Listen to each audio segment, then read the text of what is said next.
Chat, how the frick are we freaking doing? Fussy Toy? I don't think the Kill the Blues redeem works unless I'm actively on my other screen. So I'll do it for you. Kill the Blues! Actually, you know what I'll do? I'll fix it right now. Watch. Copy.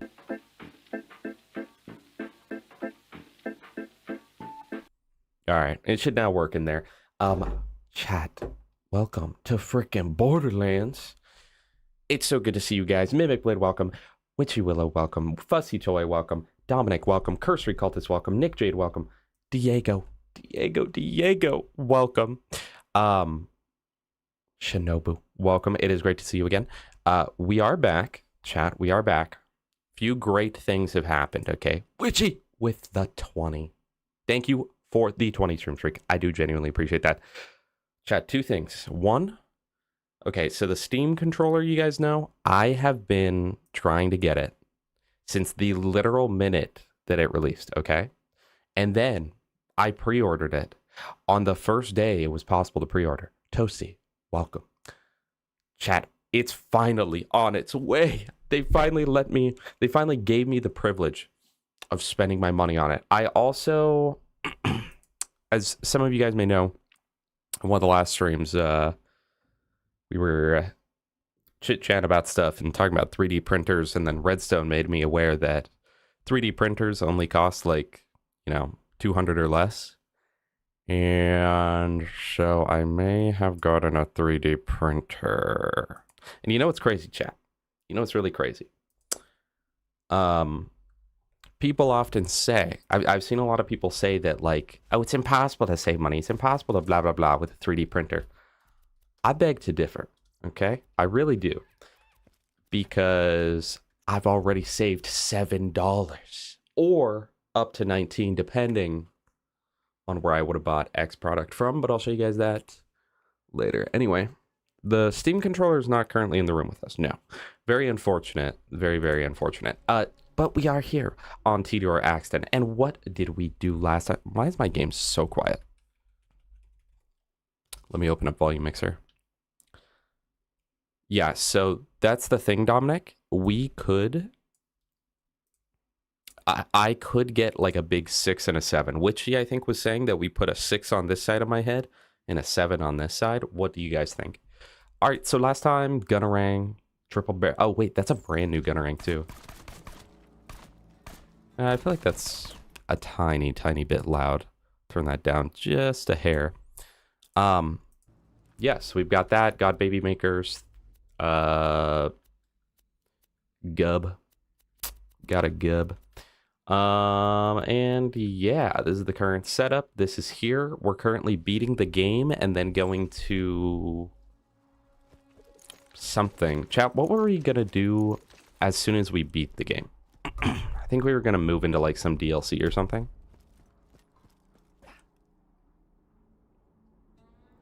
Toasty, toasty, toasty. I didn't stir that enough.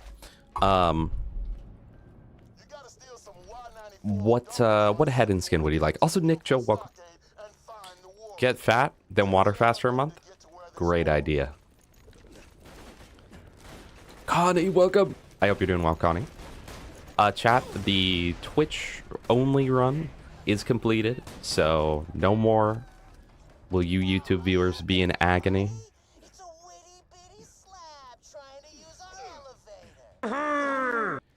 But Tediore Enjoyer redeemed it, but I thought that we refunded. Did we not? If Tediore Enjoyer shows up, we'll figure it out, okay?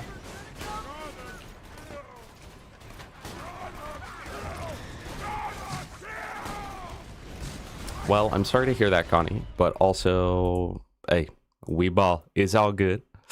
You'll survive it.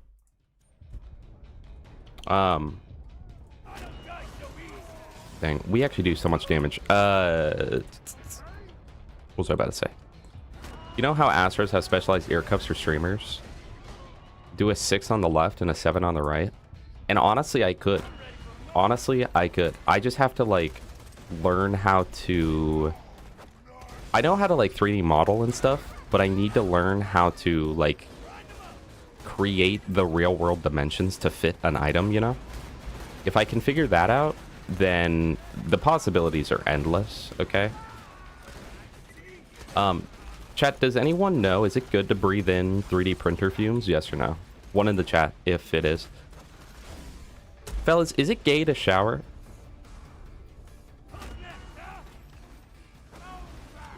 Tediore does not suck. Take that back, chill. Take that back right now. Tediore does not suck. Take that back. I may suck, but Tediore does not suck, okay?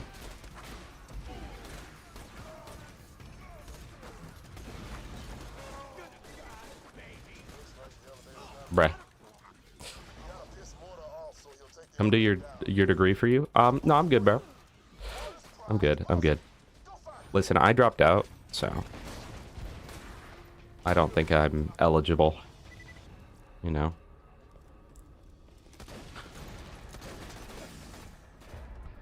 Yeah, no, I remember that, Captive. I do remember. So we'll see. If Tediore Enjoyer shows up, then we'll ask if we ever refunded, and then we'll go by an honor system where they wouldn't lie to me. You wouldn't lie to a handbag. Chat, we're gonna go wireless on the mouse.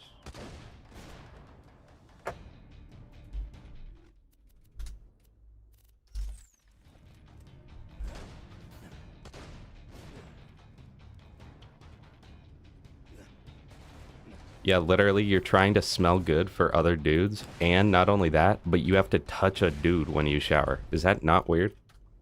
Fellas, one in the chat. Pure PFAs in the air are dangerous? Probably not.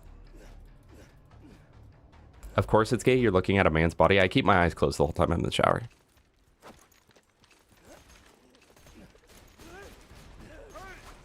I hear that PLA is relatively fine to breathe in, but who knows? Who really knows, you know?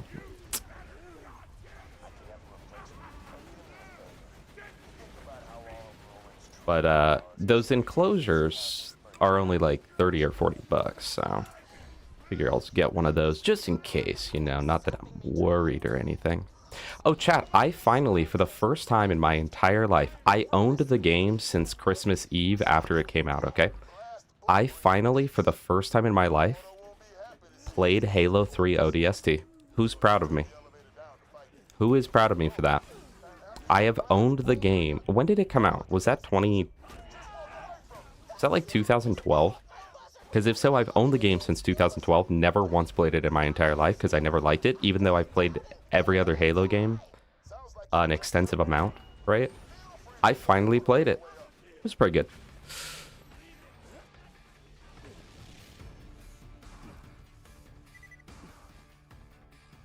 Triple barrel corrosive Tediore shotgun carried me through 1,000 cuts and control snore, and I was, oh, we got it, and I was 3 levels under, so Tediore is not bad. True. True. You wouldn't lie to a TX. Absolutely not. Alright, so as long as our gunnerang hits the buzzards, I'm really not worried about our damage at all. Luckily. What am I doing? Go here. But I would like ammo. Also, I really would like to go do Ancient Dragon soon because... One, we get a Slag Omen, which will be our slag tool meant for slagging, but also... Quality of life for redeemed. Okay, let me turn on Commander for that. Alright, chat. Start the 5-minute mark now. But also we get more Iridium and Seraph Crystals, which would be good. Because more ammo. Maybe I should put up a thing on screen when that happens. It says like quality of life redeemed. You may notice that on top of the quality of life redeemed, there is also quality of life disengaged. Is this 2 times? This feels like 4 times speed, bro. No, it's 2 times. Alright. ODST is the product of AI vibe coding. Alright.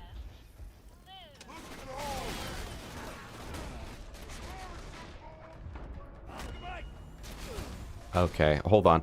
I feel like the last time I had quality of life redeem, like, still on, I was kind of locked in with it. It was almost better. We are on quality of life mode. Yes, Hexy, that is correct. So, Hexy, have you just given up on the balancers? Has that ever happened?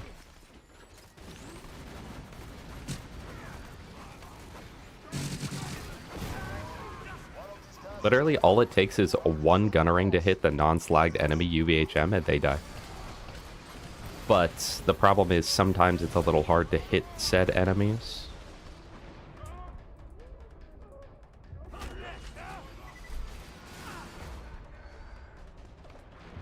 But yeah, chat, so for the record, the only reason I was able to get the 3D printer is because it was on major sale because it was used.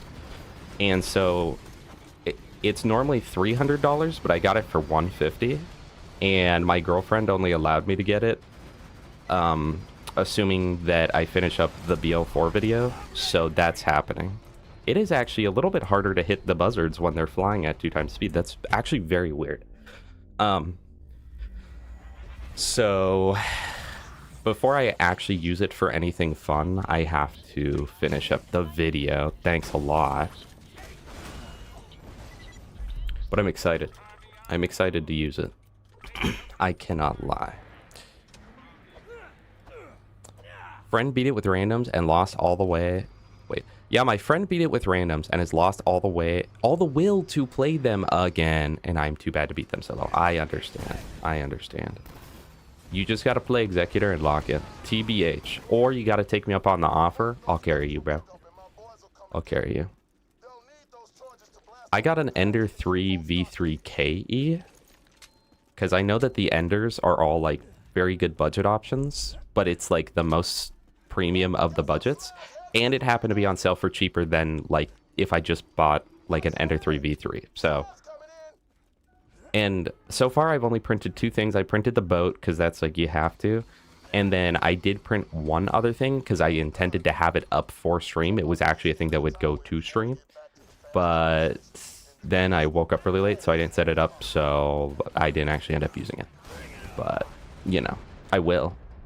And that is a thing. It's a hanger of sorts for an item in my room. And the going rate for them is about $20. Okay, and the going rate's like $20 unless you buy a really cheap one for like $8, which I could probably get away with. But the point of me telling you that is that it only cost 80 cents to manufacture. So that at the low point, that saved me like $7. At the high point, that saved me like, you know, $19. Here's a fun fact, chat, that you guys may not know. People on planet Earth are not intelligent. Rolling Thunder, bye-bye. Pandemic, bye-bye. Fastballs of every variety. Bye-bye, bye-bye, bye-bye. I saw someone had made like a video about like saving money with a 3D printer, right? He was like printing out coasters or something. And there were a lot of comments that were like, you're not saving money because you have to buy the printer. It's like, well, I think this is more directed at the people that own a printer. But then somebody was going on about how, like, well, first you have to buy a $1,000 printer. And then they got kind of ratioed in the replies of like, well, you can spend like not $1,000. And then Mr. Ein and Dr. Stein were in the replies complaining about it. And this one person was like, not to mention you gotta buy a whole PC, keyboard, mouse, and monitor. And then the immediate reply to them was, bro, everyone over the age of 20 has some form of a computer. And they went, I don't have a computer. All I have is a laptop. I was like, yeah, I guess planet Earth is doomed, isn't it? Sidesway, welcome! Sidesway, I saw your comment tracing out the VOD of the Twitch. And I watched it back and I was like, that, in my mind, those were like kind of uneventful streams, but watching back now, those were pretty funny. There was definitely funny stuff that happened. We're about to get perma-slagged, so hold on. Well, maybe I didn't get slagged there. Chat. Made a little more fiber reference. You know, we gotta hit it. Mercs, welcome. Lucas, welcome. Cobra, welcome. Is quality of life mode over? I think it is. It's been 5 minutes. Thank you for that redeem. You can do it in another hour. Can we get an is this Slipknot or an Eddie Murphy in the chat? Yes or no? Gas, I already asked the rest of the chat this, but honest opinion from you, is it gay to take a shower?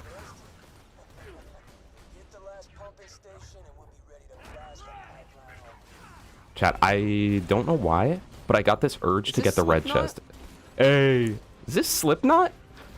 So what if this is one of those things where I'm feeling like I need to open this because there's something amazing in it? Exactly.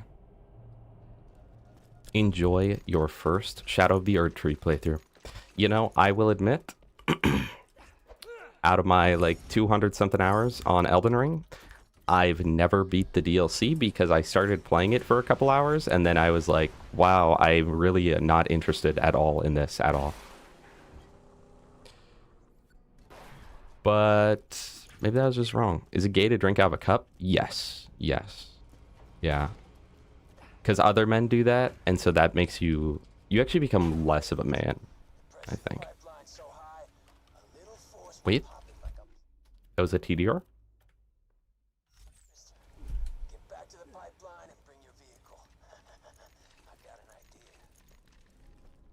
Well, see, Connie, there's nothing inherently straight or gay about pimper happing, okay?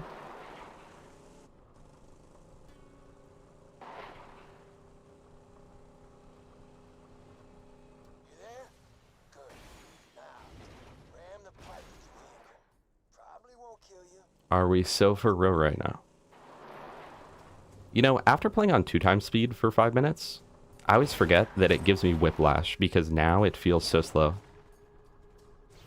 Chat, TwitchCon's happening this year. Should I go and run into nobody that I know at all? Because I don't watch streamers and nobody watches me. Would that be legit or not? Who was there on the other stream for the like 45-minute Saturn kill? That was pretty legitness.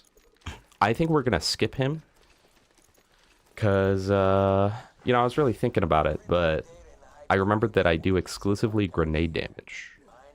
So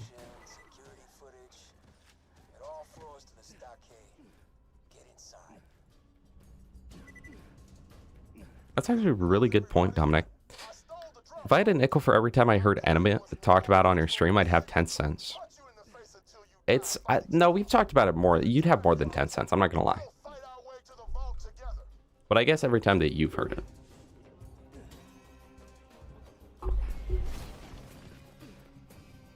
Present statue. Thank you. I do appreciate that. Chat, speaking of the good content, Borderlands 4 bingo, I am in the last stretch right now. I am in the very last stretch of the video, okay? Because it was about 10 hours of footage to cut down. I went through and cut all that down, but didn't like fully edit it. I just had it so then it's ready for me to go and refine. I cut it all down, and now I am 3/5. I'm 3/5 of the way, like, pretty much fully edited down of like the after fact. So assuming that the 10 hours of editing took up, you know, 50% of the total project time, I'm down to the last 50% of the remaining 50%, you know what I'm saying?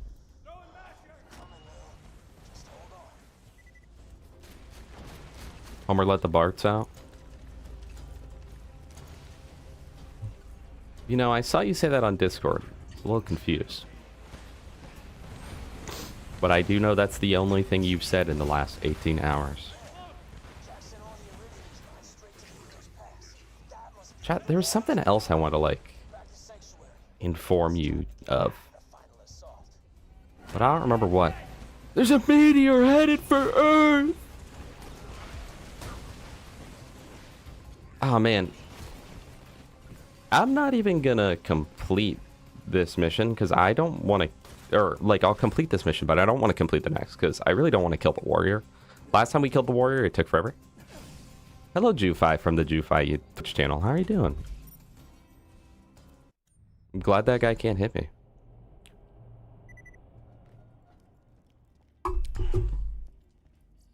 No, Cursory, you said in the chat that you hadn't, like, talked in however long, and all you said is Homer let the Barts out, okay?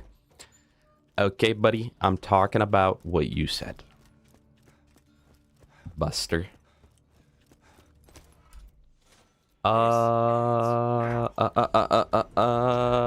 DLC? What were we gonna do? I had very specific plans. Sidesway, you watched the VOD. What was our plan next? I was like, we're gonna beat the game, then we're gonna... I guess... What would I go into any of the DLCs for? It was... I wanted Tina DLC, but I think that's just for the Omen. So I guess we'll do Fight for Sanctuary?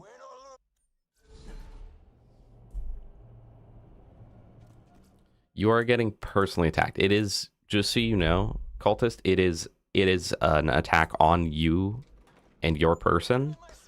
Just so you know. It's not that I'm taking out my life frustrations. No, it is exclusively a you problem, just so you know.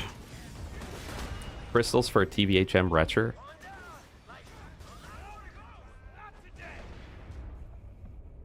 You know, I'm not gonna lie. Most of the times that we do the Allegiance run, I attempt to get every item. I don't think we're gonna get a Retcher. You know? I think we're gonna not do that. You know, call me a fake fan or whatever you want to call me. But do I want to farm Hyperius / well, I guess if I just... Here's what I'll say. If we end up getting a Retcher, it's going to be that I go UVHM, max level, and then go down to normal. But I really honestly don't want to farm crystals. And I don't want to kill Hyperius on level, but I will farm him under level for the Retcher. How about that? Where we one-shot him. It'll look like it jolts, dude. So...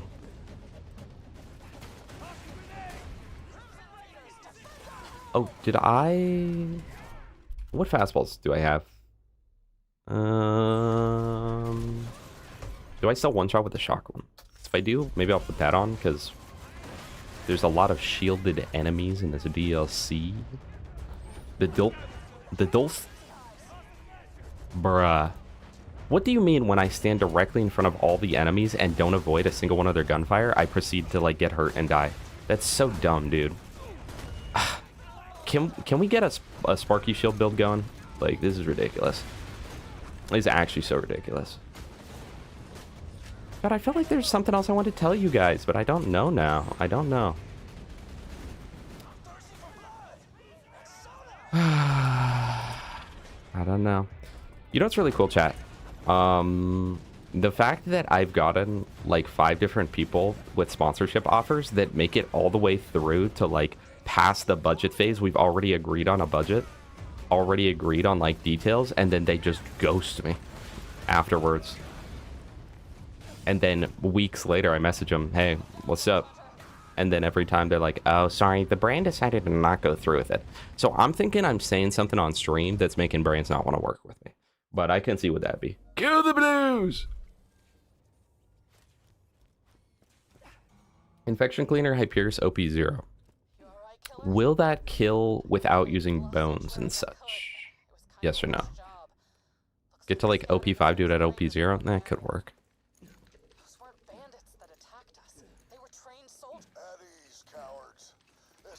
I think it was auto-filtered for, like, self-promo.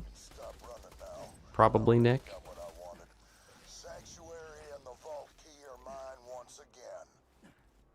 Here. How do I even see that? Oh, thank you. Thank you, Nick. Thank you for that epic art. I can tell there's no AI used in that one. I think Cursory Cultist would like that.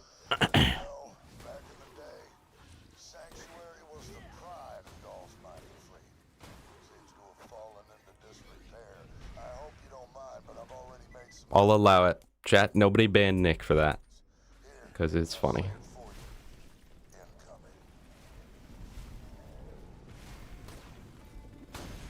Not by itself, but it'll do most of the work. Well, I guess we might have to. We'll see how that goes. Because realistically, here's what if I'm just being so for real, here's how I view this run going, okay? We make it to the OP levels. I'm like, yeah, we're gonna do all the OP levels. Make it to like OP3, and I'm like, dude, I freaking hate the OP levels, man. And then we'll quit the run prematurely and never finish it. Just like every other run I've ever done. So, Prez, thank you for the follow. I appreciate that. Chat, we are 48.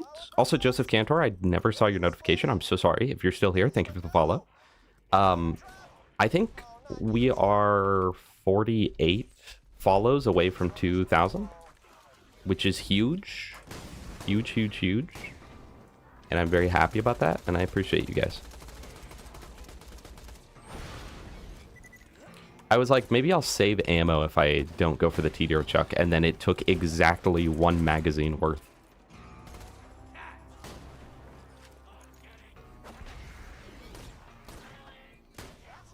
I hear the sounds of bloodthirsty murder, and I love it. Whoever you are, mystery bandit. Hello, Astolfo. Chat, I slept for 9 hours. I got a 99 sleep score. Okay, according to my watch. Which, fun fact, chat, I've had an Apple Watch for years because you can buy them secondhand really cheap. And I accidentally, when I was buying it, I accidentally purchased 6 Apple Watches. Yeah, so I'm just baller like that, I guess.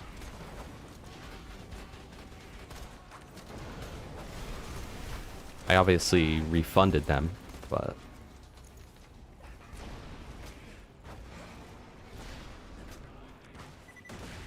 Javelin Axton is not quite as potent as Krieg. That's very weird, huh?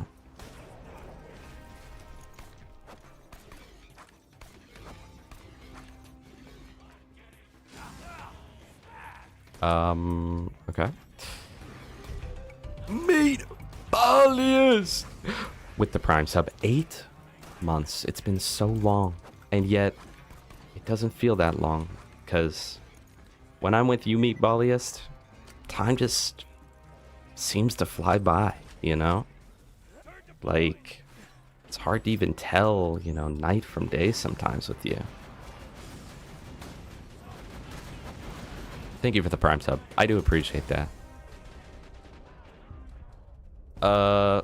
Maya, I read your chat and then we died and then went flying into the air. That's your fault. I actually bought 6 Apple Watches because I was buying one for me, one for my girlfriend.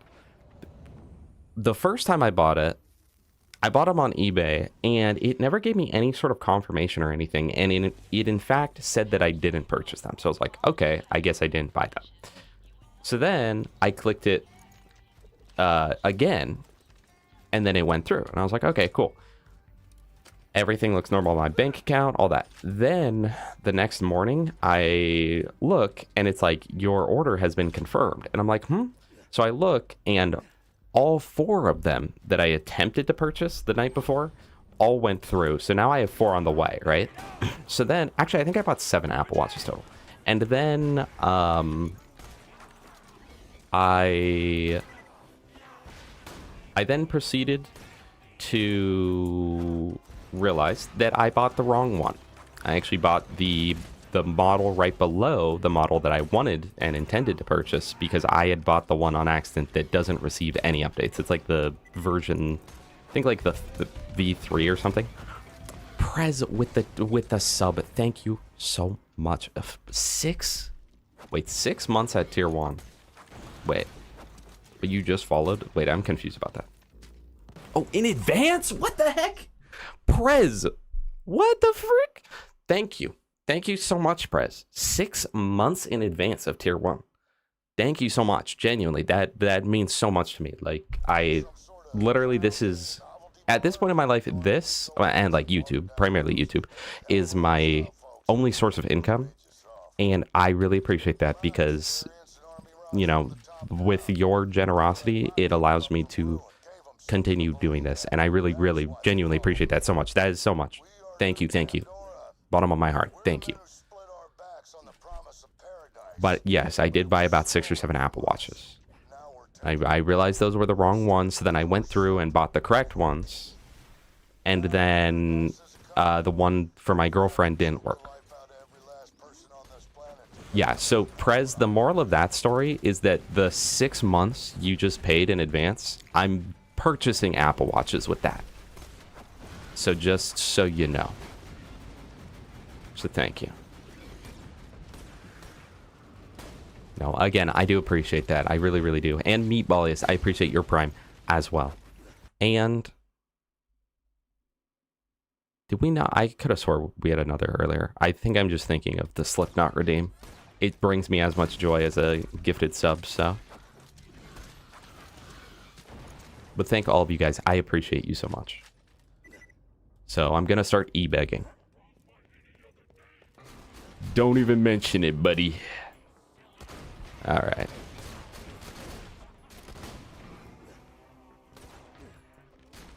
Chat, what if this was BL4? Because, like, I feel like I'm having to, like, use my brain so much right now. Because I'm having to, like... Because the thing is, right now I'm having to, like, swap weapons. And you just don't have to do that in BL4, so I kind of prefer that. Also, Mr. Brilliant, sorry, I saw you in here. Hi. Yeah, Kill the Blues could hinder a sponsorship, I could see that. Make your viewers fight Gladiator Arena for the extra Apple Watches. Well, unfortunately, I did refund them all, which is so sad, right? Sorry, Jolts, dude. Chat, I saw... Shout out to this guy. I respect the grind. He's on YouTube. His name is LARPs Dude 139, and he LARPs Jolts Dude videos. And I was thinking maybe I should do that. And when is Little LARP Mask showing up? Who's doing Little LARP Mask 666? Make your content in the exact style of Lil Gas Mask. Take all of his catchphrases. All of his catchphrases, such as Kill the Blues, We Do It in 8. Which, you know, in the past, I just think it's funny. Where, like, in the past, it was like, man, like, I don't know, like, angry video game nerd and nostalgia critic is like, these two are the same, they copy each other, bro.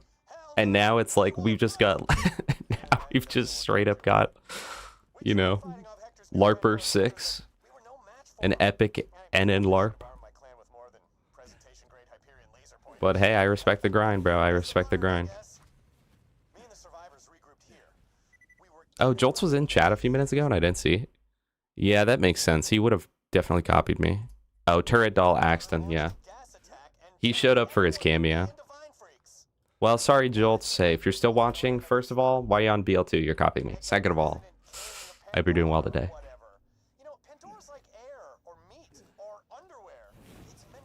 Yeah, I mean, when Jolts Dude shows up, like, I mean, he's just, like, so small. Like, he's a smally channel that I'd like to help out sometimes, so... You know. GeoGuessr reference?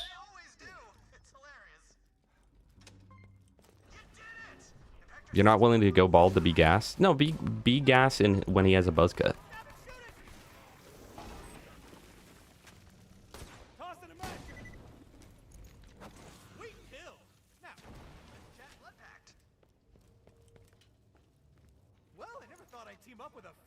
It's a LARP world, man. I know. That's deep, bro. I'm getting that tattooed. Decent. Horrible. Horrible. I think that I'm still in the item of the day run. Because, like, my natural instinct was just to immediately open that and hover all of the items of the day.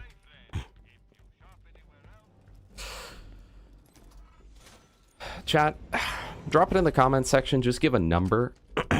Which is the best Halo game? Drop it in the chat. I think this is a save quit moment. The irate gamer. Oh my goodness. Don't even get me started on the irate gamer. 3. Wait, Oryx, I respect that so heavy. Halo 3 was my favorite throughout all my childhood. Well, I loved... It was CE and then Halo 3 as soon as Halo 3 came out. And then once I hit an adult, I was like, wait, no. CE is still better, by the way. So, real. I can't wait to purchase the default Master Chief armor in the Battle Pass, guys. Campaign Evolved, let's freaking go. Caleb. You know what I love, Caleb? I love the fact that you show up to the streams and the first interaction we had was you saying, play Borderlands 2. And you know what, Caleb? We're on Borderlands 2, buddy. Halo 2 is kind of weird because I feel like I grew up always thinking that everyone thought it was the best one. But then I started to realize that there's a lot of people that don't really like it. And I very rarely hear people say it's their favorite. So I guess I just was in an echo chamber. A Halo 2 echo chamber.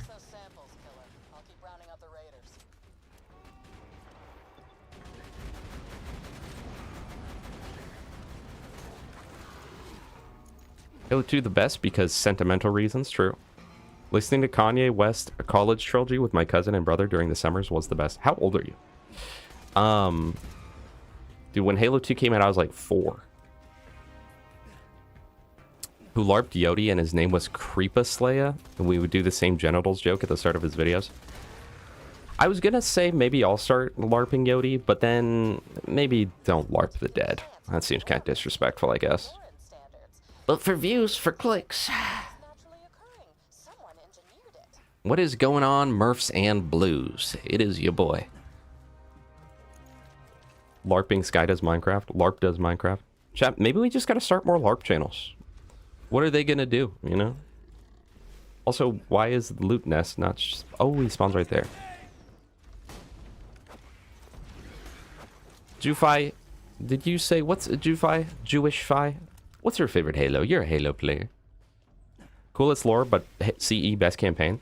You know what's funny? I think for me, CE just is the most fun. Just like the most blatantly fun of the games, right? It feels very similar to like a boomer shooter. It's almost like you're playing Doom, right? And I love the campaign. Very iconic. But as you grow older, every year that progresses on in your life, you realize the second half of the campaign is just the first half because they ran out of resources, but they wanted more missions, right? Like 2 betrayals and assault on the control room. Or, I mean, even the last mission just being a repeat of the Pillar of Autumn, but they add a section, right? But CE is the best. I'm sorry, chat. I'm so sorry. I'm so sorry. Halo 3 favorite overall. I think that's so fair. I think for me, it's CE, then 3, then the others. But I do respect the Halo 2. I think the thing for me for Halo 2 that I've started to realize over the years is like, I think what I don't like about Halo 2, I've never really been a huge fan of Halo 2. Like I enjoy Halo 2. But I feel like it's, and I know that to some people this is a crazy complaint. I have the same thing with like the Borderlands games, for instance. But Halo 2 is kind of too long. I feel like it drags on, and I understand why it's so long because it's showing off multiple different storylines all at once. So like if the 2 storylines were crammed into the same duration as like one storyline, it would be very non-fleshed out storylines. But Halo 2 feels kind of drawn out every time I play it. It's always longer than the last time I played it. And there are a lot of sections of Halo 2 that I really am just not a fan of. There's a lot of just like forced gameplay sections. And what's so funny is in video game, there's a chest here? What's so funny is in pretty much every video game that I play, I'm like, man, I love the combat. I love playing this video game. But the moment they make me do the combat, I'm like, nah. And I know the Halo games have always had forced combat, but Halo 2, I feel, has a lot of areas where it's like I physically cannot progress on unless I kill every single enemy. As where you compare that to like CE, There's only like 4 areas in Combat Evolved where you actually have to kill enemies. If you want, you just straight up run past everything, right? Like, even in a speedrun, 90% of the enemy killing, with some exceptions, 90% of the enemy killing is literally just killing them so they're not in the way, right? And so they don't kill you. Halo 2 has a lot of force sections, and then I know that there's only like 3 or 4 in the game, but it feels like there's unlimited gondola sections, okay? Gondola and elevator sections, which are just never enjoyable in video games. I'm sorry, bro. Hot take. Hot take, I don't like moving platform with repeated combat. Hot take. Here's another hot take. Halo 3 ODST had the easiest legendary of any of the games I've, like... And I think I've legendaried every game at some point in my life. ODST was really easy. And on top of that, I'm sorry, ODST. The game's ugly. I'm sorry. Game is ugly, and also... there's only like 3 enemies. It feels like you do the exact same combat for all like 9 missions of the game. But it was still pretty good. I did enjoy it. Halo 3 was your first game you ever played. Did you get into gaming late, or are you like 12 years old? No offense. Oh my gosh, but that game came out so long ago, you'd be like 18 at this point. That's crazy. Never played them? They're good. They're good. They're good games. They've got their ups and downs, you know. Birthday was 12 days ago. Side suite. 32. Holy boomer. Happy late birthday. I am sorry that I did not wish that to you sooner. Side suite, I appreciate you. And what's funny is you're not even that old, by the way. You haven't even hit midlife yet. I guess unless you plan on dying in early age, in which case the middle section, I guess, could be there, but... Happy late birthday, Side Suite. Oh, and another thing about Halo 2, chat. It did this thing where it tried to look realistic when it came out, but it kind of tried too hard and just looked bad. And then I know people always say like, well, you know, it blah, blah, blah, the original lighting system. I've seen the game with the original lighting system. It still looks ugly, right? As where, like, Combat Evolved, I never put it on the new graphics because the new graphics suck, and the originals just looked great. They look great. It's like, it's got its own art style where it's not trying to look realistic, as where Halo 2 added a lot more detail to things, and it kind of muddied out. It muddied out everything and made things just look kind of grimy, but not in like the world is grimy, more like the game itself is kind of grimy. And I've always disliked that. And I know it's shallow, but I do unironically enjoy games less if they look ugly. Reach and ODST, very valid. Very valid, especially Reach. Because the thing about ODST is like anyone who's like, oh, it's my favorite. It's like, okay, they don't like multiplayer or anything. Over here. Tannis is working on an end. In the meantime, let's find a way back up to Sanctuary. Coastal Highway is very fun. It's a good last mission. That's another thing, bro. Halo 2 doesn't have a vehicle drive mission for the last mission. Might as well just delete that game. TBH.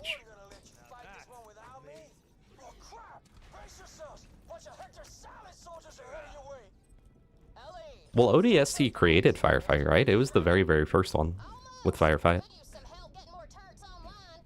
No, and ODST, like, not only does it look ugly, it's also, since it's all confined into one space of the game, the entire game all looks very, very similar. It's not until, like, the last mission that the game starts to look different, and you see, like, different colors than just brown, right? And I understand why, because they're all in one place. But, like, you know, even Halo 3, which is made on the same engine, it's like you start off the game in the most green forest you've ever seen.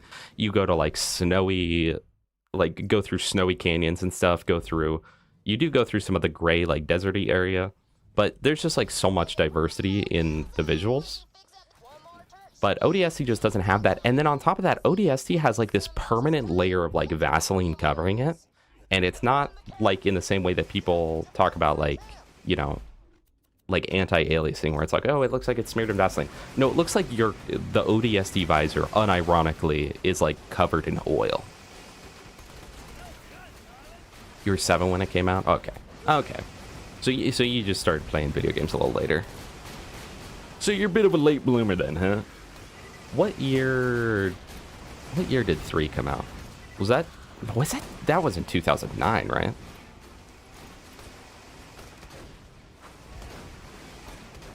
Yeah, no. Like, I get why it's bleak. It's in the same way I look at ODST how I look at Amara, right? Where I'm like, man, why does she have every siren power?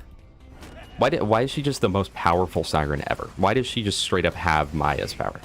And obviously, I know why. Reason is her power is arms, so she can do whatever she wants with the arms. So like I get the reason why, but I don't like it, you know? But it was cool, you know, I collected all 30 audio logs last night. I don't really want to do that again. I definitely think that was less enjoyable than like finding skulls. But I'm glad I did it. I'm glad I did it. It's pretty legit.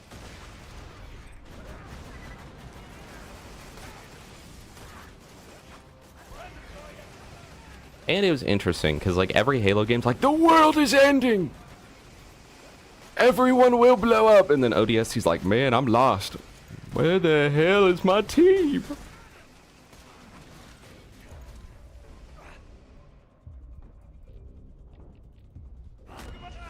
So it's definitely just got its whole different vibe to it. I did enjoy it though. In the end of the day, I did enjoy it. Okay. I really did. Just not as much as the other Halo games. Campaign-wise, I probably enjoyed it more than 4 though. But I'm not gonna lie, guys, I grinded out Halo 4 multiplayer back in the day. I enjoyed that. I feel like I'm the only person that actually liked Halo 4 multiplayer. And, no, this is so crazy too. I actually liked Halo 5 multiplayer as well.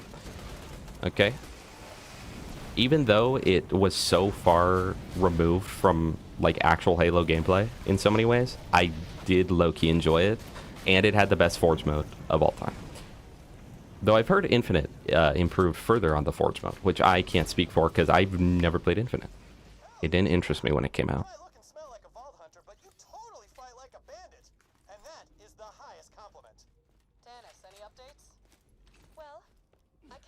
Yeah, sorry, Toasty. It is what it is. Whoa, Cassius? I know that science dude. I'm gonna call him now. Yeah. You definitely get a different perspective, Blitz, and it is cool. But I do think it's funny that it's like you can't dual wield because you're not Master Chief, but you can still just like carry around giant rocket pods and stuff. Yeah, a lot of people didn't like 4. I'm not a huge fan of the 4 campaign. I think because chat, I think the biggest mistake of all time. Spoiler alert. Spoiler alert. The biggest mistake of all time, like they really dug themselves into a hole gameplay wise because they were like, why do I always forget where to go here? I think I just go to Mordecai's lookout spot. Biggest mistake of all time was killing off the Flood.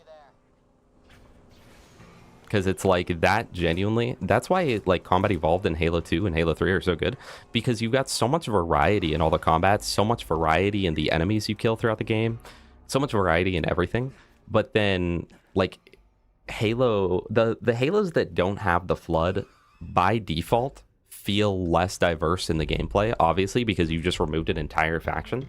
But then like with ODST, and Prez with the 5 gifted, by the way, to Manir, Toasty Waffles, Polypup, Smalls, and Obnoxious.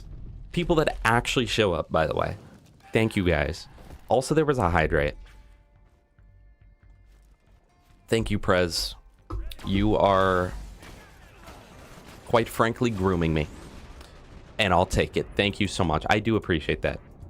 So, between the 6-month advance, which, first of all, you're putting a lot of confidence in me. To be like, yeah, I'll pay for 6 months. But also, hold on, lock in. But also the gifted. I do appreciate you so much. I really do. But you also told... Okay. But you also told me not to thank you, so I won't. ODST, right? It's like, even though you're fighting the Covenant, since there's no Flood... and it's also Covenant without elites. It's literally the entire gameplay is Brute, Grunt, Jackal. And that's it. And I find that kind of boring. It feels sort of like BL4 in that capacity. Why am I even going over there? Where it's like it's just the same enemies repeated throughout the game.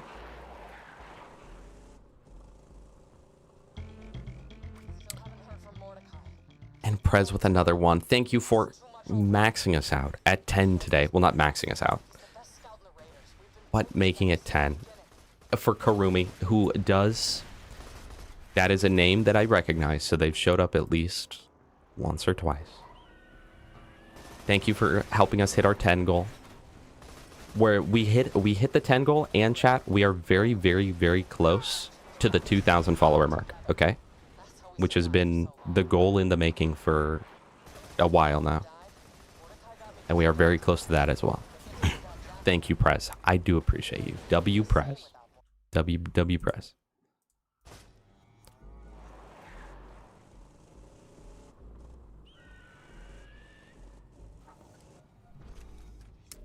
I feel like I prefer the campaign of Reach, Jufi, but simply because I think that Reach is more fun of a game. In general. But like if the Reach, if playing Reach had the campaign, like if you had all the same aspects of Reach, but like with the story of 4, I'd probably prefer 4. I don't know. I never know how I feel about Reach. Well, the campaign of Reach. I never know how I feel about the campaign of Reach.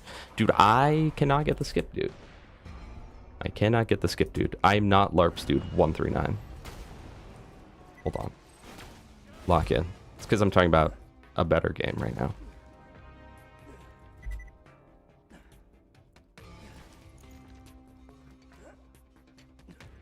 Made sure you're sub but not falling. Perfect. Thank you. It says I have 2,000, but I don't. I have, because my girlfriend informed me of that too. I have 1,952. So I guess Twitch just like really rounds up. I love the baby maker, by the way. It might be my favorite weapon in the game. I don't know. It's definitely my favorite Tediore. Oh, wait, that's a new shield. Hold on. Which, honestly, considering we can't really get any other good shields, like, that's the one. Oh, wait. Duh. We needed to do this because we need to farm the bunny and the crack sash before level 62. That makes sense. Story and characters are obviously awesome, but the missions are far below. Yeah, I don't know. The missions in Reach really don't stand out to me. Same with ODST. One of my like big Halo fanatic friend was like, "Oh, which was your favorite ODST mission?" And I was like, I couldn't even tell you where the missions. I can't even tell you what the missions were. One thing about Halo 2. In Halo 2, other than when it very obviously swaps, the missions all kind of blend together in the sense that they feel very cohesive. It feels like you go from one mission to the next, to the next, to the next. And it almost feels like a loading screen a lot of times. As where the other Halo games, and it's not necessarily saying it's better or worse. I think it's cool though. But in the other Halo games, you know, it's like Halo 1, every mission is just like you're getting dropped off in some other location. That's pretty cool. Halo 3 does a decent job of it as well. I was going to fact check you on that, Low Gas Mask, but I appreciate that you fact checked yourself. Will you use the cradle when you do peak runs? Probably, Ramos, yeah. And I think you're probably permanently banned for my life.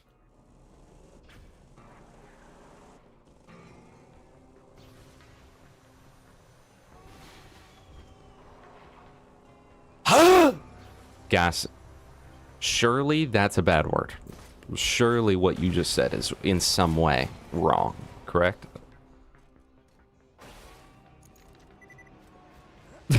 Yeah, Italian pride, true. I always think of myself as like a fake Halo fan, but I do the same thing with Daft Punk, where I'm like, no, I'm not even a real fan. I'm not even really like a real Daft Punk fan. But then it's like my most listened to band ever. And Halo, I wish I had a number for how long I've played those games. According to the Master Chief Collection, which I know gives stats wrong, I have 18,000 days in it, specifically on Combat Evolved. So, but I know that that's wrong. I think it's closer to like, I don't know, Killer, over here. a good amount of days. One of my friends though, he's insane. The only games he ever like plays consistently are that like Halo games and Star Wars games, and he's 100%ed every single Halo game before the Master Chief Collection came out. Did literally everything you could ever do in those back when like the internet barely existed. So I don't even know how he did that. Okay, he just built just totally different from normal humans. But then he has like 300 hours on Master Chief Collection and 100% completion, and then like I'm just like, I don't even know how that's possible, honestly. I don't know how any of what you've done is possible. Can we get Space Cowboy? Yeah, pretty much, Jufi. I'm kind of just like that, you know? Call me quirky, I guess. But I will say, my Combat Evolve time is miles higher than pretty much every other Halo game, because Combat Evolved is just the best one. It's also the only one I've ever had interest in speedrunning, and I was doing that for a while. Where am I going? Doll.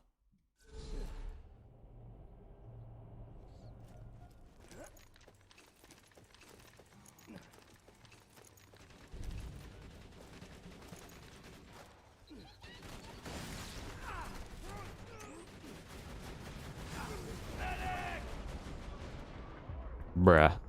Wait, are we going Helios Fallen right now?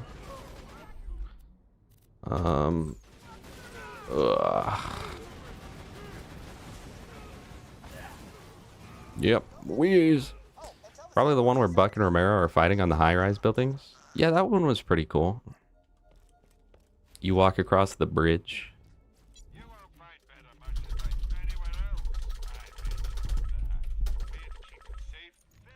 I love purchasing ammo, yeah! Does the Expert Grenadier change thresholds for picking up ammo? Like, if you normally have weighted drops at... I don't know what you normally get it at. If you normally had weighted drops at, like, 3 grenades or lower at 10 out of 10, is it at 6 grenades or lower with 20 out of 10?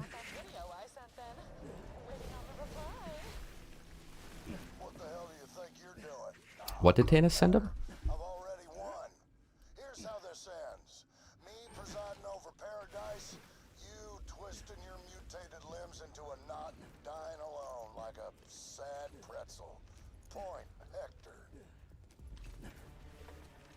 Shout out Hector. I don't have any plans on killing Hector or finishing this DLC because that sounds really not fun. So we're not going to do that. But we are going to get the Tubbies because we get Tubby Farm and Infection Cleaner Farm at the same time. So. Oh, is it just under 40%? Well, but the reason I asked you, Fi, is because that's actually good to know. I didn't know it was under 40%. I thought it was like 20%. Or something. Because you know how like ammo increases and especially the Grenadier comm can be kind of weird in how it works. So does it in fact still work when you're at like, would it work at 8 out of 10? Finish it for the Javelin farm. I kind of don't want to. Though the thing, but you know, we could farm Uranus for a world drop gunner ring. I'm sure that'd be easier than killing Rackman, right? I don't know. I just view the Grenadier as a class mod that never works properly. So here we're at 8 right now. Let's see. Do we get grenades? We get a good amount of nades. Ooh, 0 nades. Yikes. Maybe because I have to be under that threshold. I have to be under 40%.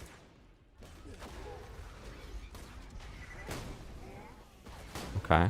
So now we're at 6. 6, 7. There's a chest back here? We got 1 grenade, which still has us under the threshold. Okay. New, well... That's kind of worse for slagging. Flak is back. You know, actually, I saw that on the picture, but I didn't think anything of it. Either I'm getting really unlucky with weighted drops, or they do not apply with the Grenadier class model. But I could be getting unlucky. I don't think anything else should be weighted right now. Still 0 grenades, 5 chests.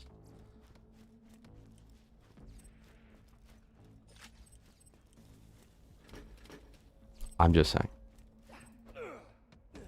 Oh, I'm at 17. You're right. You're right. I'm an idiot. I'm an idiot. Don't even listen to me right now. Okay, hold on. Literally don't even listen to me. So what would be 40% of 17? Hydrate? I got you, bro. I thought I had 20. Sorry. That's what we were talking about. We were talking about being at 20. Speaking of which, I need a new Grenadier. Which we could just go get from Oasis now. 617. Okay, hold on. Nah, that probably works. Okay, well, now we know, chat. I did the testing for you guys, so you don't have to. Or I got lucky there. What if I just got lucky? You never know. Chat, you never really know, do you? Chat, now that I have that 3D printer, you know, go into my Discord, go into the suggestions section, and tell me whatever you guys think I should get, you know? Tell me what you think I should print.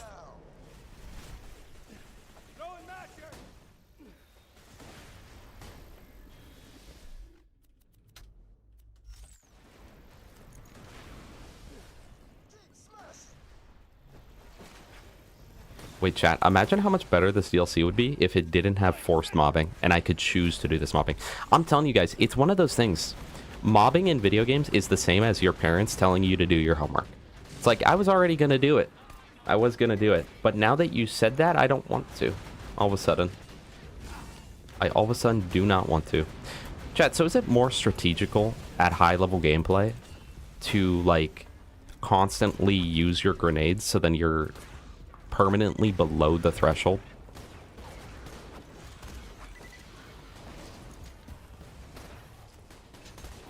Drop it in the comment section. Maybe we should do Tediore Krieg after this. AKA this same thing, but we have no ammo ever. Or we just don't use blood-filled guns, I guess. You know, it kind of sucks because I do love Tediore, but, like, literally only their guns, and I guess their relic, but, like, their grenades, other than the fastball, are just, like, the worst things ever created on human Earth. Their shields are, like, the worst things ever created on human Earth. Their... Speaking of which, we'll get a new shield at 57? Yeah. Yeah. Their class mods suck. Does Tediore make any good class mods?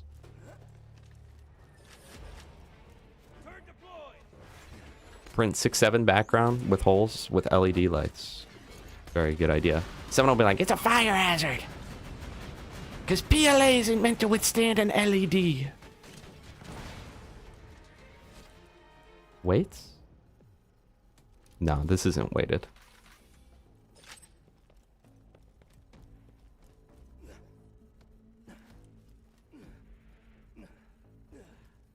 Gauge Tediore comms, specifically the, I would say specifically the necromancers, and I would also say that the only reason the necromancers aren't bad is because they're Tina comms, so they have good stats, but genuinely they put like the worst skills on those things. There is, I see no reason other than the like actual passives on those comms that you on Gauge would be like, oh boy, I really want that. Nobody's like, oh boy, I want 4 extra points in Made of Sterner stuff, okay? Nobody's saying that. But maybe I'm strawmanning the argument right now. Maybe nobody is saying that. Wait, nah, weighted drops work for sure with this. Hold on.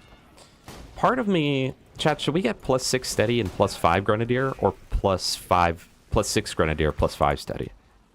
Because, like, I know that +6 steady is definitely the better option, but I kind of want to max out my nades. I don't know. Let me know. Drop it in the VOD. Drop it in the VOD. Don't tell me now. Okay.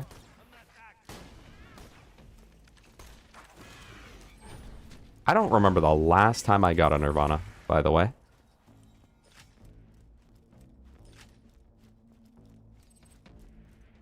Wait, well, what did we say is the threshold? 6 is what I want? Okay, so now let's open up every chest in the area, and I'm gonna come out with so many grenades. Oh, dude, I'm gonna be maxed the frick out. There's a chest up there? That's the 3rd chest that I didn't know existed today. How do you get up there? Do I have to jump? I'm not doing that.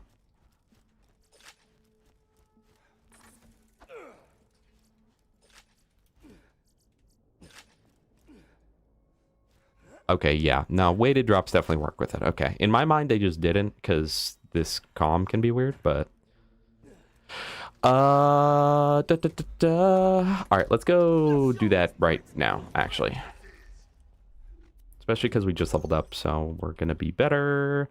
Goodbye, level 50 shield. That does not have much capacity. What are the parts on this, chat? I'll tell you what the parts are.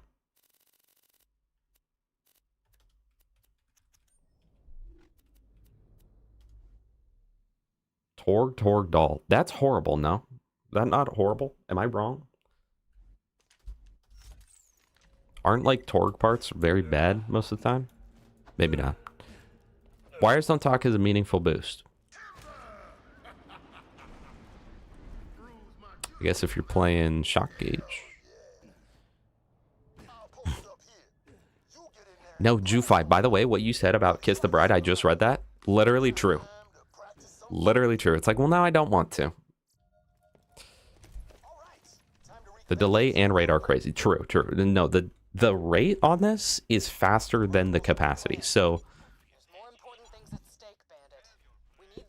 this is a thing. Maybe I'm wrong, but theoretically, right? Because I guess I've just never really thought too hard into it. If it says it has 60,000 recharge rate, that means that per second it'll charge up 60,000, right? How far till Uranus? Probably 30 minutes out. So you can put up a Gamba for like 30 minutes out. Save me from the filthy sand pirates trying to steal my water. Okay, wait. Let's see. If this full recharges in 1 second, then that does work how I thought it did. But I need them to break the shield. Oh my goodness! Chat, hold on. Maybe I'm a Tediore user. You know, I always wonder with shields in this game. I feel like it's harder at OP10, but I wonder at like level 80, you know, what is the like most protective antagonist, for instance? Is it truly all, you know, Maliwan or Anshin parts, so then you get maximum like damage reduction and maximum chance and whatnot? Well, the chance doesn't change, does it? But would it be something like that, or would it be just going for a higher capacity, you know? Would it be like, oh, let's max out the capacity on this antagonist? Or would it be, you know, you want one with a bunch of capacity, but also like a really good recharge delay? Because everyone always just uses the same ones, because it's like, well, the special effect, we want the special effect to be bigger. And it's like, yeah, but like, maybe just use more capacity. I wonder the same thing about like the blockade situation, right? Because blockade at OP 10 gives, what is it, like 53 or 58% damage reduction, and so people often compare it to the antagonist because those are kind of like the two best defensive shields, and it'll be like, well, you know, the blockade's better because you get like permanent 58% like damage reduction, right? Versus the antagonist, you only have a 50% chance to reduce damage or whatever. And it's like, that's true, but also the antagonist just has double capacity. So you can take 50% more bullets. Or 100% more, I guess, depending on how you look at that.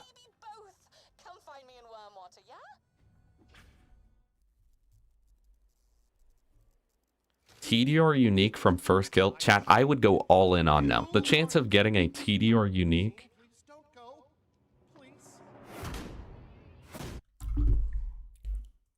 is extremely low, by the way, just so you guys know. But if you vote yes and we get some TX luck, I mean, that's kind of crazy. Also, Zeus, welcome. Josie Wells, how are you doing? It's been a while, has it not? Or did you show up recently and just like not chat? Very much. I feel like it's been a while. How are you doing? I hope you're doing well. I really do.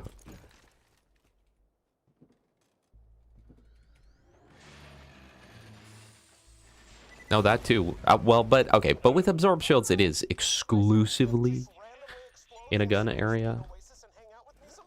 Now, you know what's crazy, chat? People say the sham is bad, as if a 94% chance to not take damage and become completely invincible from that shot is bad. I'm sorry, chat, you guys are wrong. That said, I actually think the Transformer is a better shield defensively. MD welcome.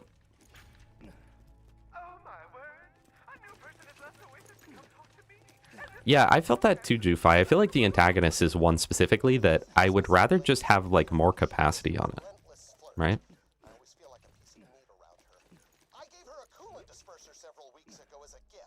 Chat, everyone go all in on that Gambit though, because if you vote no, your chances of winning are so incredibly high that it's almost entirely risk-free. Now that said, there is a small chance. Also, assuming you're on PC, the BL2 Python SDK is the best way to mod your game with like pretty simple mods. If you want to get deeper into mods and do like crazier and crazier things, you do need to either use like the Borderlands Community Mod Manager or figure out how to do it yourself with like Nexus mods. Like you can just Google like BL2 Python SDK and that'll give you access to all of these mods. These are all Python SDK mods. So all of the main ones that you'd realistically want in your gameplay other than like an overhaul mod, like the community patch, for instance. Yeah, Ramos, for a very long time, I would only health stack on every character. And so I've done a lot of, at least at OP8, I did a lot of health stacking Axton, and it always was actually really good. Although the evolution, I feel, is just better than the Neogenator. I feel like if you have the chance to get the evolution, you should just take the evolution. Because I think the max health is higher, and also you get more health regen. But fun fact, on Gauge, Death Trap does not get that health regen. So. No, true. Any antagonist is a good antagonist. So. How are you, Lionel? Not dead of thirst. Oh, tell me about it. How is your family? And so I used to play OP8 Axton with no Moxie weapons. No meta, guys. I'm like Mac. But I used no Moxie weapons and relied entirely on Able, an evolution, and preparation. And it's honestly incredibly viable. Like, you can do a lot. Granted, OP10 makes it a little harder. Because OP10 took it from, like, you'll probably lose all of your health in 1 to 2 shots to you will lose all of your health in 1 to 2 shots. I hate OP10. I really think that the existence of OP10 was a very big mistake, and all it did was make the people that liked the OP levels prior like them slightly less, and the people that didn't like the OP levels like them significantly less than they already disliked them, right?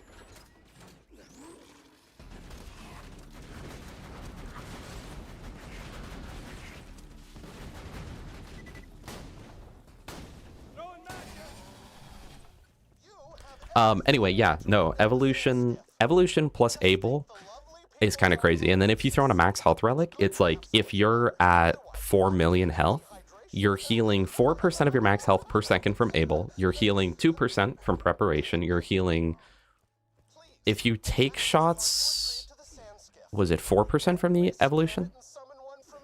You heal very quickly.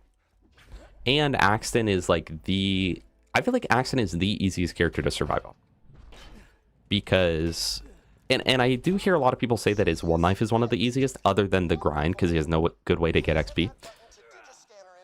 Rest in peace, my boy. But you've got decent survivability skills, you know, pretty good healing skills, really good shield skills, but also your turret takes like 80% of all damage for you. So, why not use a Rough Rider? Because it's counterintuitive.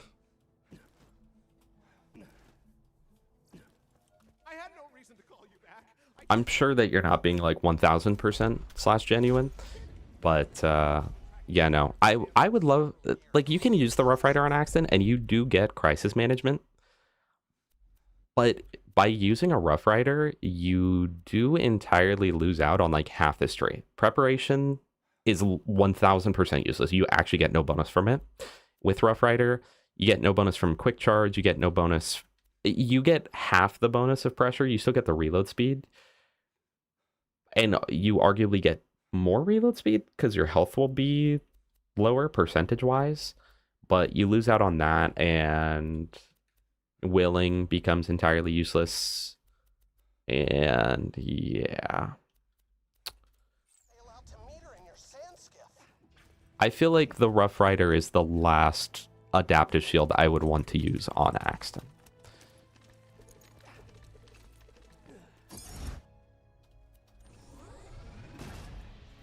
But how many people, Gas, don't do one life on Axton because they're like, oh, the farm takes 10 times longer? Alright. And what's the most completed? I would assume 0, right? Because he's like the best character other than Salvador. Or is it Salvador because people are like, oh, that'll be easy, but then they get same frame by Bull. Rest in peace, Vocal. Testing shields on Death Trap, and call me crazy, but I think the Flame of Firehawk, it is good. It is great. Yeah, I've done that before. I quite enjoy that. Is it better than a Hide of Terra? No. Is it easier to get than a Hide of Terra? Absolutely. 0's tied for the least. So who has the most one lives? Maya and Saf. I feel like Maya's probably more consistent, but like probably takes longer, right?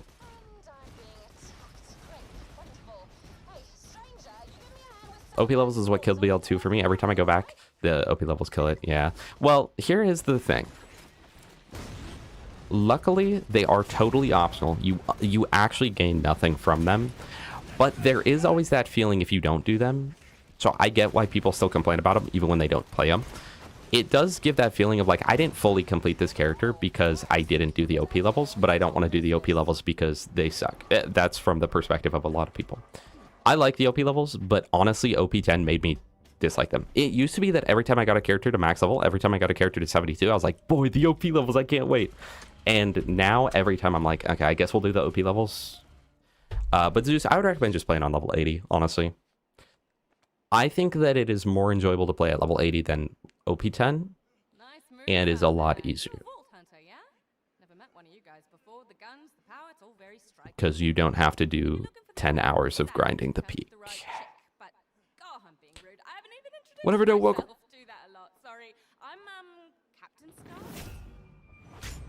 I don't get the complaints because I quit after normal mode.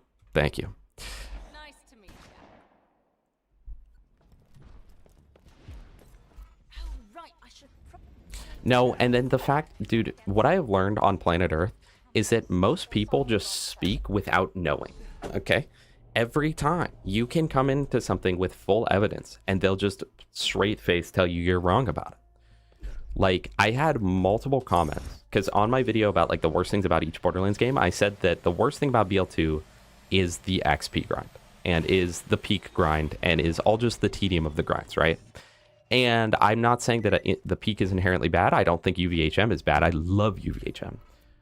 But the grind through UVHM is pretty bad, right? Watching a pro one-lifer on like a super PC take, you know, 3.5 hours to farm to max level is bad enough, right? Oftentimes it's longer than that, but it's like, that's bad enough. But then mix that in with someone playing on console, right? Where it takes, where instead of literally like a 2-frame loading screen, it's 8 seconds, you know? And all of a sudden, that farm that's 3.5 hours goes to 7.5 hours. And then you take into account that they're probably not literally spawn, turn, deception, blow up, save, quit. Spawn, turn, deception, blow up, save, quit. And instead, it's probably a lot closer to like spawn, turn, death mark, blow up. He didn't get one shot because they're not running the full build. Finish up the kill. And so instead of a, I don't know, instead of a like 2-second kill from spawning into killing, it is now a 10-second kill with a 6-second load time. And it literally takes, you know, 10 hours or whatever.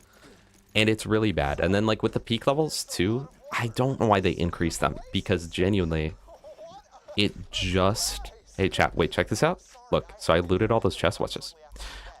With the OP levels too, it's like you can blow through them quickly, but realistically, especially for a normal player, each peak level is going to take at least an hour between the farming and going through it, assuming that they don't really mess up a ton, but they just kind of play it slow because they don't want to die. It's going to be at least an hour, which would put you at 10 hours of farming. These will respawn, by the way, is what I was showing you guys. So it's like 10 hours of the content that people already don't like for the most part in the community is pretty... It's a lot to ask. It's definitely a lot to ask. At OP8, though, it was at least better because the last 3 levels of the peak weren't literally exactly the same every single time. But the fact that OP8, 9, and 10 have no changes throughout them is really bad. Other than the, like, subtle RNG of the run, you know? Whether or not you got, like, good spawns on Dukino or whatever. It's just a lot to ask. Oh, but the point of that, sorry, the point of all that was on my video, I complained about that, right? And then I was like, every single playthrough, I play UVHM, I play the entire main game, and then I do every DLC, and I end at level 62. And then I had so many people that were like, I'm calling BS on that, or like, there's no way, blah, blah, blah. I always hit max level after doing that. No, you don't, okay? Because I went through every one of my VODs of every playthrough I had done in the past year, and I think I had done like 4 playthroughs. Every single one I played the exact same. I hit UVHM, completed the entirety of main game, completed all the DLCs, and the highest level I hit off of any of those, I think, was 64, and that was because I had farmed a bunch. Every other character was like 61. So it's like, I have actual evidence to back it up. You're just speaking out of like your anecdote of what you remember happening, but it probably didn't even happen that way. And I've learned that people have a hard time thinking.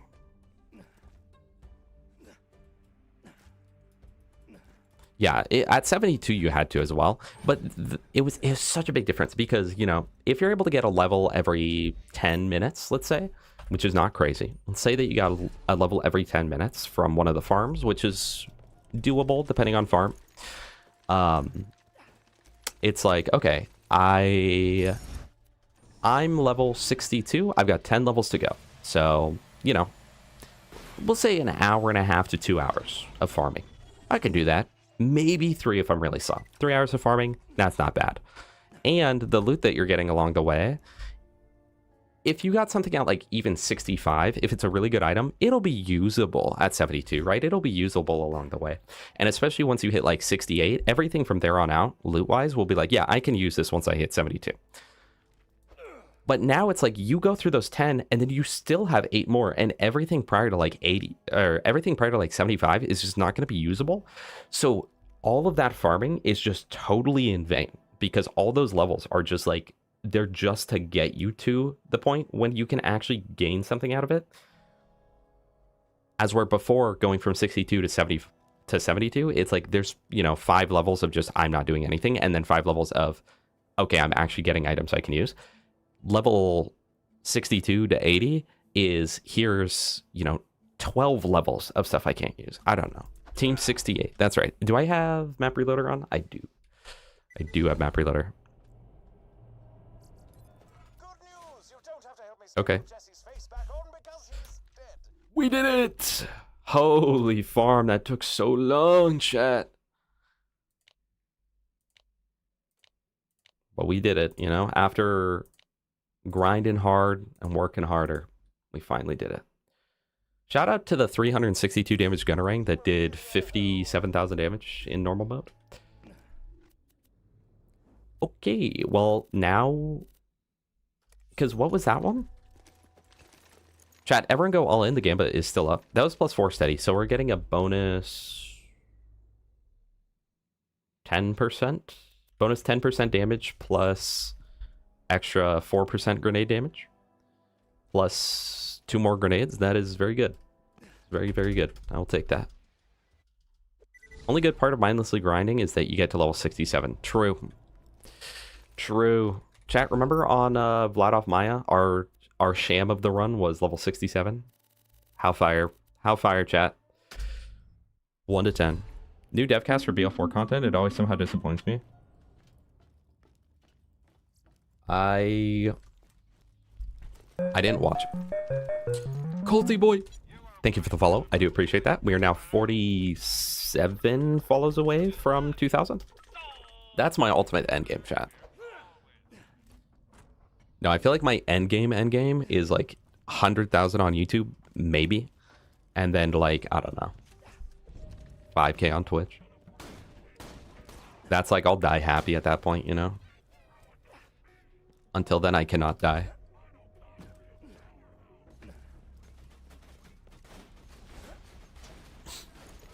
Another hour of me getting cooked. You mean captive? Yeah, maybe, bro. Dang, look at that shield, though. Hold on. Maybe I've been sleeping on Tediore shields. Because, like, yeah, it might only be able to take one shot. And then I have to leave combat. And then I have to hope that it recharges high enough to take one more shot. And if I was just using any other shield, it just wouldn't have gone down in the first place. But it's pretty chill. It's pretty chill. What level is our baby maker? So our baby maker is 5 levels under. See, this is what I'm saying. Like, at first I thought maybe I was just like speaking words that weren't even true when I mentioned like, oh, you can use gear that's like 5 levels under. But yeah, no, I think that's totally viable. This baby maker's 52 and it's still without slag, almost one shots. I do have a build, obviously. Of course I do. Chat, do you guys prefer the BL2 way of thinking where it's like I'm going to find a gun and then create a build around said gun? Or do you prefer the BL3, BL4 type of I'm going to create a really good build that will allow me to use whatever gun I want? What do you guys prefer? Wait, was Spowered? Oh my gosh! Spowered with the 8 months. Spow, I know you retired, but would you like to do a little YouTube short that would require me to call you for like 5 minutes? Also, Gas Mask, I need that from you too. And also McWiggle, I need that from you too. And also Cashew is not here, but I need it from him as well. Literally will take 5 minutes. But holy peak, chat. That is our guy. That's our little guy. Spow, I hope you're doing really, really well. I always hope the absolute best for you.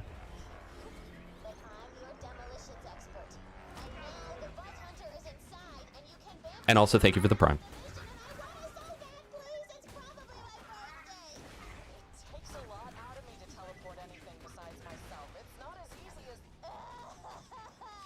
Guys, I will say it. I truly do wish the fastball would get nerfed. I wish that it did at least like 25% less damage. Because it is a little ridiculous. And a lot of times it becomes like, well, why would I not use this? And I'm all for having powerful gear, but like to a certain extent, you know? To a certain extent. And especially considering it's like one of the easiest farms in the game and one of the earliest farms in the game and can easily take you through almost the entirety of normal mode or TVHM without ever upgrading.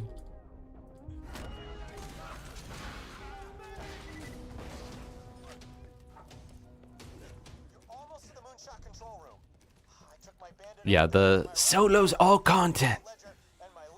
That's just that's literally BL3, BL4 philosophy. They definitely want it to be with those games where like you create one build and you can do all the content and you don't have to worry about which character you pick. As where BL2 is the complete opposite of that. It's like, okay, I want to farm Terramorphous. And it's not just like, oh, I'm going to load up Gauge. It's like, well, who am I going to kill this guy on? Because everyone's got such different kills, such different pros, cons, weaknesses, all that. Really good build that could use multiple weapons because I like switching it up. Yeah, and I think there's nothing wrong with that. I think there's nothing wrong with that. I totally get why people do that. But it's not me. But I do get it.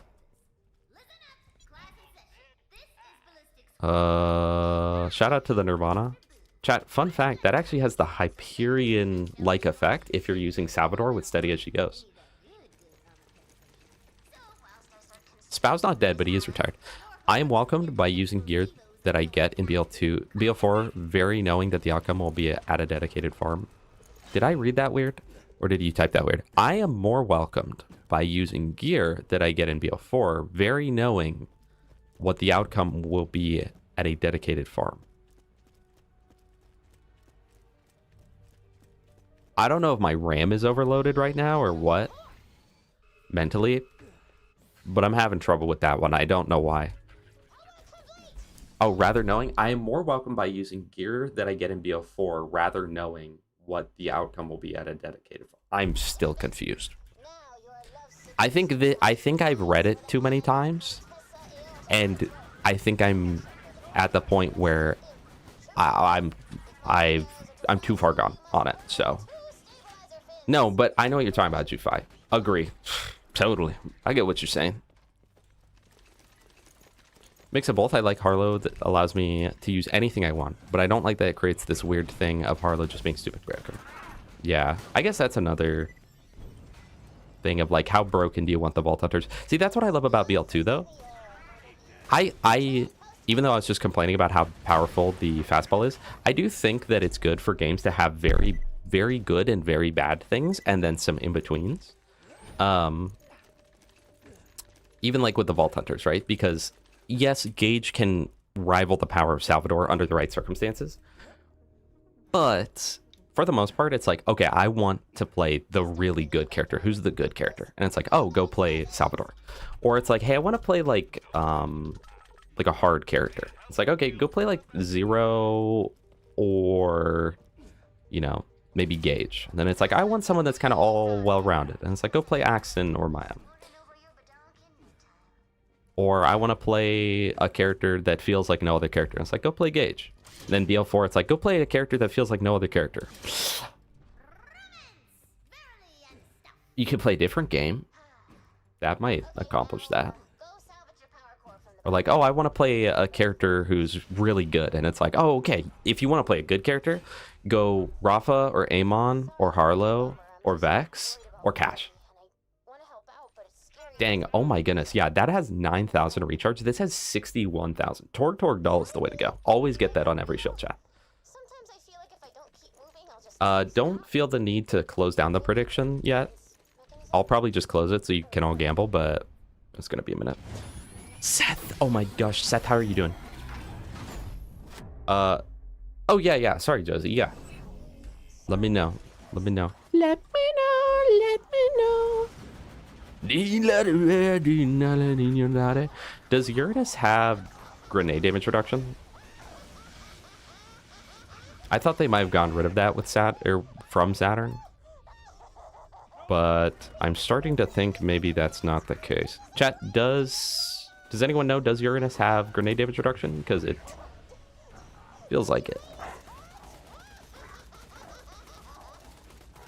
Who feels like Trapper? There is no Trapper, unfortunately. Who's Ghostface, though? Because Trapper, like, at least is fun.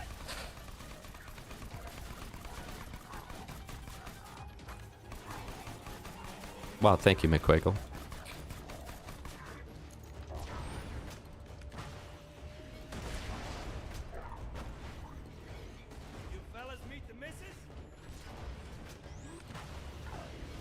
Hellord, you were kind of onto something there.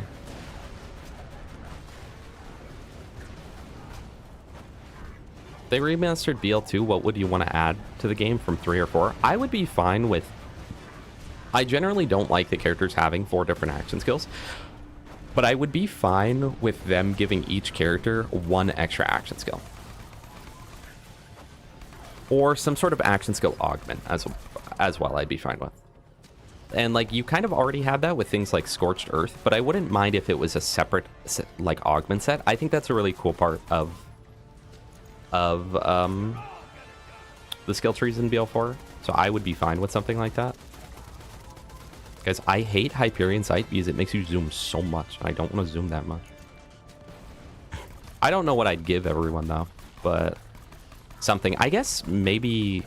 I thought 2 action skills, but now in this very moment, I'm starting to think maybe literally just adding augments would be enough. Okay. Maybe just adding augments would be enough. Where it's like, you know, Salvador can now like have an augment for the one-shot build, right? That helps with the one-shot build. But not too broken. I don't like that sometimes augments... I'm so dead. I don't like that sometimes augments like Bullet Buddy Deluxe exist, where it's like actually so broken. But then there's the other one where it's like, what is it? You like crit enemies and you get duration back or something. I don't remember what it is. It's something with crit. It's like that one's cool. So I wouldn't mind it if it was like, oh, you know, you do more damage if you know, do one shot, like more of a burst damage one, or like a hoarder one. Of course, with Sal, anything you would give him would be broken because he's already broken. But I would imagine that in a world where they remastered the game, they would fix Salvador to work more as intended, and all of a sudden the augments wouldn't be broken. They'd feel more required. True, BL1 had it down, right? Oh my goodness, no. Ordnance slot, though? Ordnance slot? I don't want them to get rid of rocket jumping, but if Salvador could dual wield ordnance, it would be okay. It would still exist. And then, chat, ordnance slot and regen is the best thing they added to BL4. I'm not gonna lie. Out of everything where it's like, they've done a lot of stuff with BL4 that I tend to, when people ask, it's like, yeah, I really like this thing they did, but they kind of ruined it. Or I really like the idea they went with this one, but they kind of blew it there at the end. Ordnance has never been one of those. Every time I'm like, this is just better. This is just a better way to play the game. Ordnance is the way to go. Ordnance is the way of the future. Every character could have a rocket jumper on, and it wouldn't like be in any way harming your build, other than the fact that you may or may not have a, you know, absorb shield on. And then if they made it so Sal can dual wield ordinances, think about it. But the system itself isn't bad, guys. It's just the balance of it, which is all of BL4. It's like so many of the things are like, there are a lot of things in BL4 where like the system is just bad, like the way that it works, right? Like Infamy. But a lot of the stuff in BL4, at least in my opinion, is like, it is not bad. It's just that it's balanced to be really bad. It's balanced really poorly. But I feel like Ordnance, I just love Ordnance. Ordnance is so good. Yeah, the Encore station too. Hold on. True. Got PTSD seeing that health bar tick down from fire damage. My TPS 1 life hydration only run in UVH. Oh, Hyperion only. Sorry. I'm streaming. You know how it goes. Doppelganger ended that way and I still haven't gone back to try it out. I'm so sorry.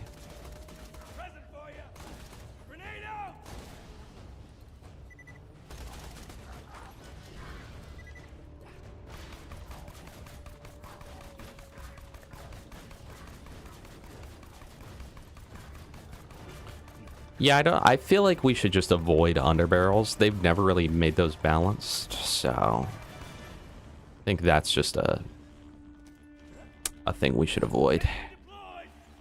In the same way that I think they should avoid Unreal Engine 5, not because it can't be optimized, but because I don't trust them. Chat, go all in quick. You still have time to go all in on the Gambit. Just go ahead and go all in real quick.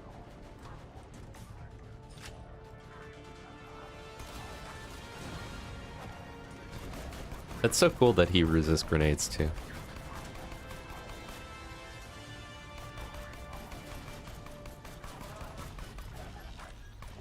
Yeah, no, I would love to see either augments or a second action skill, especially for like Krieg, for instance, because it's like you actually just straight up don't use his action skill. But I also think augments could fix that. So it's like new augment, you don't pull out a Buzz Axe, so it's still Buzz Axe Rampage. They'd probably like rename it from Buzz Axe Rampage or something. But instead of pulling out a Buzz Axe, you light yourself on fire and get a bunch of bonuses or something. Like outside of the normal on fire bonuses. It's like you go into like raving lunatic status or something. Because I really feel like the action skills really add to the character and their personality. And BL3 and BL4 really harm that a lot by giving them so many options. It takes away from their core, right, in my opinion. And I would so it would be hard to like add more without it taking away from their character, because like Axton is all about his turrets, but if you were to add augments that change his turrets or do whatever, that might be cool. Or like Gage is all about Death Trap and Anarchy. Gage is a character that you could have multiple skills because she does have like two very definitive parts of her kit. I don't know. Yeah, me too, Gas. I think less is more when it comes to action skills. That's why if they ever added more to BL2, I would only want 2 max. I would not want more than 2 action skills.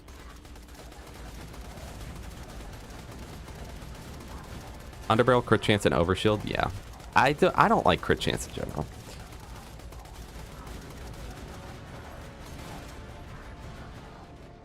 Biggest complaint of BL4 is that they keep reskinning everything. Nothing feels brand new in a game where they add new content. It's just the same 3 regions and same enemy types. Yeah.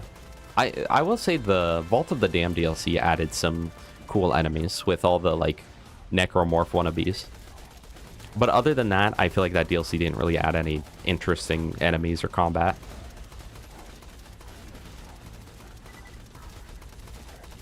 Aside from the bosses.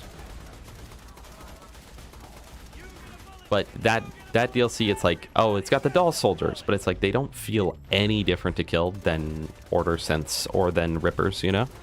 The exact same.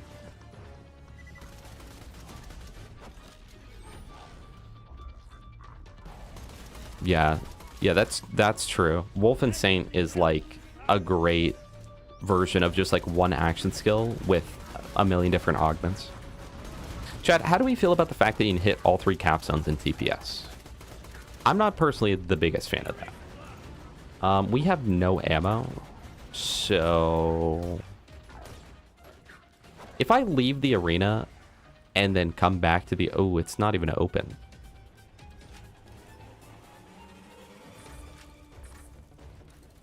Interesting. Oh, I just got rockets out of an ammo crate. Unbelievable. In BL2? Yeah, okay.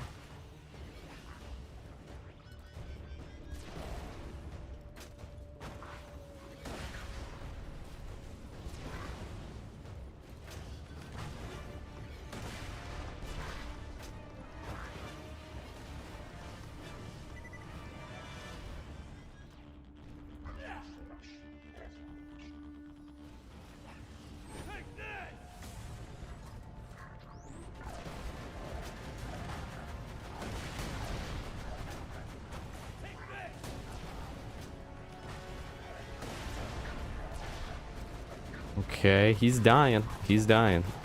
He's very low.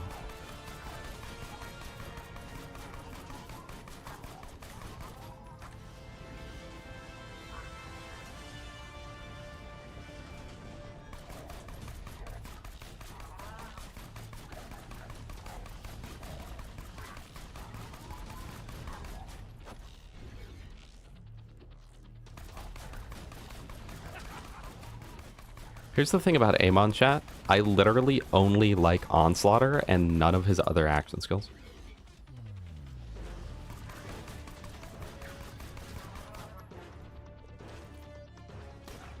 Yeah, Josie, I already said you can tell me all about it.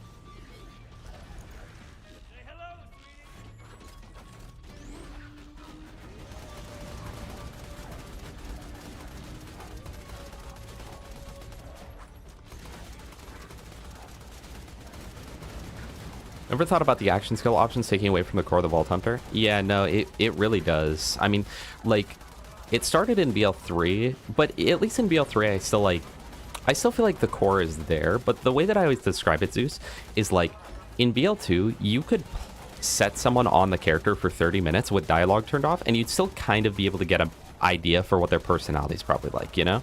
As where BL3 and 4, that's just kind of like impossible to do. I probably should wait to move until I have my turret out. It's kind of impossible to do because it's like in this game, right? You just put 10 points into Gage and then player for 20 minutes with dialogue off, and you'd still be able to get the gist that she's about, like, it seems like she's about, you know, chaos and like roboteering and like engineering. You could glean that from the small amount of gameplay. I really need him to aim for the turret that is... Okay, perfect. Or with Moze. Moze is a case in BL3 where you really could tell the character simply by playing them.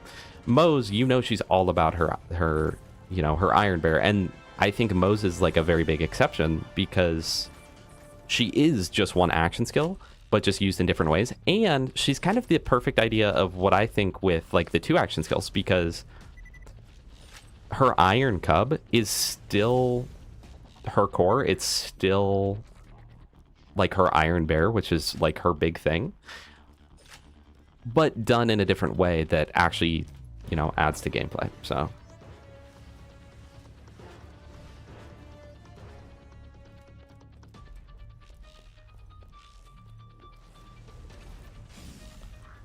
ow.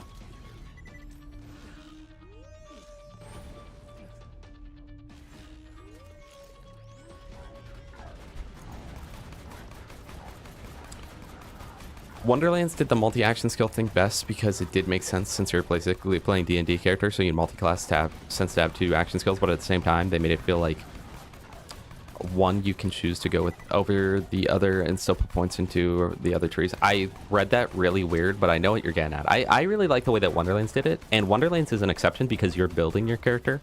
So where like BL4, it's like I'm playing as a specific character, but I couldn't tell you a thing about the character.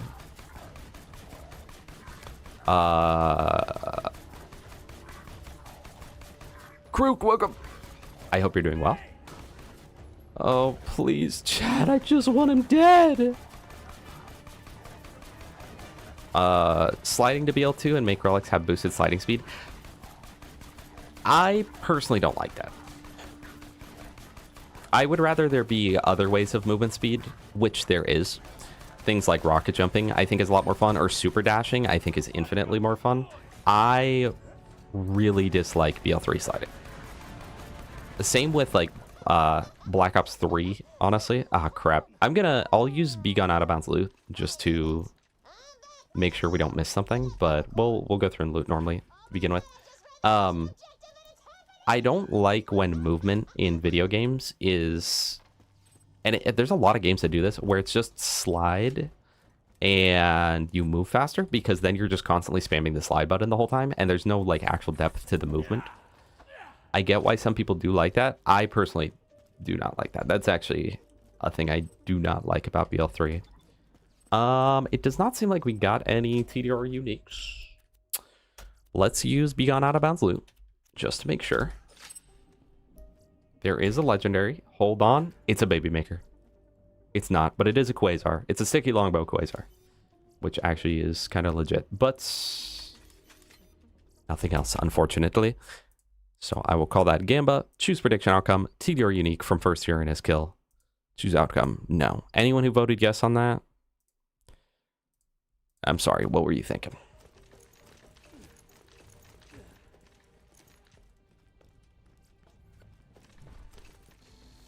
I'm doing well, Krook. Third person ever to get sub 53 geared south. Dang, okay, okay. Well, the other day you were complaining about how bad you were at the game, so... That's how I knew you're a true speedrunner, though. I was looking at your speedrun profile the other day, and I was seeing just how many accomplishments you have. And you shouldn't downplay them, because they are impressive.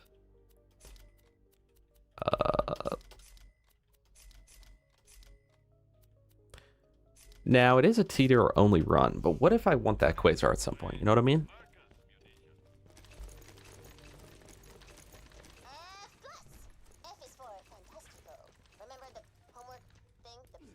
But yeah, no, I would love some sort of... I like movement tech. Movement tech is much better than, to me, than either like press a button to move fast or just move really fast. Stop complaining and stop getting frustrated. Isn't that so weird that you play better when you're not tilted?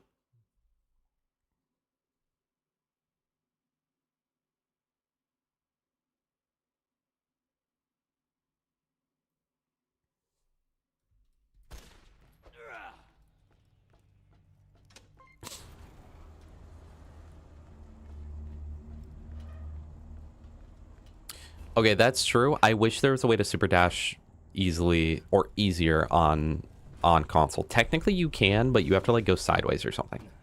Dominic has it pretty good, but it's certainly not the same as on PC. But it hits that perfect category for me of like bunny hopping in a Source game, where if you mess it up, you go significantly slower. If you get it correct, you move significantly faster. And if you just don't try it at all, you'll move at a very consistent medium rate, right? And that is my ideal. That's my ideal for what a movement tech in a video game is like.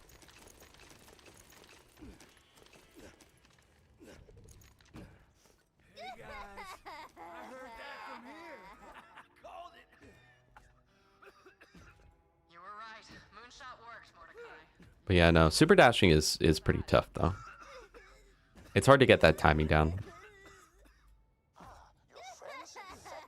I almost wish that they would make it just like a default thing, and it's just like if you're able to do the dash input within 5 frames or whatever, it'll give you the full dash. I would rather they do stuff where like the community finds cool things and they add it natively. Halo 5 did that when people were figuring out how to weld items to vehicles with vehicle welding. It was a glitch originally and it caused crashes, but then they were like, wait, that's really cool. We'll just add that as an update. And I wish they'd do stuff like that, honestly.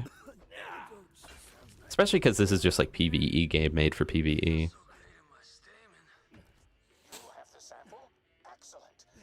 You can on console, it's just super inconsistent and very difficult. Alright, well, see, Adam knows. I guess we could kill little bro real quick.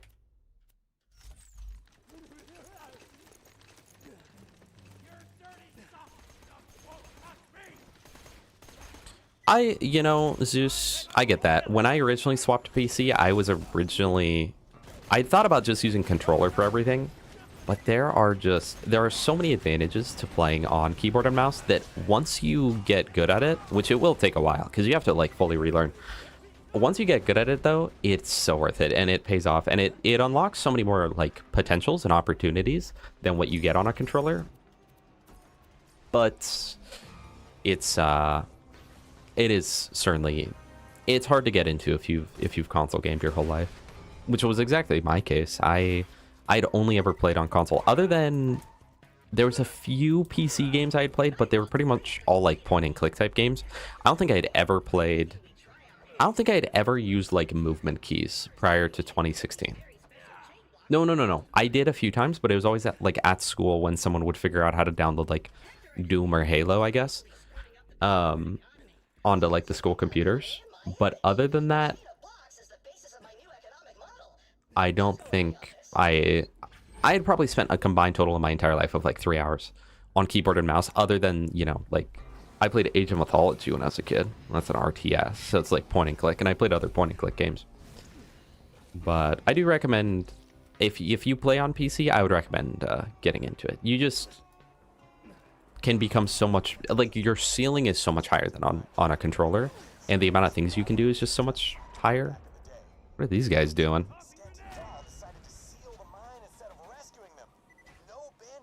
Okay, so we are farming tubbies to get a bunny and a crack sash.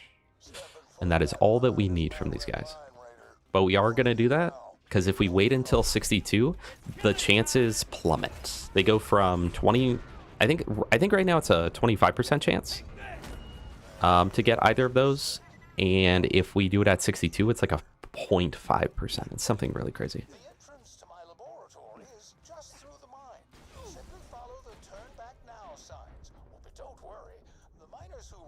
Yeah, I don't know how it went for you, Krug. When I swapped to PC originally, I swapped in 2016, and I was always like, oh, dude, yeah, I'm going to like... I know I'm going to be back on my console. I know I'm going to be back on my Xbox pretty soon. I only recall, I think, 2 times in my life that I've ever gone back to my Xbox after swapping to PC. Because every time it was like, I just realized how much better of an experience PC was. So anytime I'd be like, oh man, I want to play that game, but I only have it on Xbox, I'd be like, well, I guess I'm not playing it then. And then like all the games that I really wanted to play that I already had on Xbox, like all the Souls games, for instance, and like Borderlands, it was like, oh, I just buy it for $5. Okay, cool. In fairness, it's just the stuff that... Oh, you're talking about totems.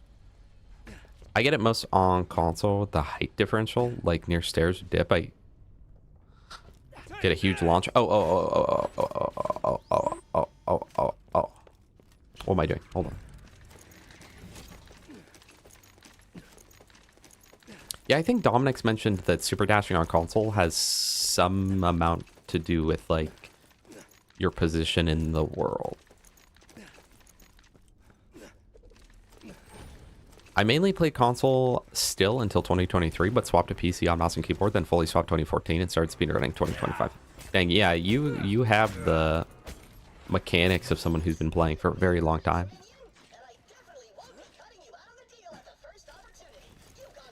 See, what you gotta do, Chthonic, you gotta get the Steam controller, because then you bridge the gap.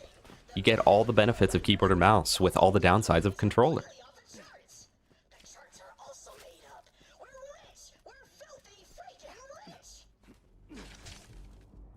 Welcome back to Dominic. I have. Sure you have.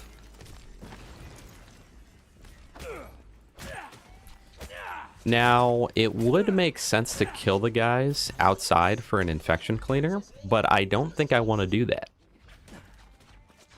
How many hours in BL2? I mean, on PC I have... I don't know. I have no clue. I think it's around 3,000 plus. I'm pretty sure it's somewhere in that range. It's hard to say because I have so much time on Xbox 360. I think I had like 50 days or something on Xbox 360.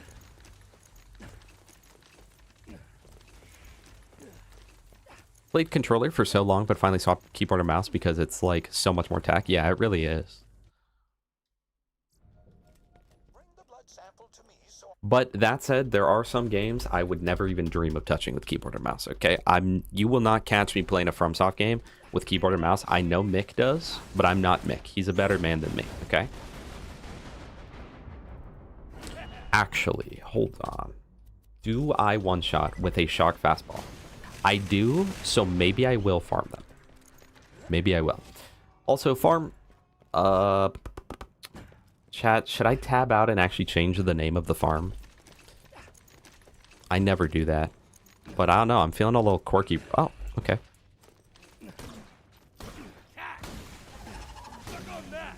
Alright, well, there you go. There's number one. Hopefully the bunny doesn't take 300 runs now.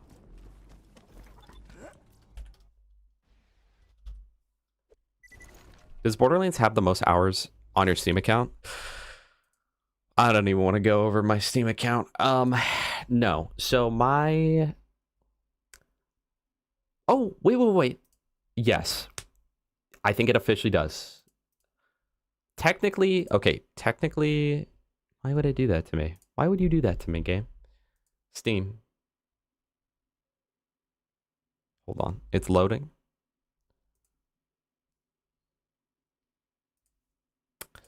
Can I sort by playtime in my all games? Hours played. So I have 3,000 hours on Clicker Heroes. Okay, if you're going to play a clicker type game, at least back in 2017, that was pretty heat. But yes, actually, Borderlands has surpassed it. So now it's Clicker Heroes, Borderlands 2. Oh, chat, it's so cooked. I'm so sorry. Clicker Heroes, Borderlands 2, VR chat, Dead by Daylight, Rainbow Six Siege, and Terraria with the beautiful 670.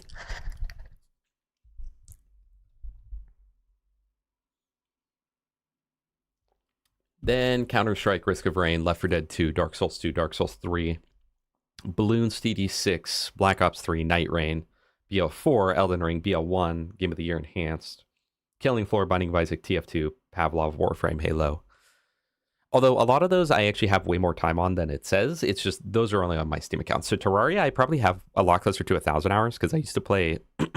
I played since before 1.2 on console. Okay, And if you guys know, those updates came out like a year later. So I have way more time than that.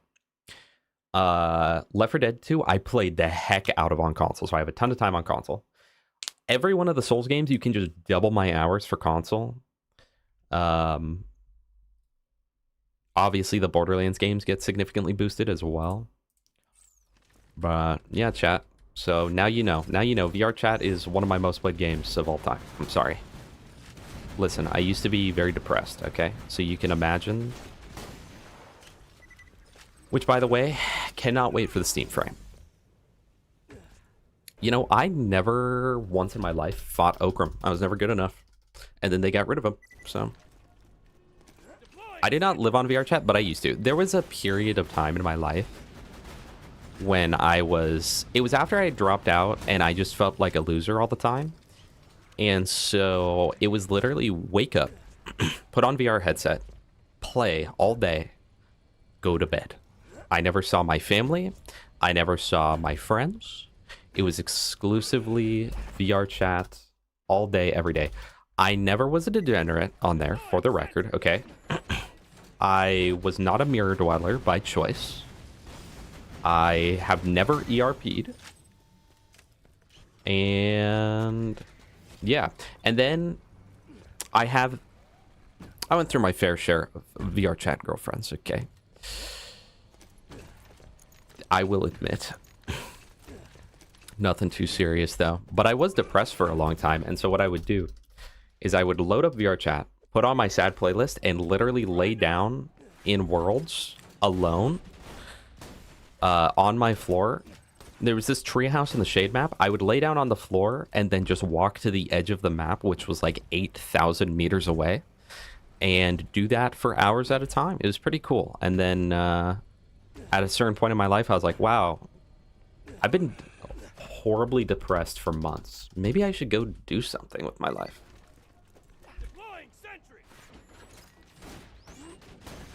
And then I hopped on League, so, you know. We did something all right. We did something all right. VR Chat is not good for a young man. I agree. I agree.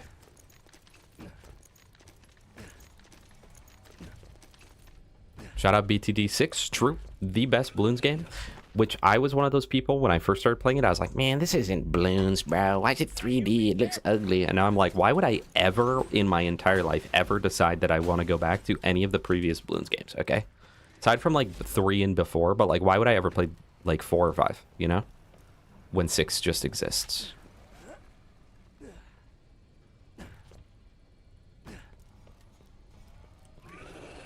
$4K hours on CS, then R6 with 1.6. Yeah, those are both some of my more played games, but my most played games of all time are... There's no way we just got that. That's so rare. Okay, well, knock that off the thing, chat. Let's see. So it's bladed, so pretty much no accessory. Wait, bandit grip is kind of crazy. More mag size? How often do I Bloons? Not super often anymore. I used to Bloons a lot. I've got 300 hours on it, which it's kind of sad. I've talked about this before, but back in the day, okay? Back in the day, it used to be like, dude, I have 20 hours on Borderlands 2. And people would be like, dude, you don't even have a life, bro. How do you have that much time on the game? That's crazy. That's crazy that you have that much time on the game. And now with almost every game you play, if you're like, yeah, I have 200 hours. They're like, so you don't play? So what, you just don't really play the game? They're like pretty new. Like, no. Does the bunny get grenade damage on the actual rockets or just on the reload? Chat, the bunny unironically is not... People will classify it as like bottom worst item in the game. That's definitely not even remotely close to true, in my opinion.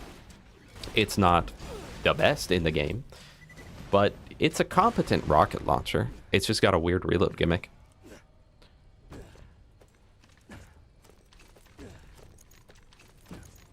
Yeah, I've only done like 2 black borders, I think.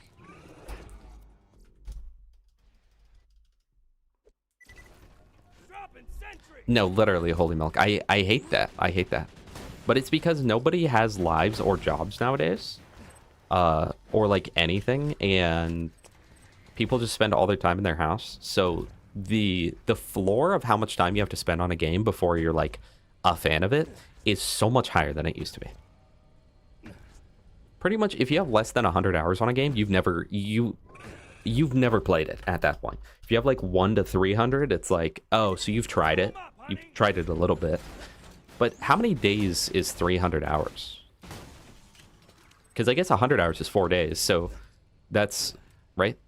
Yeah, 100 hours would be 4 days, plus a tiny bit. So if you have 3, then you're at 12 full days in that game. I have 12 full days in Balloons, but it really seemed like I'm new to the game, you know?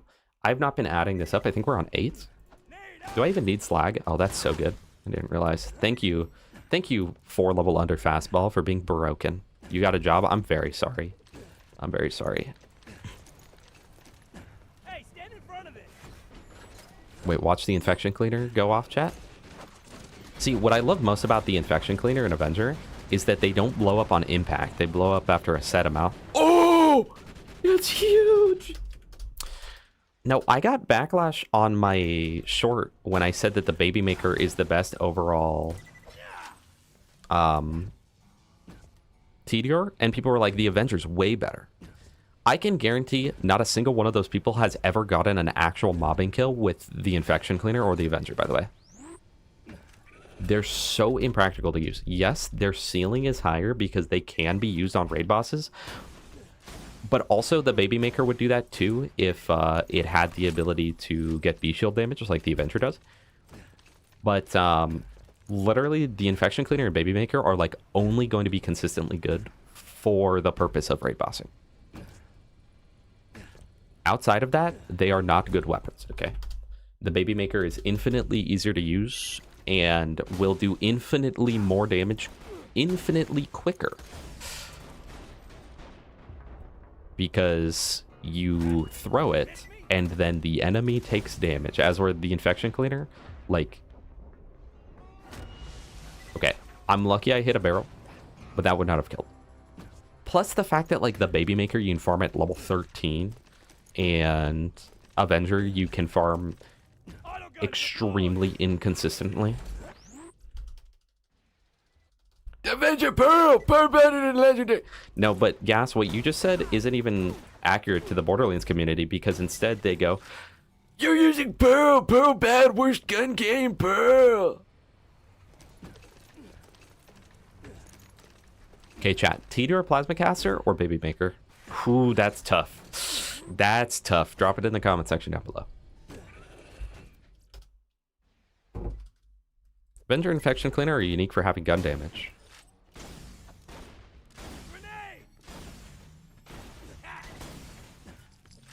First try? It's sad that Aaron Cairo's a Scientologist. Gun damage, which bonuses and truck damage, which is why on paper they're super broken. But yeah, no, exactly. Like I don't think these people could tell you why the Infection Cleaner or Baby Maker, or sorry, or Avenger are good. But they'll certainly tell you. They'll certainly tell you. I got a legendary, so that's a Whiskey Tango. Yippee! I don't think they could tell you why it's good. They'd just be like, it's good, bro.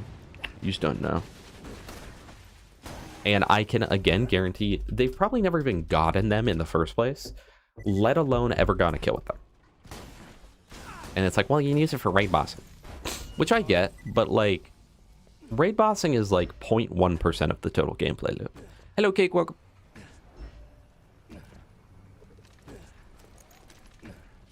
The world-class dodgeball champion. And I believe that, too. Oh, another tubby. We're getting pretty lucky with these right now. Who you calling Tubby? Another bunny? Oh, did anyone answer? Does the bunny get inherent grenade damage on the rockets or no? I don't think so. I think it's just the reload, but I would love to know.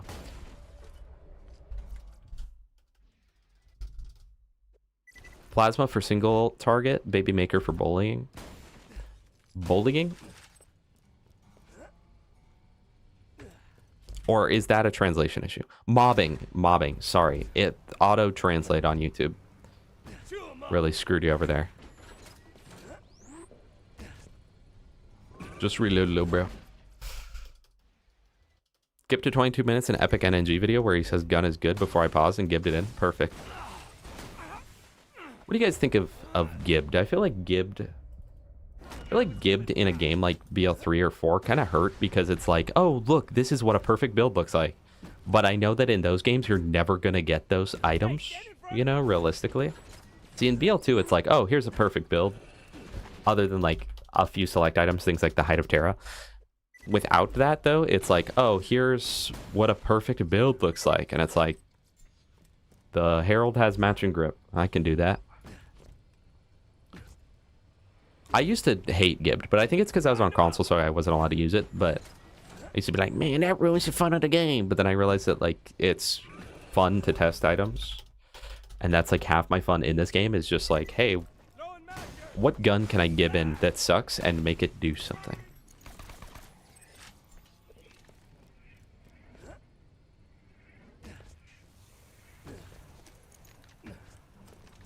No, exactly, Holy. It's the same thing as like when you play Minecraft and then you're like, I'll just swap to creative for the thing I lost. You have officially, if you do that, you've officially doomed your playthrough. Because realistically, you will be turning it off immediately after that. Do I have Riva Tuner up? No.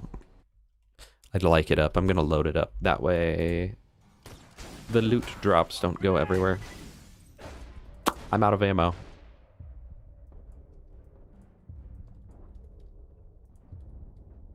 Get him, bunny! Or Gunnerang. Oh, well, Riva Tuner just opened. I can tell because it just went 12 FPS. And now, oh, no, wait, was that or was that the memory leak thing I get? What? Hold on. I don't even think that's Riva Tuner doing that. Do I want to download? Hell no.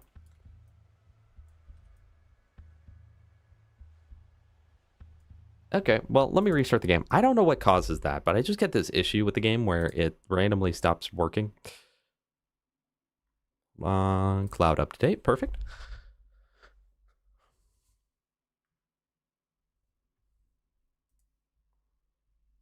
That is true, Captain. BL3 is like, here's a 1 in 9 million class mod. QWERTY, welcome.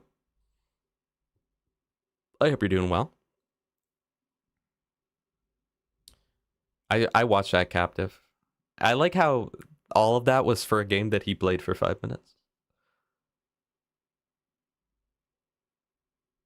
I actually have Loot Collision downloaded. I don't know, I don't use it. You are, but your keyboard isn't? I'm so sorry to hear that.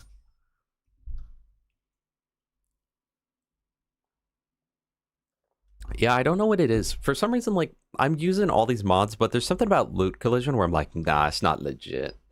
Even though I know full well, I just... I literally just, every time, just use Be Gone Out of Bounds Loot anyway. You know what? I think I have it downloaded.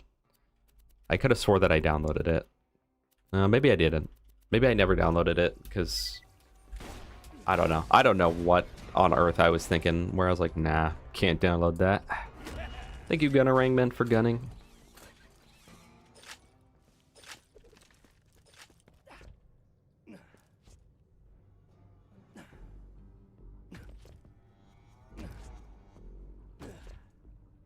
Yeah, the best of best rolls are crazy. And I don't even think I was exaggerating. I'm pretty sure with a perfect class mod to get like all the stats.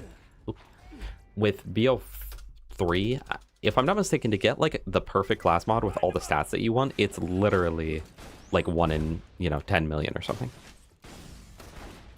At least according to my Discord, which probably did lie to me, to be fair.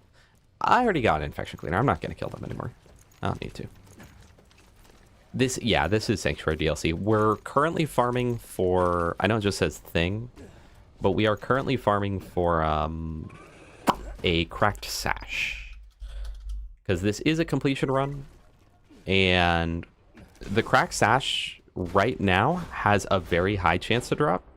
I think it's 1 in 4 right now, as where if we waited until level 62 to do it, we would have a 0.5% or something, or like 5%. It's so low, so incredibly low. As where right now it's like 1 in 4. Because he can drop the Whiskey Bunny. Will I survive this? Right now he can drop the Whiskey Bunny, Crack Sash, or Skin.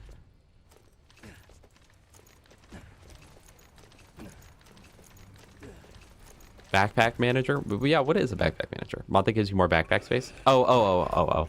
Nah, I don't have it right now because I just play a lot of like bingo and stuff. And so for that, I don't use it. But when I'm just playing casually and for, I don't know, like a year straight, I always just played with 100 capacity because this is the only Borderlands game where you have like no inventory. Well, I guess in TPS. But TPS doesn't even have enough loot to like worry too bad about it. But yeah, no, I always played with 100 inventory because it's like I've got all this gear, and the thing is, in game you can do that anyway. There's ways to just increase your backpack space through exploiting the game, not glitching the game, but exploiting it. So I don't know. I don't consider that cheating at all. That's like on the very there's like a pyramid, right, of what mods are considered cheating. I would say, or like illegitimate. I would say that is like at the very bottom of the list, because that's essentially just your game changing one file to give you more space, and all it does is give you space that you could otherwise get. It's just inconvenient otherwise, because if you don't give to 100, or not give, but like backpack manage to 100, and instead what you do is you just collect weapons and then trade them out, the only difference there is that you can't take off gear unless you just drop it on the ground, which is annoying. So no, that's at the very bottom of what I would consider cheating. It's less of cheating than just pimper having, okay, which is just in the game. True, in solo you can only cheat yourself. We are currently farming tubbies. They've got what is it? Does anyone know? I've never known. What is the actual number chance? Oh, here we go. What's the actual number chance for a BA or elemental enemy to become a tubby? I think it's like 1 in 10 or something, right? So right now, Cordy, we've essentially got, because 3 elementals always spawn, so out of those, each one has like a 1 in 10 chance or something to spawn as a tubby, and then once we kill the tubby, we have a 1 in 4 to get our crack sash, which isn't particularly a good item. We're only getting it because this is a Tediore run, so we're going for like full collection. Don't know, Prez. I don't know. Gearbox is very much like Bethesda in that way, where it's like, hey, there's these issues in the game, and they're like, yeah, that's chill. Well, have fun modding it. Have fun coming out with a mod to fix it. It's like, oh, okay. 12%? Not sure. Yeah, I have no clue.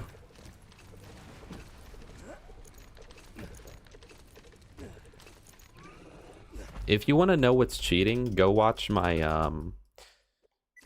challenge run videos be like, where I use Orphan Maker only, and that's honestly none of that was cheated, low-key, so that's a good baseline. Anything worse than that is probably cheating, but I think I've played in third person a few times. It's not really for me, you know. The game was definitely not made to be third person. I feel like third person games were made to be third person, and then a lot of times with third person games, if you play it in first person, they don't feel right. For instance, Resident Evil 7 in first person feels great, but then playing it in third person feels very weird. And like Resident Evil Village as well, as where all of the other games in third person feel totally fine because they're made for it. Or even, I don't play GT. I've played for maybe 20 hours total in my entire life, but I always felt in the times that I did play it that the first person just felt very weird because the game was very much made for you to not have your camera attached to your body. And pretty much anytime I see anyone play the game, they're never in first person. So other than like, I think they swap sometimes for like combat.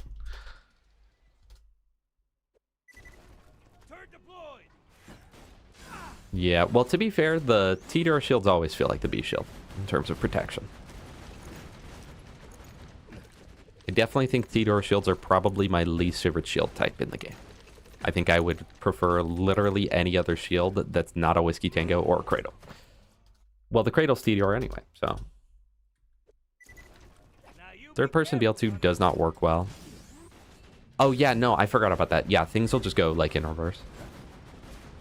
110 per the 3 of them. 110 per the 3 of them. That's not that bad then. Well, we've gotten pretty lucky so far. We've gotten like what, 5 so far out of 28 runs? Probably more runs than that. Trying to help with the percent, but I'm just a fan. Don't focus much on that. Yeah, I don't. Hey, I have like 3,000 hours in the game, and I couldn't tell you half the stuff in this. I really try my best to hit a mix, chat, of a veteran that's a much more casual experience of the game, you know? And so my knowledge of the game in general is much higher than an average player, but much lower than a Jolts dude. Must have mods for PC for casual gameplay. If I were to play right now, totally off stream, and it was like, what mods do you want for the rest of the run? They're all Python SDK mods. Right now, what mods do I want for the entire rest of the run? Alt use vendors. That just makes it so you can buy all ammo in a click. If I'm playing Gauge, I'd low-key use Anarchy Saver, but you have to hold yourself back on that. Auto pickup's really nice, but you can't work around weighted drops. But auto pickup makes it so, one, Iridium and Seraph crystals pick up when you walk over them, which is amazing. And when you open up a chest, everything automatically goes to your inventory, or every like ammo drop. So I used to use it. I don't now because I try hard a little bit with ammo,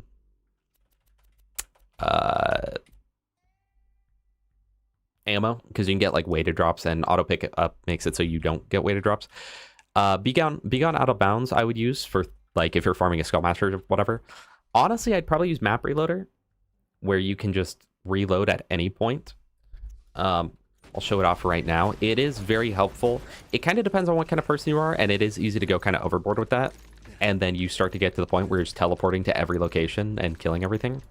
But it is very nice and would honestly save us so much time here, because like if I don't get it, I just press F8 and then now I spawn here. See, I'm already like, I want to just continue doing this, Loki, but I'm not gonna. And then what else would I use? Map Reloader, blah, blah, blah. Easy read only. Either this one or the Captain Fufu one, since this game does have a lot of that. I would also personally use... There's a farm counter mod, which is really nice if you like to keep track. This just automatically goes every time you save quit. I don't use it anymore because I put an actual one on screen. But that one is very accurate and it's very good. So I was using that for a very long time. And photo mode, Python part notifier. It shows you exactly what all your parts are. And then skill saver. Skill saver and unspec skills. Both of these are so good. So skill saver and unspec skills, I have both of them right now. I don't know if you've ever done it where you go through, you build your whole thing and you're like, oh crap, wait, I don't want points in pressure. I actually want those in healthy. Super nice. It is one of my favorite mods. And then skill saver, you get to save your skill trees and then you can go through them. So I've got like multiple pages of builds where it's like, okay, whenever I'm at level 80, I'll just go ahead and select my assault rifle build, and there you go, I've got my assault rifles going. Now you be careful, honey.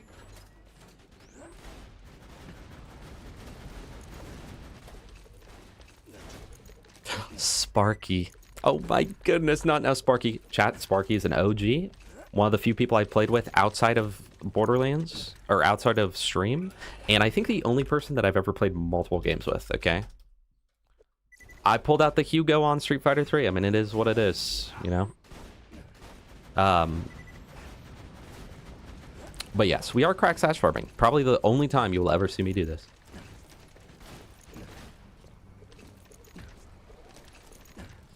Yeah, well, Cake, there is the... I don't personally use it, but there is the Better Spawns and Travels mod that lets you travel from your... I think you can travel from your inventory, similar to BL3 and 4. But on top of that, you respawn at all save stations, just like you would in BL3, which is really, really nice. So you spawn at anywhere where there's any sort of checkpoint, and it does make it like BL3. If you want, you can take pretty much all the quality of life features from BL3 and put them in this game. Easy read only, do you still have to select your character? No, yes and no. So if you use the Python SDK one, no. If you use that one, you just press the button and you're permanently in read only. Anytime you quit the game and then enter back in, you'll still be in read only, okay? And it'll reset. So I could go turn in the Heartbreaker mission right this second. And as long as I click that mod, then I just save quit, enter the game again, and there you go, I'm good. Now, alternatively, if you're using Map Reloader, the one where you can just press the button and you'll respawn, you can press F7 instead, and that does a read-only farm. So that is an alternative. Or you can use Captain Fufu's Easy Read-Only, which does have you reselecting the character, but it comes with positives, because with the read-only mod on the Python SDK, let's say that I go turn in the Grendel quest. Normally, doing like a normal read-only, you can turn in the Grendel quest, get the one you want, save quit, enter the game, go put it in your stash, and then reselect your character. With the easy read-only mod, you can't do that.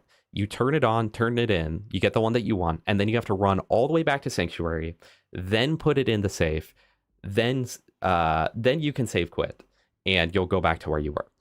So you don't have to reselect your character, but you can't do any save quitting, which means if there's something that you want to read only that would in some way want you to save quit, typically when you're stash farming, then I think the Captain Fufu one is actually better and superior, but you do have to remember to like use it and not use it.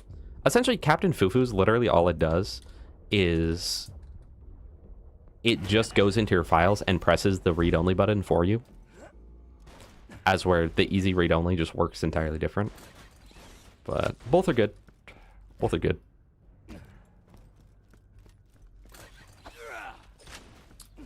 The Fufu one is like Linux, and the other one is like Windows, the SDK one, where it's like it is easier to use and quicker to use, but you can do a lot more with Fufus.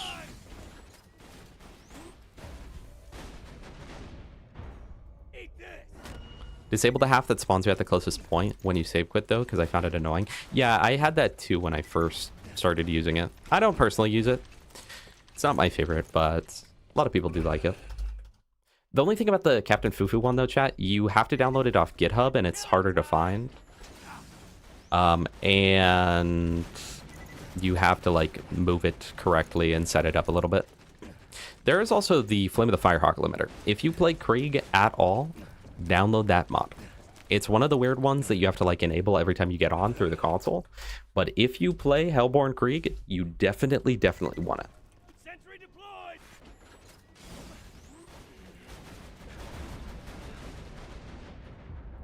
Also, Ducky, how are you doing, Ducky? It's okay. It is okay. I hope that you're doing well.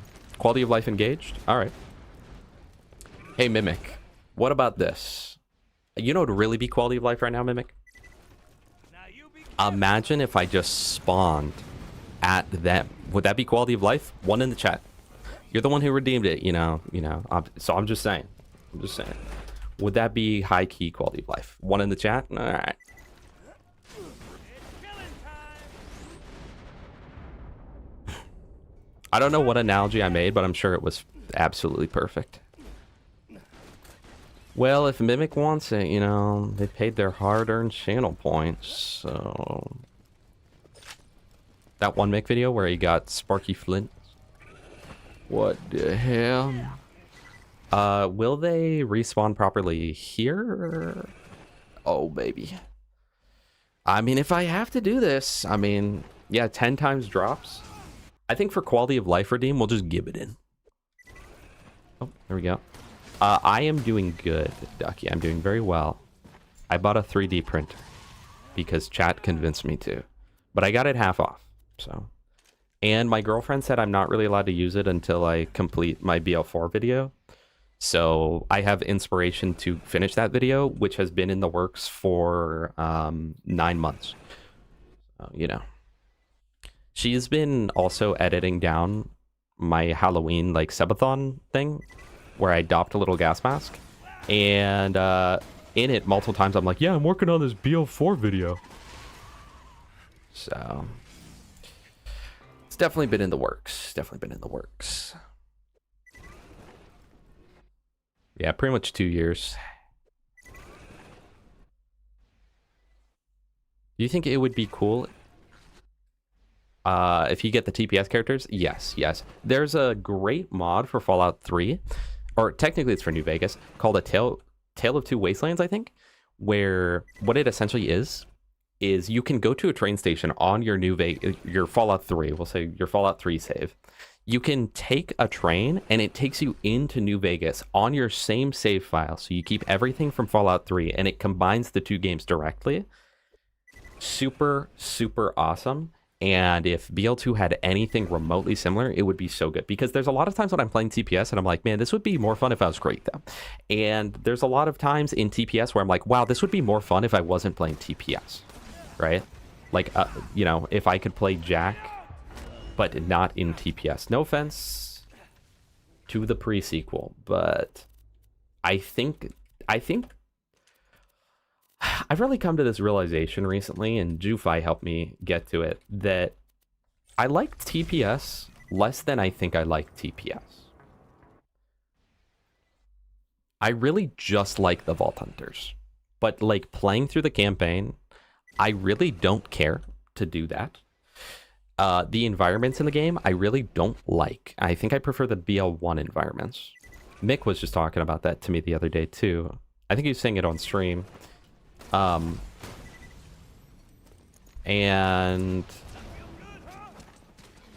oh, that's either a skin or a crack sash. Yeah, baby! Which to my knowledge is in no way better than just having a equally parted shield. It's also 2 levels under, but we have it. We have it, chat, so we can be done with this farm. How long have we been in quality of life? 3? Okay. Let's go to... What do we go do now? I guess the other DLCs. I really don't want to finish this DLC, honestly. We don't want to kill the warrior either. What do we go do? Chat, someone leave it in chat. What do we go do?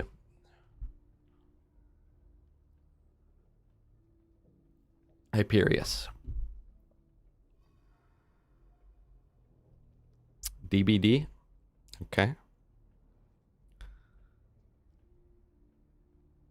Yeah, no offense TPS. Like, I love TPS and I think it's a great game, but out of every single game in the entire series, the one that I have the least desire to play consistently is TPS. The goal is to hit max level and get the items. But we all know once I hit like 62, we're giving in level 80. Okay, let's be so for real right now. Maybe though, I could go normal mode and go unassuming docks. Let's go see how that goes. The only thing is I'm thinking like, what if I'm not in read only, right? Whew, okay, I just realized. Let's see if I one-shot everything in the Tina DLC. If I do, we're just gonna do that and progress towards our Slag Omen. Also, it has been 5 minutes, so quality of life will be disengaged. I'm so sorry. Cry about it. But hey, if someone else were to redeem it... Oh, it's on a cooldown, actually. Pirate, so you have Hype Beast. Yeah, do it. I think I want to do... I think I want to do the SDU Dragons first. And Slag Omen, and then we'll do Hype Beast DLC. Can we get a Kill the Blues? TPS either should have been shorter in a DLC for BL2 or longer with more content. Absolutely true. It hits this in between where it's like, it drags on, chat. I'm telling you, I've been saying it for years. Borderlands, the pre-sequel, is when we started to get a lot of the bad things about the games. Thank you, Head Lord. TPS is when we started to get a lot of the negative things in the games, in my opinion. A lot of forced mobbing, forced dialogue, very slow parts, and the game just drags on. Surely I am not the only one who feels that, right? Deadly Vapors, how you doing today? The game just drags on. And not like this drag on, but like it just feels like it takes forever. What elements do skeletons take? Do they take shock? Oh wait, we're in normal mode. Forgot about that. I'm really hoping I one-shot everything. It is... They might take 2 shots. I feel like it drags more than 2, in my opinion. I feel like it drags, and the thing is, some people in my comments have brought it up, where in TPS, there's a lot of missions that are really long. Like, it's like every mission in TPS is like the entirety of Where Angels Fear to Tread. Like the artificial intelligence mission, the whatever the heck it's called. You guys know the one. It just goes so long. I feel like the game could have easily been double the amount of main missions, and it would have helped. It would have at least helped break it up, because it doesn't feel like, man, I've been on this mission forever. It feels like, man, I'm getting a lot of missions done, right? You play for an hour in TPS currently, and it's like, oh, I got 2 missions done. Versus like, man, I did 4 missions. But they drag on, and there's really very little reason to do any of the side content in the game, I feel. Because they're either really annoying missions to do, or they don't really get anything worth doing, in my opinion. Sounds like we should go find this Eleanor. And yeah, I don't know. I think TPS drags, and then it really, really introduced the very long, unskippable dialogue. Like, I don't know many people that use dialogue skip for BL2. I don't know pretty much anyone that uses any sort of dialogue skip for BL2. There are a lot that use it for TPS. Because, I mean, think about, like, when you first meet Gladstone, for instance. That's the most egregious, but there's a lot of smaller instances. But when you first meet Gladstone, it's, what, like 2 or 3 minutes of just him talking in a room, nothing to kill, nothing to do. And then people will be like, why, your ADHD can't handle sitting still for 3 minutes? Why would I want to purposely wait in line at the DMV? I can handle waiting in line for 30 minutes at the DMV. Why would I want to do that? You know, and in the same way, I can wait for 3 minutes. I don't need to be killing stuff constantly. But why would I not want the option, though? Why would I not want the option? And BL2 has the option because the only times that they force dialogue, it's either, it caps out at like 45 seconds, or it's an area where you can just save quit and go next, you know? And TPS certainly has a lot. Even like thinking about when you're first going through like Concordia and you're just doing like a menial random tasks around Concordia, it takes a long time because it's just jumping around, grabbing random stuff, listening to the Marif, listening to dialogue, and it really hurts repeat playthroughs in my opinion. Added on top of the fact that there's like very little difference in playthrough other than the character. Like on BL2, I could play through as Krieg 10 times in a row, and I wouldn't get bored. TPS, I could play through as, you know, Jack twice, and I'd be bored halfway through the second time. He's just like me for real. Yeah, and it's like, I don't need to constantly be killing stuff, but I want the option to be able to do it. Anyone who doesn't want any sort of dialogue skip, it's like you don't want us to have options. You don't want players to have the ability to do this. Because you think it's just that we have ADHD and not that we have a good point, you know? Well, I actually rolled it, so we'll do it again. Hey, adventurer. It's closing time. These idiots can't take a hint. Could you throw them out for me? Don't be afraid to get rough. Thanks, sugar. Oh, come on, all right. I'm sorry. I'll never say nothing douchey again, I promise. But the Gladstone Yap happens halfway through the entire area, so if you save quit, you have to run back through all of that area. So at that point, it's not worth doing, you know? Because it takes so long. I'm having fun. No, dialogue skip, it's fine. But it definitely started the trend. And BL3 is definitely worse. It started the trend, but I'm not saying it is the trend, you know? Because, like, BL3 is obviously way worse because, at least in TPS, a lot of them can be mitigated in some way. And if you turn off dialogue skip, or if you turn on dialogue skip, then it's pretty much a non-issue. BL3, even with dialogue skip, it's an issue. Okay, there's still areas where you have to wait, even with dialogue skip. Please get him out of our way. Alright, fair enough. Okay, Mr. Torg, I banish you to the stocks. I killed the glitchless speedrun. Does that actually kill glitchless or no? I doubt it would. But also, the Borderlands community is really weird with what rules are and are not allowed for runs. So honestly, I would believe it. If you told me that broke glitchless, I would believe you.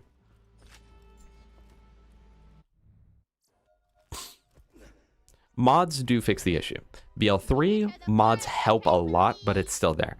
But yeah, no, TPS, don't get me wrong, chat.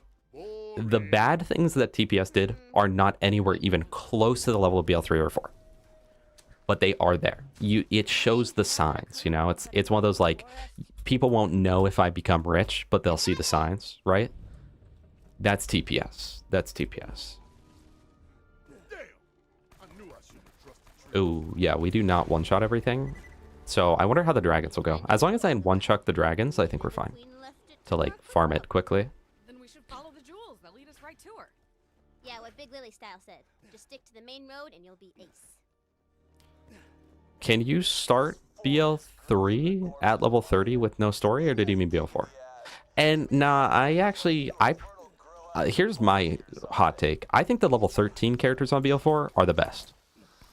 I think level 1 drags on way too much, and I think that level 30 I don't enjoy. In 3, you can start a level 72 character, which I wish they would do in all the games, honestly. On one hand, it makes it so people never actually play the game.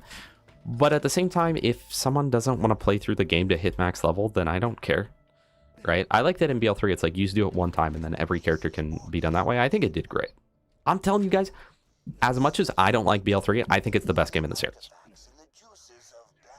It's by far my least favorite in the entire series. I think Wonderlands is a significantly more enjoyable experience. And yet, I definitely think BL3 is the best game they've made.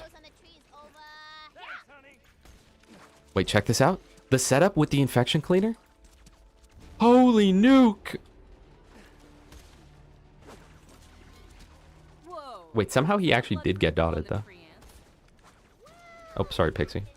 Think you're cool enough to grab the fruit without killing the tree first?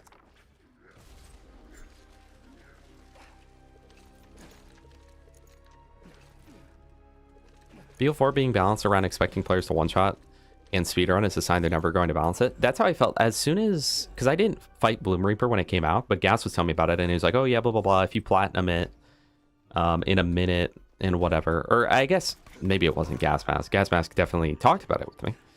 But someone at least had been like, oh yeah, blah, blah, blah. The platinum time, you have to kill it in 90 seconds or whatever. And it's like, okay, so they obviously intend for your power level to be that of one-shotting the bosses. That's an intended thing, which I don't like. I would much, especially with a raid boss, I would rather have someone have a raid boss take 5 minutes with quadruple drop rates than take 1 minute with 4 times less drops, you know? Yeah, 30 isn't balanced, and I still want to work for my stuff, but BL4, the first playthrough I didn't really notice the dialogue too bad, but that happens with all the games.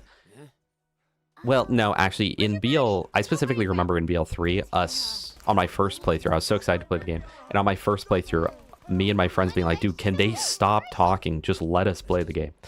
BL4, I didn't notice that on the first playthrough. The immediate moment I did a second playthrough, I was like, oh my gosh, how did I not notice that every character's talking the entire time? And I think the difference is, on the first time, I was really excited, and I was talking to chat for half of it, so I couldn't even tell you what the story was based off the first playthrough, okay? But yeah, no, BL4 has so much talking, and they do the exact same things as BL3, where it's like you listen to Zadra for 3 minutes after the mission where you go through the processing plant, and then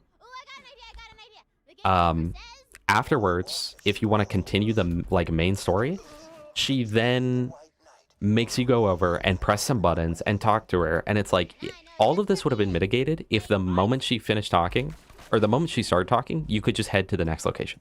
But you can't do that because the next location is at her lab. So it's actually just 3 minutes of that. And then BL4 and 3 both introduce this really epic mechanic where if you save quit on like 90% of the dialogue in the game, it doesn't skip the dialogue because they really want you to hear the dialogue that they paid the writers to make, you know?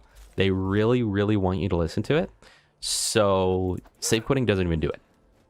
It's so bad. Also, I really like how Gearbox was like, no, we can't add a dialogue skip. It just won't work. And then modders made a dialogue skip, and it's like, no, it works. You just don't want to. You just don't want to. I would love it, though, if they just made the games with that in mind. So, like, on subsequent playthroughs, it was done sort of like TPS, TVHM, right? But even better, where it's like you've got someone that's like, oh, can you repeat that? Can you repeat the whole thing? And then, you know, they make it so it's like, oh, blah, blah, blah. You can set it where it's like, do I want to play the game on the original dialogue or do I want to play it on faster dialogue?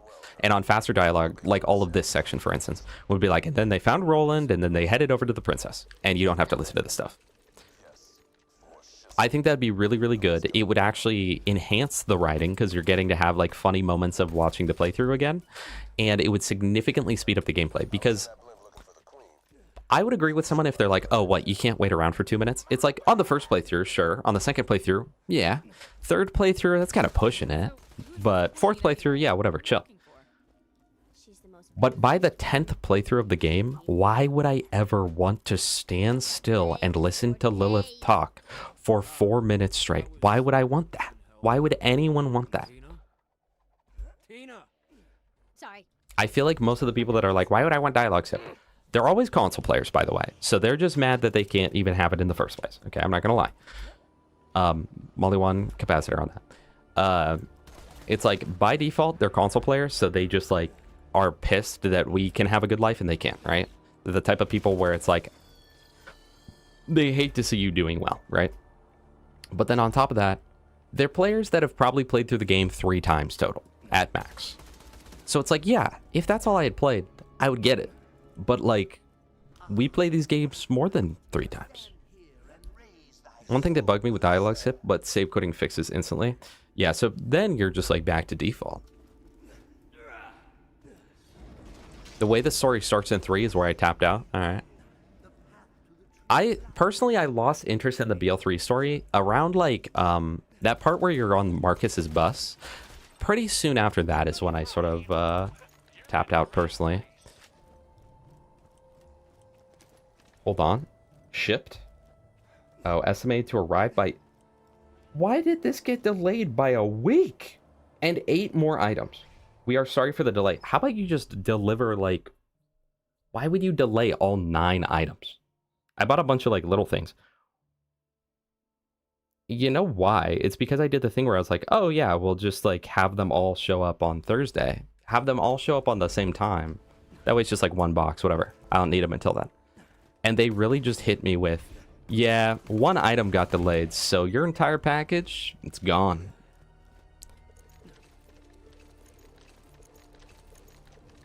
You know, I get why some people wouldn't want to use Amazon, because, like, the whole, like, it being a bad company that treats their employees poorly. But it also happens to be cheap and convenient. So, you know. Do you think the average player plays multiple characters at a time?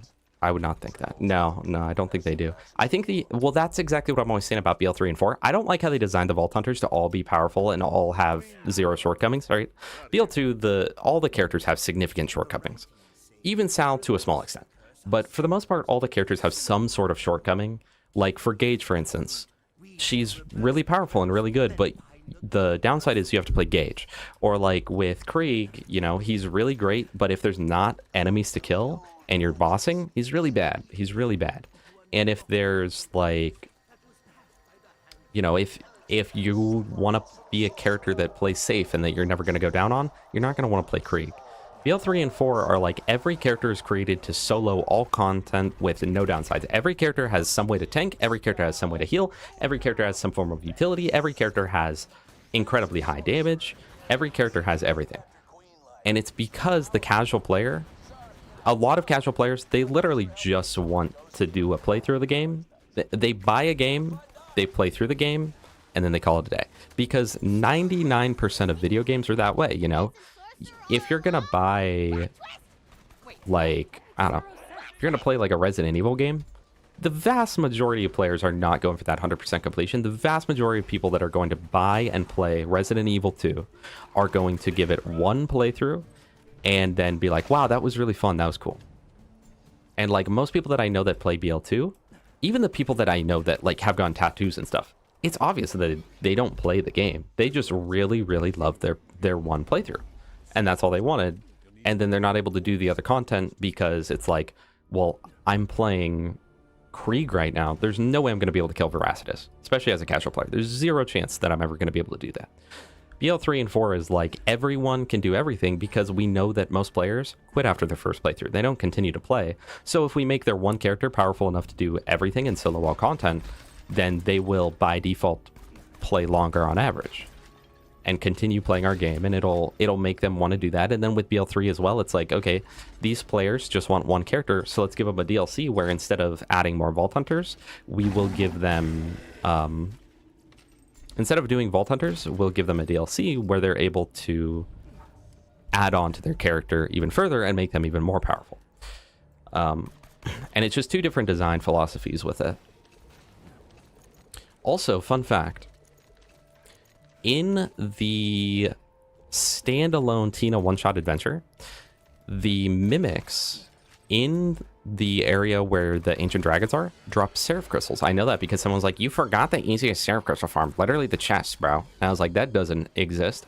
He was like, no, it does. I saw it. It's on BL2. I was like, it definitely isn't. And then I had him send me the video, and I was like, yeah, this is not Borderlands 2, by the way. He was like, oh, well, I didn't know. Like, well, at least you admitted. I have like 4 friends that like the game, but only be in normal mode ever, and Nevermore. Yeah, that's so many people. People don't understand that the campaign and looter shooters are 10% of the game. Yeah, they don't, but I will say this game definitely has a different feel than a game like Destiny. I feel like with a game like Destiny, you know that it's going to be like a grindy, long experience, as where with a game like Borderlands, it really hits that mark really well of like, it has a lot to be able to grind for and a lot to be able to continue for, but it's also totally a game that you could play Borderlands 2, go through normal mode, and do the main game and all DLCs, and you could be totally satisfied with that. And it's like, yeah, I had that whole game experience. I don't care to continue playing at all. I really liked playing Gage the robot character.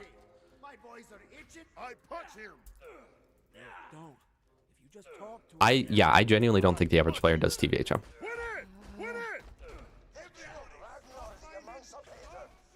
The blues are casuals, absolutely. Kill the blues, chat. Kill the blues. Here's how the design philosophy got so bad after TPS, which still had sauce, then returned in form in Tiny Tina's Wonderlands, then lost it again in BL4. Yeah, except in Wonderlands, they had that design philosophy of, well, let's just make it so they physically can't replay missions under any circumstance. It's like, okay. Games aren't advertised as replayable anymore. I think as long as their audience gets good enough first play, then that's enough for both the makers and the consumers. Yeah. And that's the majority of people. That's why I'm always saying, and like, I say we talk to him. on the last day we did of the item of the day only run, me and Mick and Gas and Cyanide were all arguing, and I was arguing that BL3 is the best and that it's the most beginner friendly and it's the one that the majority of the community prefers. And there was this whole argument about it, but I'm telling you guys, like, I believe it or not, because I make content for casuals. I make some content for like veterans, but like someone like Krook or Jufi isn't going to get much from my content other than like my educational content. They won't get much out of, right? But I appeal to the casual audience, and so all the comments that I get are from the casual audience, and I have picked up so much from the thousands of comments that I've received about the way that the average Borderlands player thinks, you know? There's no way. Captive, don't even try to rage bait me to gang on the game. Stop, but let me look, though. There's no way that's true. Send it. Send it.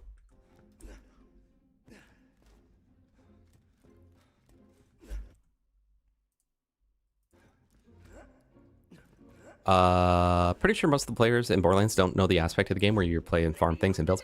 No, okay, what's crazy, Cake, is I have this one commenter who shows up all the time, and he gave me a comment once where he was like, the legendaries in this game are just so hard to get. I have 1,000 hours in the game, and I only have, I think he said 10 legendaries. And I was like, I think that some people don't know you can farm. Just saw people talking about it on Reddit. If that was real, that would be epic. DVD sprint burst nerf. I'm telling you, bro, Dead by Daylight. Goodbye sprint burst. It was not a pleasure. Oh, I see the post you're talking about.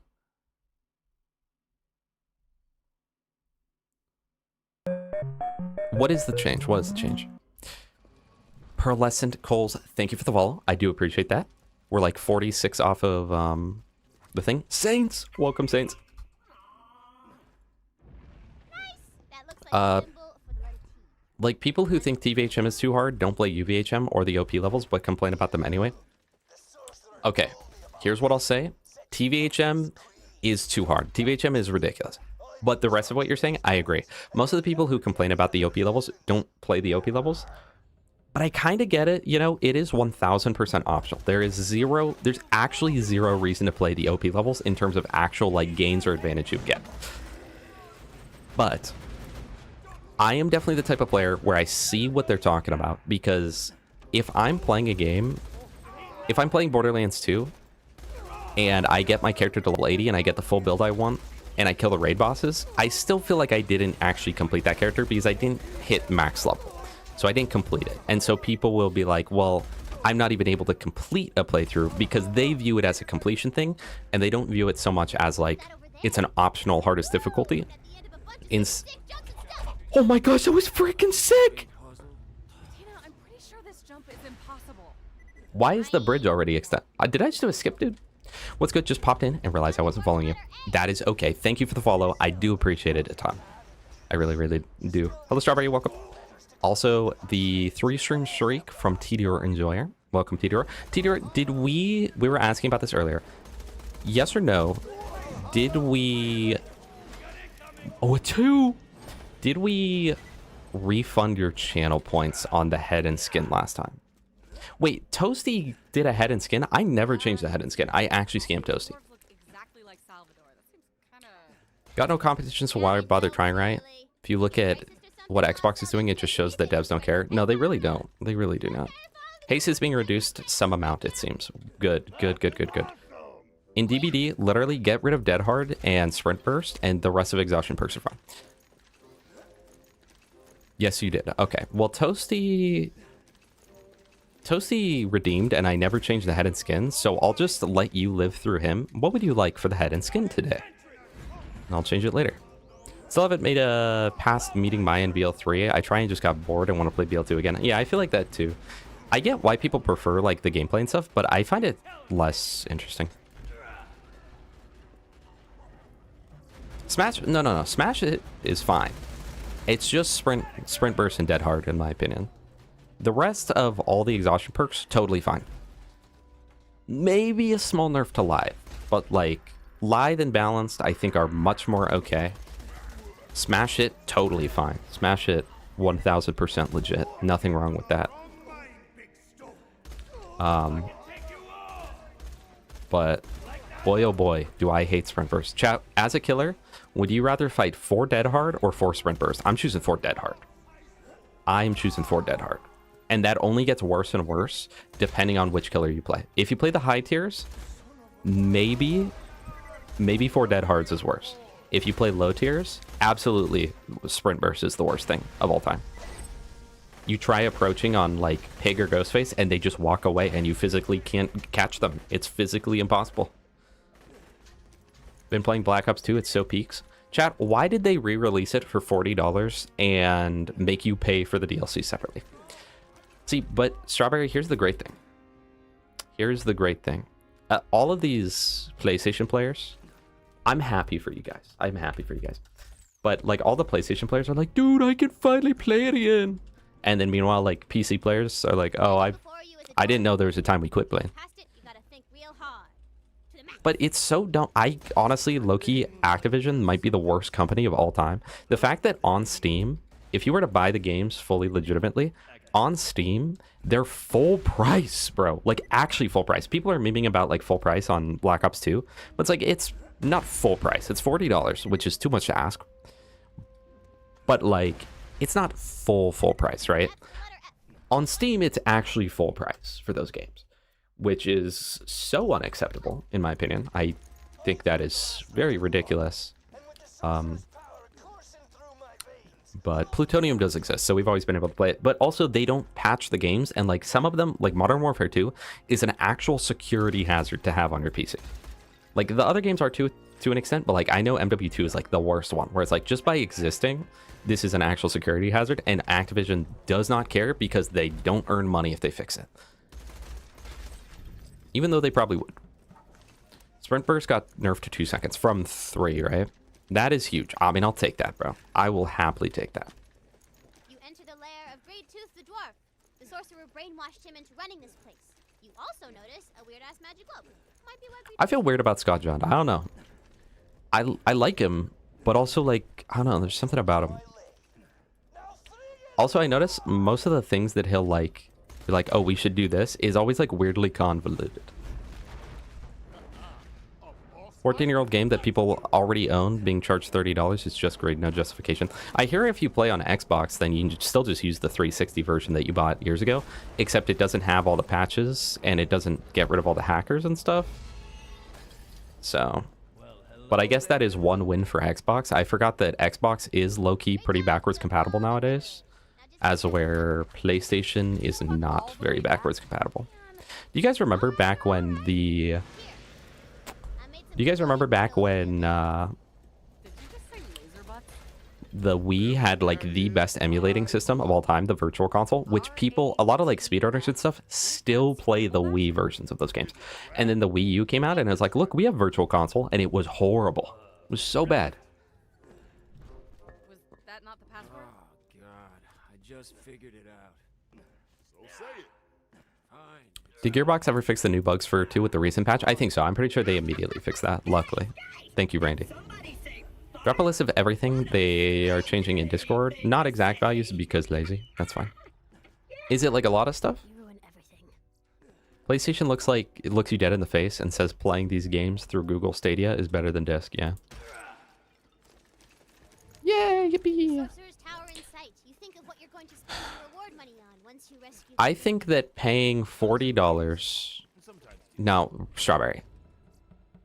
I think that paying $40... I know it's $30 with PS Plus, and I know that they had discounts, but their actual asking price without any sort of discount is $40. Plus, you have to buy the season pass separate. If it was $40 for everything with the DLC, I'd be totally fine with that. $40 for the game we already paid. If you played the game as it released, you've already spent like $120 on Black Ops 2. Then years later, they re-release it with just some patches, nothing else different about it, for $40, and you have to re-buy the DLC as well. That is ridiculous. That is very Activision. By Activision standards, they're being kind of generous, though. I will admit that. But I don't think that's okay. But that said, I bought the game on PC, okay, where it's like full price, so I'm a hypocrite, but I do think it's bad. I do think it's bad. Well, no, I'm not a hypocrite, because I think it's bad, but also it's just like the best way to play the game.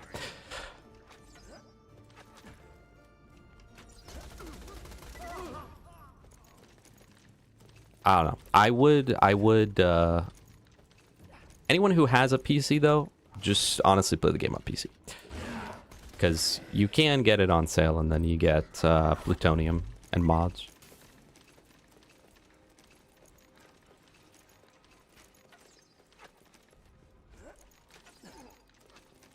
If they change anything, then I might justify the price. Yeah, it's very Nintendo-esque, isn't it?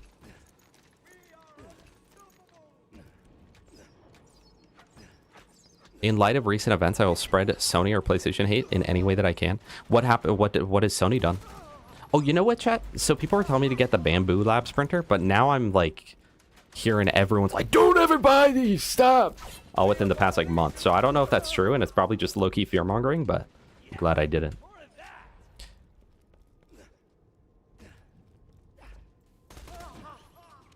You know what's crazy? PlayStation to me is the same as Meta, where it's like the best VR headset for the price is absolutely the Quest 3. There's no doubting that. But I don't want to support Meta. But also, if anyone was like, what should I get if I want to get into VR? I'd be like, just get the Meta, bro. Get the Quest 3. And same thing with gaming. If someone right now was like, hey, I've never played video games, what should I get? I'd be like, PS5. Is there any character... granted, if the Steam machine would have been able to release in the price that it wanted to release, I would have said that. But honestly, I kind of wouldn't recommend PC gaming to the tech illiterate. Because most people don't want to have to, like, learn things. Welcome back, Hexy. I hope you enjoyed your Elden Ring. You know what's crazy, chat? Mick says that Elden Ring is the best FromSoft game, and he said that he didn't like Dark Souls 1 at all. Isn't that so sad? Meanwhile, Redstone Geek, the Chad Redstone Geek, played Dark Souls 1, and he just keeps playing it. He's like, this game's great.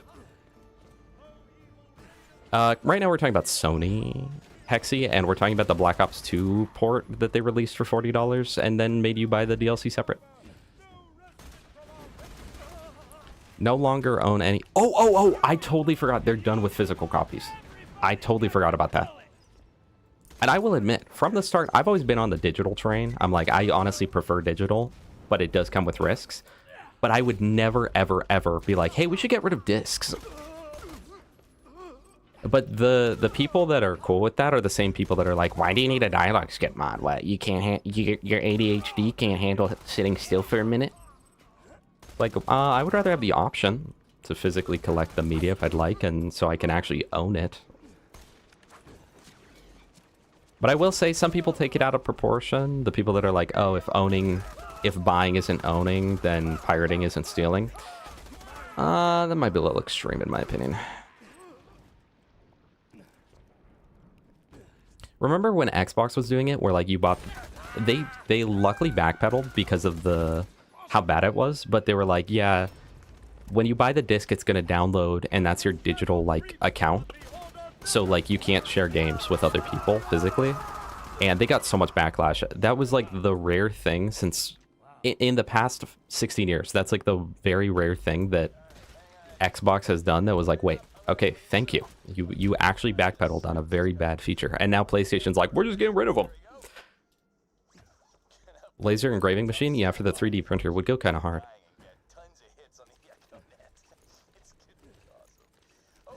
Elden Ring, yeah, they have the Tarnished DLC coming out, which I keep, like, every time I get on Google, it recommends me, like, The Gamer or whatever, talking about, like, new Elden Ring DLC, and then it gets me every time. I'm like, new Night Rain DLC? And then every time I'm like, oh, no, it's just the Tarnished edition, which isn't even DLC. It's, you pay $5 and you get new starting classes, which will become irrelevant if you've leveled up 10 times. And then it's like, oh, okay.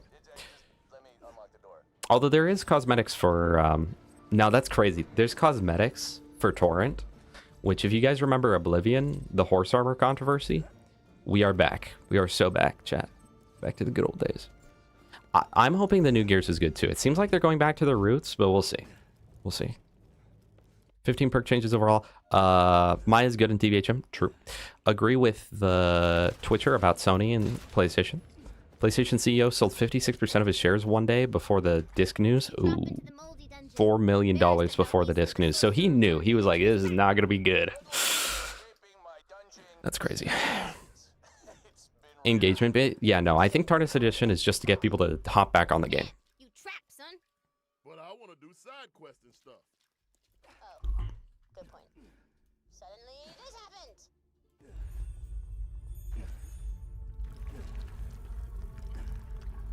If you're offered no real medium, regular, regardless of cost, to own a form of media that is meant to be bought by consumers, I see no problem with pirating. I'm chill with pirating is illegal.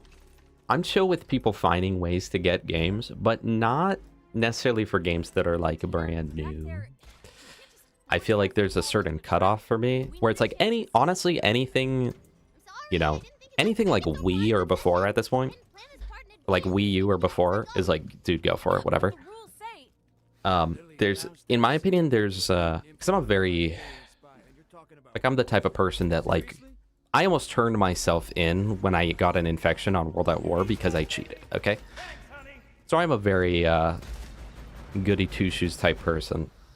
And even I feel pretty much nothing if it's a game that it's like, literally, my other option to get this is to pay the crackhead who's selling money, or selling their GameCube for money, to buy more drugs. It's like, the company that actually made this will not see a dime. The people that developed this game will not see a dime.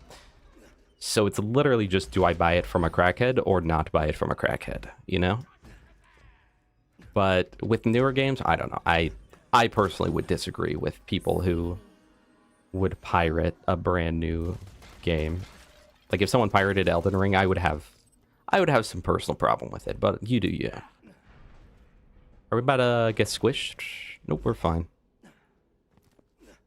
It does lead to higher sales, and I do agree with that. Oh, and then I guess there is also the thing, if you own the game, I don't care.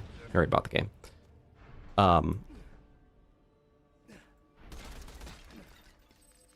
But then sometimes, like, the anti-piracy measures are, like, so bad that it actually ruins games, and it's like, it's one of those things where I'd rather companies just be like, hey, don't do it.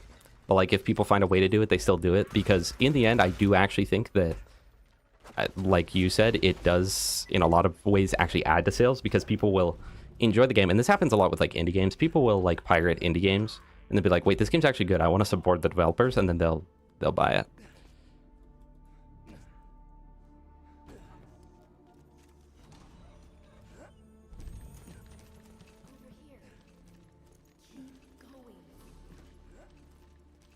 Most people generally feel more sensitive to pirating if it's a new product. Yeah. Because then it's like, even if you don't like the company, like, I wouldn't download, like, Donkey Kong Bonanza 2, even though it's the only thing I want on Switch. Because I'm like, that's actually just stealing a brand new game. If that's your prerogative, you know, I can't stop you, but it's like, no, that's stealing a game that's still, like, earning sales and is in development, even though I don't like Nintendo at all. They're definitely one of the worst companies that there is. I wouldn't personally do that. As where, like, Luigi's Mansion, I would never go pay for, you know? But that's, you know what's crazy? It's almost every single time, if there's a good native way to emulate a game that is paid for, like, that you have to pay for, people will almost always choose that option if it's the best option. But we see it time and time again where the official ways to play games is just the worst possible way. Like, that happened with the Metal Gear Solid emulators, where people were like, this is just worse than all of the emulators that have existed for the games for 15 years now.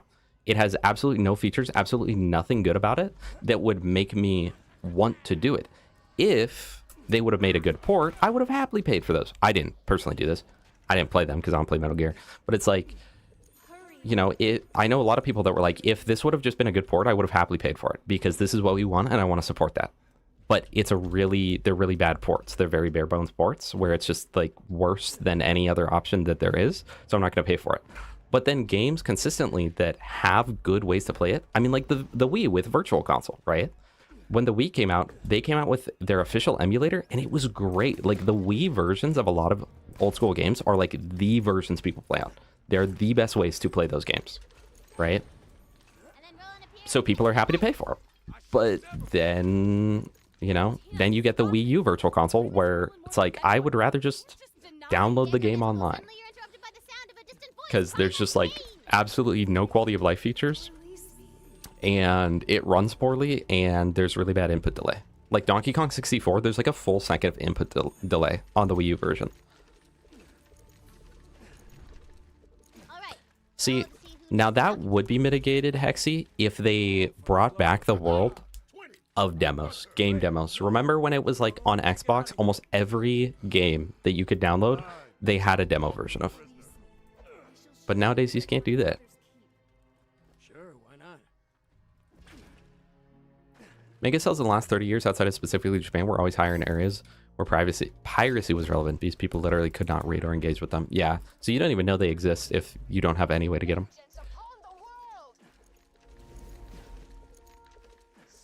Strawberry is a rage baiter, yes, that is true. But occasionally, Strawberry will hit a strike of wisdom. It's not super common.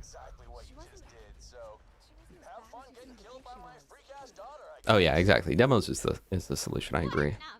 Video game demos is perfect, and like, oh, chat, the PlayStation 2 jam packs. That's literally where you try a whole catalog of games and you go, dude, that was fun. I want to buy that. I want to purchase that.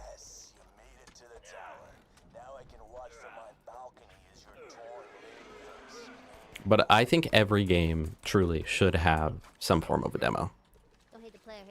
Donkey Kong Country 2 remake would be sick. Honestly, if they made it in the style of like Returns and Tropical Freeze, I would love that. Especially Tropical Freeze. If you guys like the Donkey Kong games and have the country games specifically, and have never played,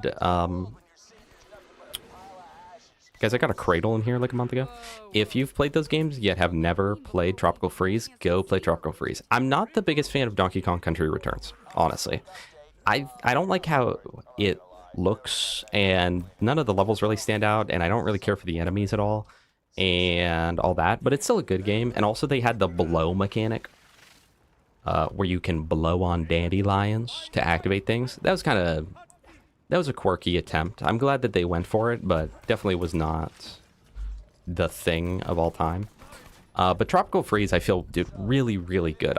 It's still not my favorite country game at all, but it's really good. It's really, really good. It's as good as you could expect a modern platformer to possibly be. Very good. In my opinion, it doesn't beat the originals, though. Well, it kind of beats Donkey Kong Country 1. I think a lot of people that say Donkey Kong Country 1 is like the best one, that's actually just like nostalgia. Because that game definitely shows its age. Like the difference between Donkey Kong Country 1 and Donkey Kong Country 2 is like night and day.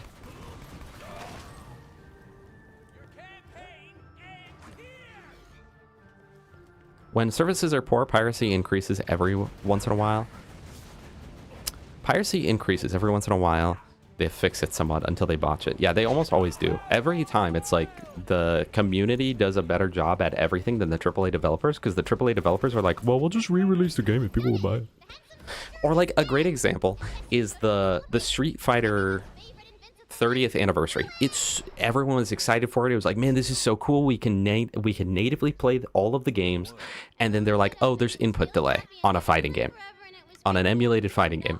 There is input delay, and Fightcade exists. Okay, well, we're just gonna play Fightcade. It's like, oh, all right. But if they would have just made it where it's like actually a proper experience with quality of life features, with no input delay, I think that it would be very, very like 50-50 between Fightcade and the 30th anniversary, because it's like that one is on Steam. There's nothing, nobody will feel sketched out by it because they're not having to download files online. They're not having to feel like a moral, like, oh, I illegally got this. And it's people that are like, oh, $10 and I play all these games? Hell yeah.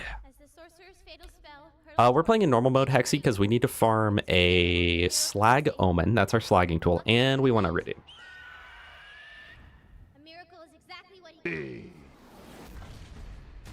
Ninju, thank you for the follow. I appreciate you. Really do. Oh no, let me know what you guys think. Collection was amazing, but it had or has awful delay. Yeah, exactly. That was the Street Fighter one, because they had like all the cool artwork and like you could put on like borders and stuff. And then it has like, it wasn't anything like crazy, but it was like 5 frames of delay or something, which for a fighting game is really bad. And oh, that was it too. I forgot. It didn't have rollback netcode. It either didn't have it or it was really bad. One of the two. Slag Omen Shotgun made for slagging non-slag targets that need slagging. That's right.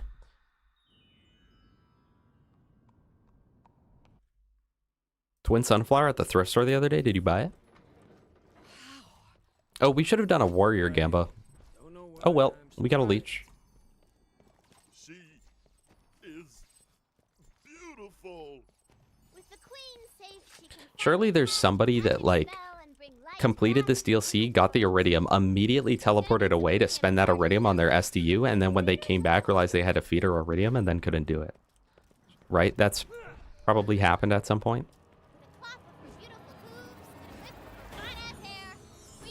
Hey, no. Literally, though, we're talking about like, oh, well, if ports are good. The Plants vs. Zombies Replanted, I was happy to spend money on. I would never purposely go back to the Game of the Year edition unless I want to mod it or something. I would not go back to the Game of the Year edition because it was a case of they came out with a port of the game that is just, in my opinion, definitively better than all the other versions of the game. And I can just buy it natively. It comes with new features that make it worth playing this version over just, you know, playing the old version or emulating it. We can't be done. Yeah, I'll happily spend money on this. This is great. Thank you. Do we have to do fake geek guy? Yeesh. Maybe I get the 2% non-elemental omen. Yeah, that's the real hope right there. He does drop it though in normal, right?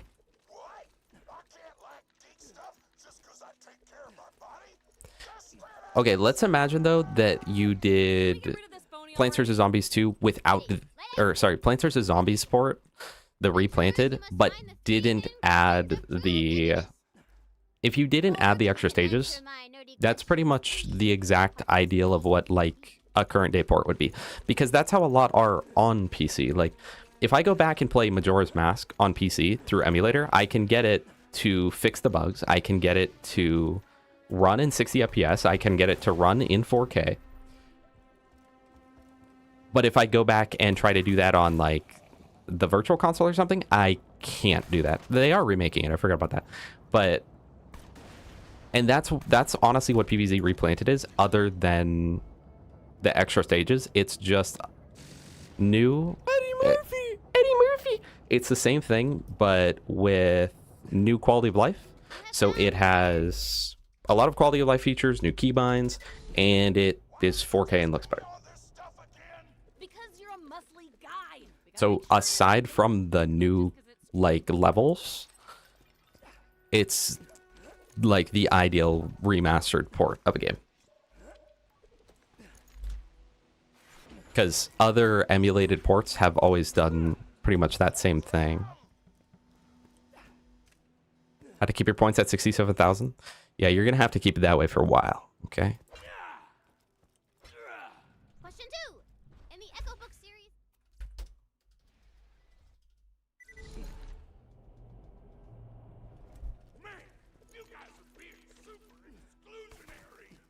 But even then, like a lot of games do remasters, but they're not even remasters.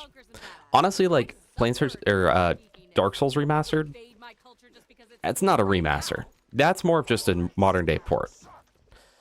But with that one, you will find that pretty much everyone plays on that one. Partially because they got rid of you can't buy the Prepare to Die edition, which was a little questionable. But it is just a port that looks better and has better quality of life features and runs better. And I think the majority of players are happy to buy it, especially after they lowered the price. When they originally were like, it's full price, it was the same thing as Black Ops 2, where it was like, you're making me pay full price for this again? But, you know. But for the most part, people are happy to buy that because they're like, oh, it's just a better experience that runs better and doesn't require you to like go through. And then some could make the argument of like, well, why don't they just update it, the original? But I feel like Dark Souls 1 has so many issues inherently in it that like they probably would have just had to remake the engine or make that work, which they pretty much did.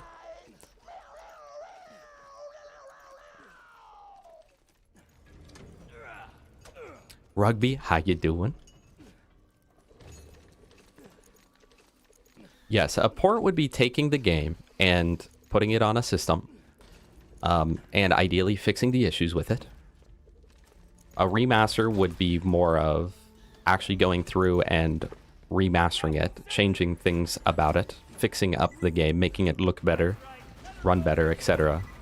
And then you've got a remake, which is like Conker's Bad Fur Day, where it's like, we're just going to change the game, but it'll still be like the same concept. Or like Final Fantasy VII.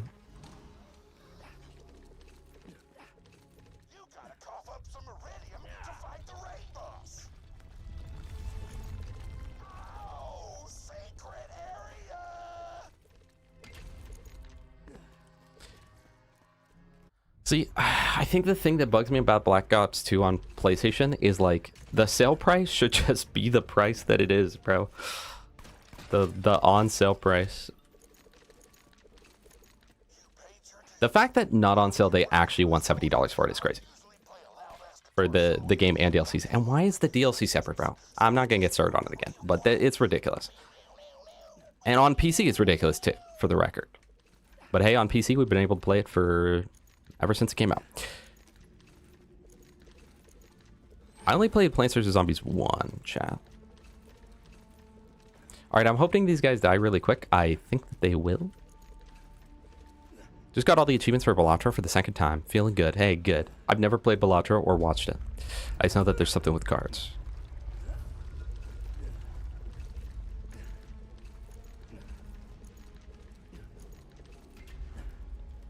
The fact that Activision is still charging full price for a 40-year-old game is absurd. I know, right? 40 years in the making. Still full price. Oh. Chat. So, bad news. I shouldn't throw down my turret. Well, he's going to be perma-slag. Bad news. I don't insta-kill the enemies.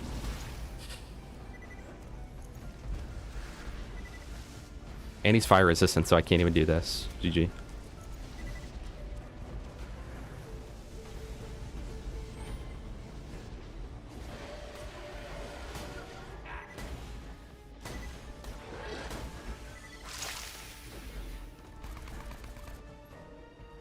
Oh, here's this guy. Oh, there's that guy. Wait, watch this.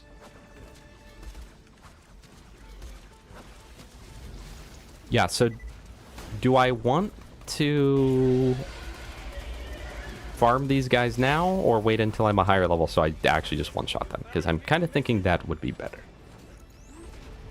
Wait, the bunny? Wait, the bunny, though! And I perma-slag that guy. Thank you, Axton's turrets. Be legit. Okay, wait. The bunny, though? The bunny might save this. Okay, okay. We're going to buy SDs and we're going to get the bunny. I'm telling you guys, the bunny, is it a perfect weapon? No, no. But it's pretty darn good. It's pretty darn good.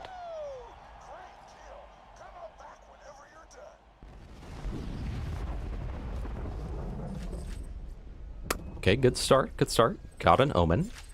What is the percentage chance? What if we just do this? What is the percentage chance for what we're looking for? Bound, welcome.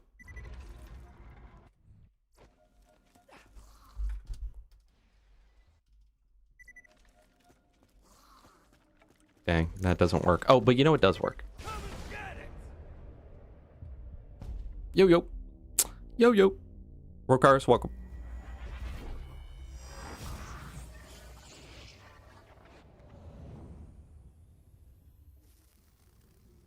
Chat, what's your guys' common consensus on Black Ops 2 port? I feel like it's pretty legit that you can play it now. But, you know, it wouldn't have been an issue in the first place if there weren't the other significant issues in the gaming space. You know? Like, people wouldn't need the port or plutonium if, one, games were just backwards compatible, which I know they are on Xbox, and two, if they would have just, like, if Activision would have just gone in and spent, I don't know, 5 minutes creating a patch that got rid of people being able to RCE into your PC, you know? Wouldn't have been an issue in the first place, so...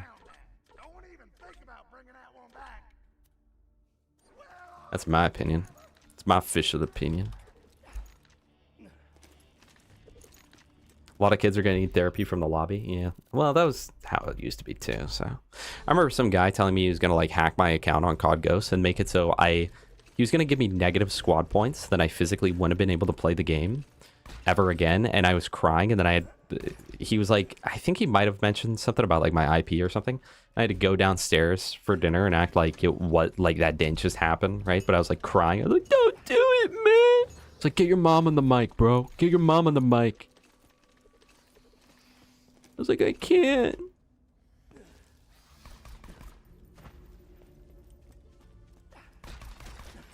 Use a stronger bunny. Do they... What elements do they take? Do they all take fire? In my mind, they would all take fire except Helianth, but I guess maybe not.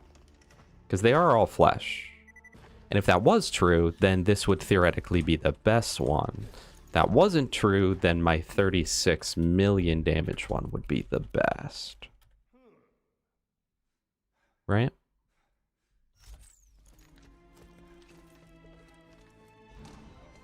I'm also not really actually doing much chucking because I am Axton. But I guess the chuck might do some because, you know.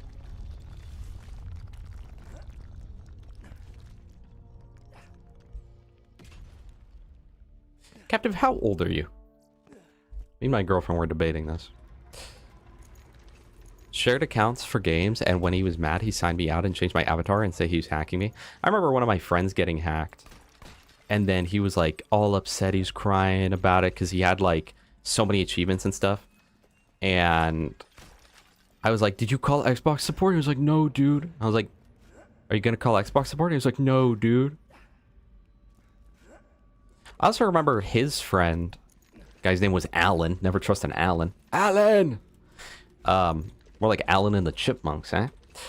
Never trust an Alan. I'm like 12 years old, and he was like, dude, let's watch a movie together, dude. Because they used to have like the watch Netflix together with your friends on Xbox. And he was like, dude, watch a movie with me, bro. And I was like, what movie? I don't want to watch a movie with you. It's like, dude, we won't watch anything scary. Let's watch Texas Chainsaw Massacre. And I remember as a little kid, I was like, I told him, I was like, you want me as a 12-year-old to watch Texas Chainsaw Massacre with you? He was like, yeah. It's not even that bad, bro.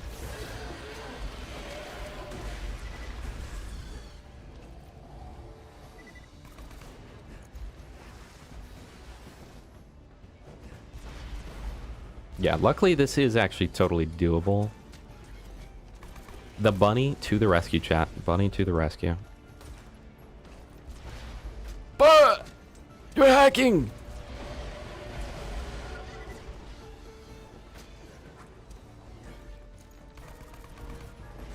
Thank you, bunny made for bunny. Wait, I also didn't try just like gunner rank chucking.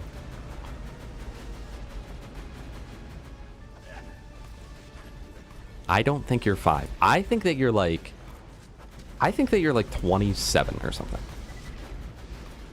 And I feel like you've told me, but she's like, no, he's got to be older than that. They've got to be older than that. Specifically her words, they. Sorry, that was me misspeaking right now. Got to be older than that. And I was like, I don't think so, but I could be wrong. So that's why we were debating. Nah, that was almost a chat. Slag stalker made for slagging. Is this a thing where I can like leave the area and come back, and then when I come back, it's free, or no? Bunny in 2026, violent like Puma, rolling in his grave. Yeah, rolling in his channel's grave.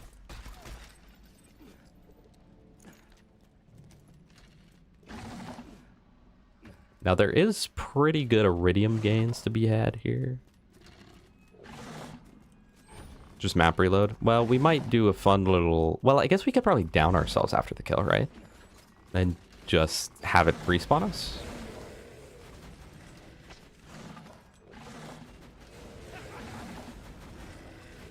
Do we have to disclose our ages to become a mod? Oh yeah, wait, you're like 23 or something, bro.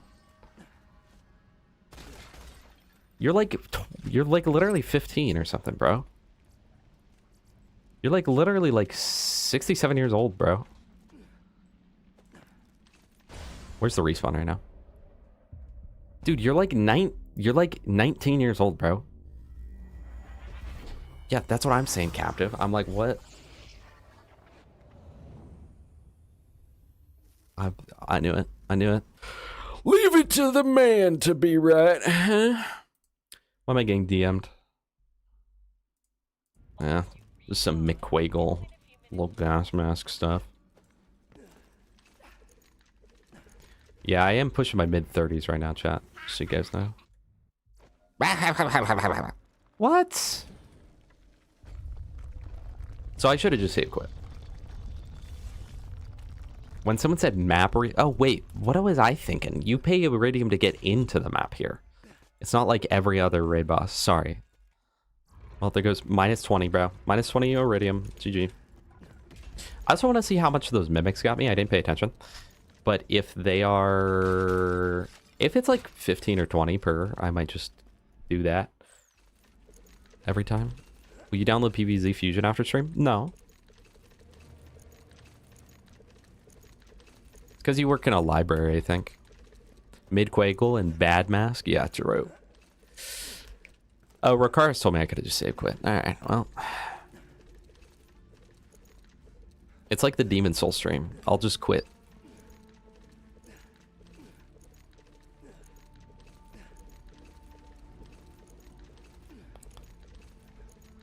Do I have to farm in it, chat? Hello, McQuicker. Thank you for the 16 months. Gonna play Borderlands 4 and have fun doing it? Perfect. That's honestly, that's the way to do it, man. That's the way to do it. And most people don't realize that. They don't understand the secret tech of just have fun.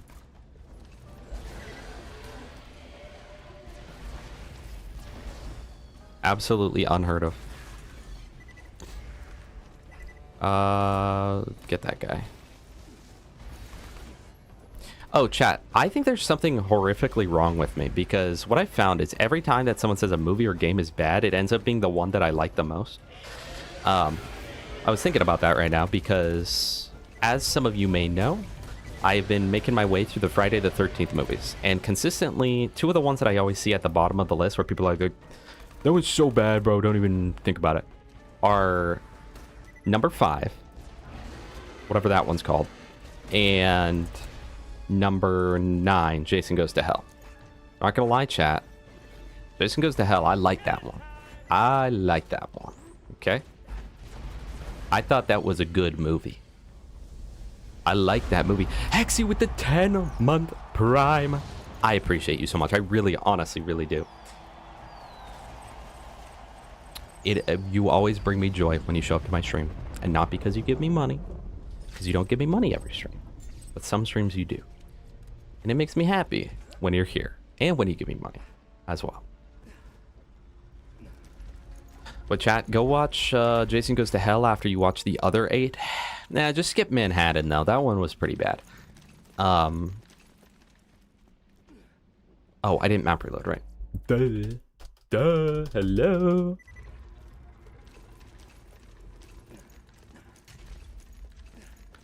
I don't think it's a bad movie, bro.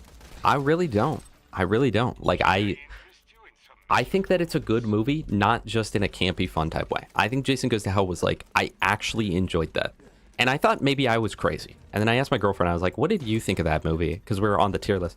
Like, what did you think of that movie? Like, no judgment. If you say right now it's the best movie ever, I won't judge you. If you say it's the worst ever, I won't judge you. And she's like, definitely a B, maybe an A. And I was like, I'm thinking it's an A tier. That was a good movie, man. But I think it's because it's the only movie that like actually tried to be deep, or not deep, but like deeper than just like, well, and 5, deeper than just like, this guy kills people.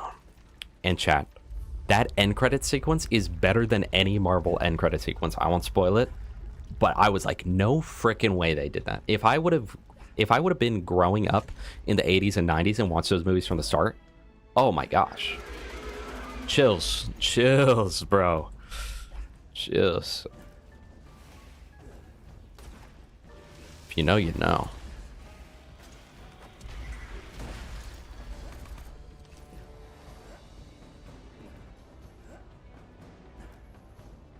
Well, to be fair, it wasn't originally a worm. It was just Jason's heart that then evolved outside of his body to try and create other beings. Someone said it was homophobic, though. I saw some reviewers say that it was homophobic, and I was really confused by that because it definitely wasn't in any way. In fact, it had nothing to do with that in any capacity. But what do I know? I'm not gay. Not that there would be anything wrong with me being gay, for the record. But I ain't. Don't get that confused. I'm not. It wouldn't be an issue, but I'm not, though. Trog, hello Trog. How are you doing, Trog? Trog, we are currently being carried by the bunny. Fun fact.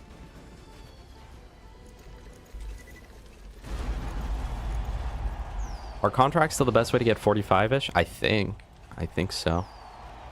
I don't know. I don't keep up to date with that. That's a little gas mask question. I'm not gonna lie. I would never kiss a girl, buddy. Except my lovely wife. Blockade. Huge.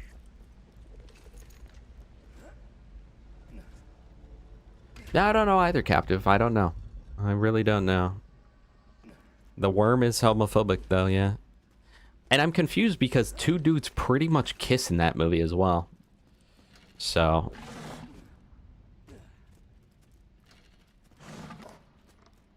So if that's what you're into, go watch Jason Goes to Hell. Never do side quests. Just do contracts if you're unleveled. Underleveled, Infamy gives around level 45. Alright, chat. How much Iridium do I have right now? I currently have 279, so I'll say 280 because it's easier on my head. And then let's... So 280. Kill all these guys. Kill the blues. You know how it goes. Pick them all up. 280 up to 288. 8 Iridium? That can't be right. Well, 9 Iridium. I got 9 Iridium. They all drop a 1. That's not worth it. Welcome to Mr. TX1's chat room. Oh, good. Thank you for welcoming me.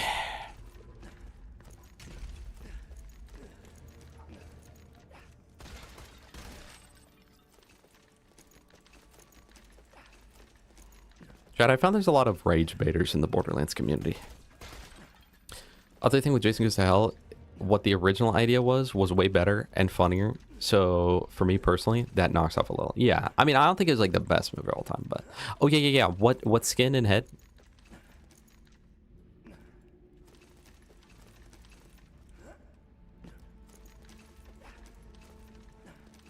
But because copyright, it was a huge no-no. Jason was supposed to be Deadite from Evil Dead. Well, they should have gone through with that, shouldn't they? Dapper Gent, low value Tediore. Gotcha. Also, who pinged me? Oh, was this the... Hold on, chat. While we kill this. Live design. Killer buffs. Call of Brine. Huge. Save the best for last. Oh my gosh. It's huge. Nurse is calling. Oh, whatever, who cares? I actually don't want that out. And finally... Buffs to Apocalyptic Ingenuity. Who cares? Adrenaline buffs. Don't think we needed that, but okay. Clean break. Cool. Moment of Glory. Don't even know that one. Repressed Alliance. Huge. Technician. Huge. Debuffs. Why do they call them debuffs? That's called a nerf. Nowhere to hide. Fair. Chorophobia. Throw the hunt. Fair. Nerf to Deliverance. Vigilance Sprint Burst. Wait, is this the best update they've ever done? I literally... Chthonic, we were literally just talking about it the other day. You were there. Where it was like... Wow, they don't come out with any good updates nowadays. As we're like, they used to come out with actually good ones that changed the balance of the game. That's insane. That's like literally 5 meta perks all being nerfed. Chorophobia? Why are we nerfing Chorophobia? Unironically. Be so for real with me right now.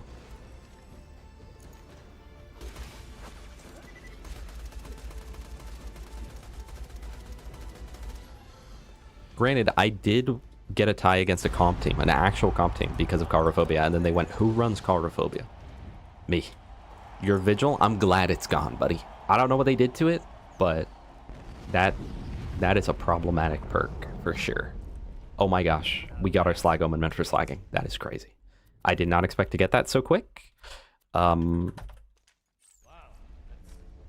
This is our new permanent slag tool. It is a 12% slag chance, but it has splash. So it actually gives us that chance multiple times. The question is, do we keep farming for more Iridium? I guess. Because of the slug meta. Here's my idea. Make it so it's worth it to hook the enemy. Okay, Nirvana, you're cool. Later, bye-bye. Omen, later, bye-bye. Baby Maker, underleveled. Okay, bye-bye. Bunnies of different varieties. That one, bye-bye. That one, bye-bye. That one, bye-bye. That one, bye-bye. Keep the Corrosive one, never know. Slag triple barrel made for slagging. We'll keep it. We'll keep it. I need to put this in my bank really bad. That gone. Max health relic gone. Class mods. Keep.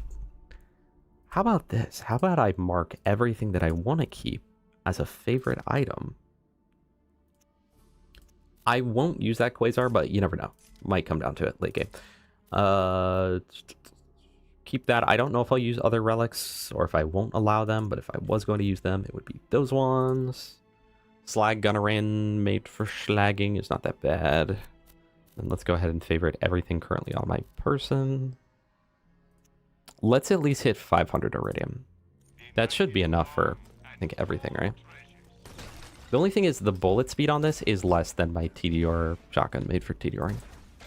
Oh, but it's more ammo efficient. It's only 1 ammo per shot. And we got the blade. Oh my goodness. So good. 18 chances to slag. Crazy. Jason X, I think you would like a lot. I'm not gonna lie, it's low-key my favorite after 6 because 6 just rocks, but Jason X is so fun to watch. Which one was 6? When I see like pictures, it's really easy, but like which one was 6? And then you tell me, oh, it's the one where Jason goes on like a killing spree and like kills some campers and stuff. What objectives would you want to see on level 80 objective bingo? Beyond what I currently have, I don't know. We got the Whiskey Tangos from when we were farming Tubbies, Ramos. It should be pretty much 100% slag chance.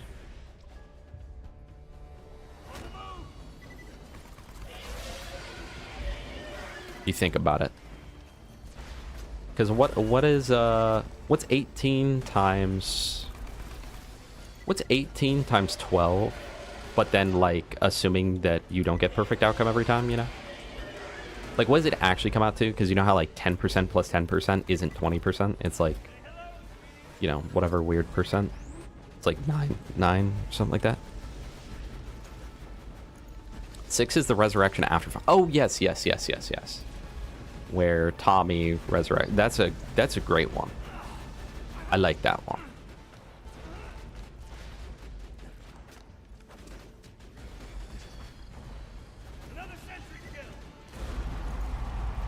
How do you do that? I need to just learn how to do that myself. How to add percentages. What's the formula?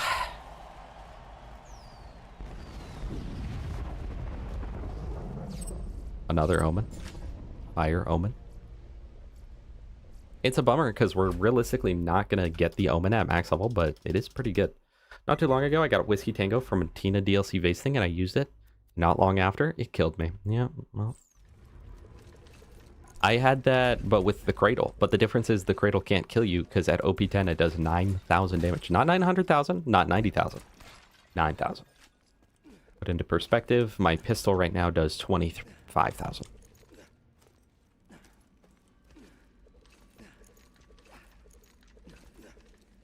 Did nobody watch the first? The first threw me for surprise, because I had like expectations of what I thought it was going to be, but then it wasn't that. I need rocket. Like, would you want random stuff like get crushed by 5 elevators or the kill a boss? Are you just talking about like my already existing objective board?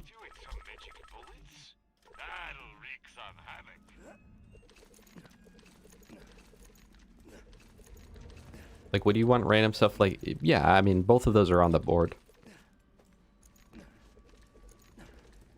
1 minus it doesn't happen percent times percent other chance it doesn't happen.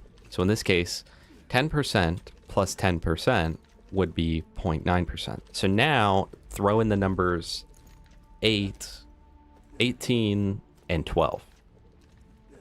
Because it's 18 chances at a 12%. You didn't know I have... We've played it, Trog. Have we not played it? I'm sending it to you right now. Message me on Discord right this second. So then I have you available on DMs and then I'll send it over. I just need to find where I put it.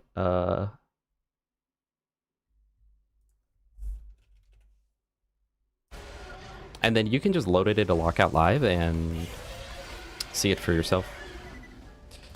And since it's on Lockout Live, the stuff you're talking about, like get crushed by X elevators, that is a range.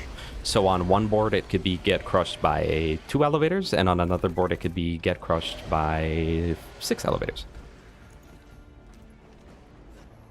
It objective, not.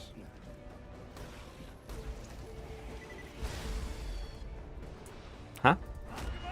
What did you just say? Get a grip, buddy. Get a grip. Chat, for anyone that plays BL2 and does not know, this is the best way to get Iridium at max level. Just go to normal mode and kill the dragons. They pretty much can't fight back. Oh great, I perma-slagged him. That's good. That would be 1 minus 0.88 to the 18th power times 18. That's just times 18, right? Or is that to the 18th power?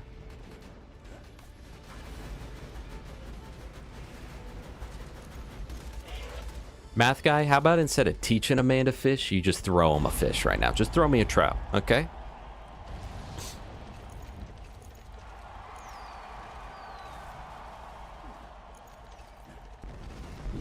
Yeah, that was the thing that surprised me most, Captain. No spoilers, chat, but Jason doesn't get the hockey mask until the 3rd movie. That surprised me hard. Because like all you know about Jason is like, oh, got the hockey mask. But he doesn't get it till the 3rd movie, and low-key, it seems like a thing where they didn't even intend for him to like continue wearing that, but people liked it. People like associated it after it came out, so they're like, okay, he's got a hockey mask now. 18th power, so it should be a 90% chance with at least 1 success. Dang. So yeah, we're at a 90%, on average, 90% chance to slag on every shot. Tediore Enjoyer, why have you not spread the message of this? That this is the best slagging tool in the game. You have a higher chance to slag with this than a Slagga, I think. Other than the fact that it's slower. Okay, so also, Tediore Enjoyer, I'm so sorry. Date modified this. You said clever girl, right? With or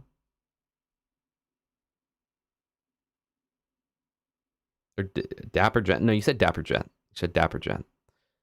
With Tediore low price. Save. Reopen.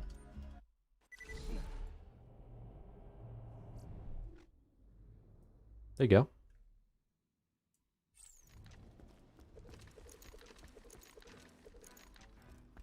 They just had one on set. Oh, okay. This place used to be really nice until the handsome sorcerer messed. I really like all the cross skins. The cross skins are great. Head toward the town to investigate. Dolts do welcome. I hope you're doing well. Isn't all chances 50-50? Well, yes. But assuming that we, you know. Yeah, I mean, what was I thinking? Sorry. Chat. Fit check. Dang. That's actually crazy. I'm still blown away by that. We've got a 90%. Oh, I need to spend my iridium. We've got a 90% slag chance per shot, pretty much.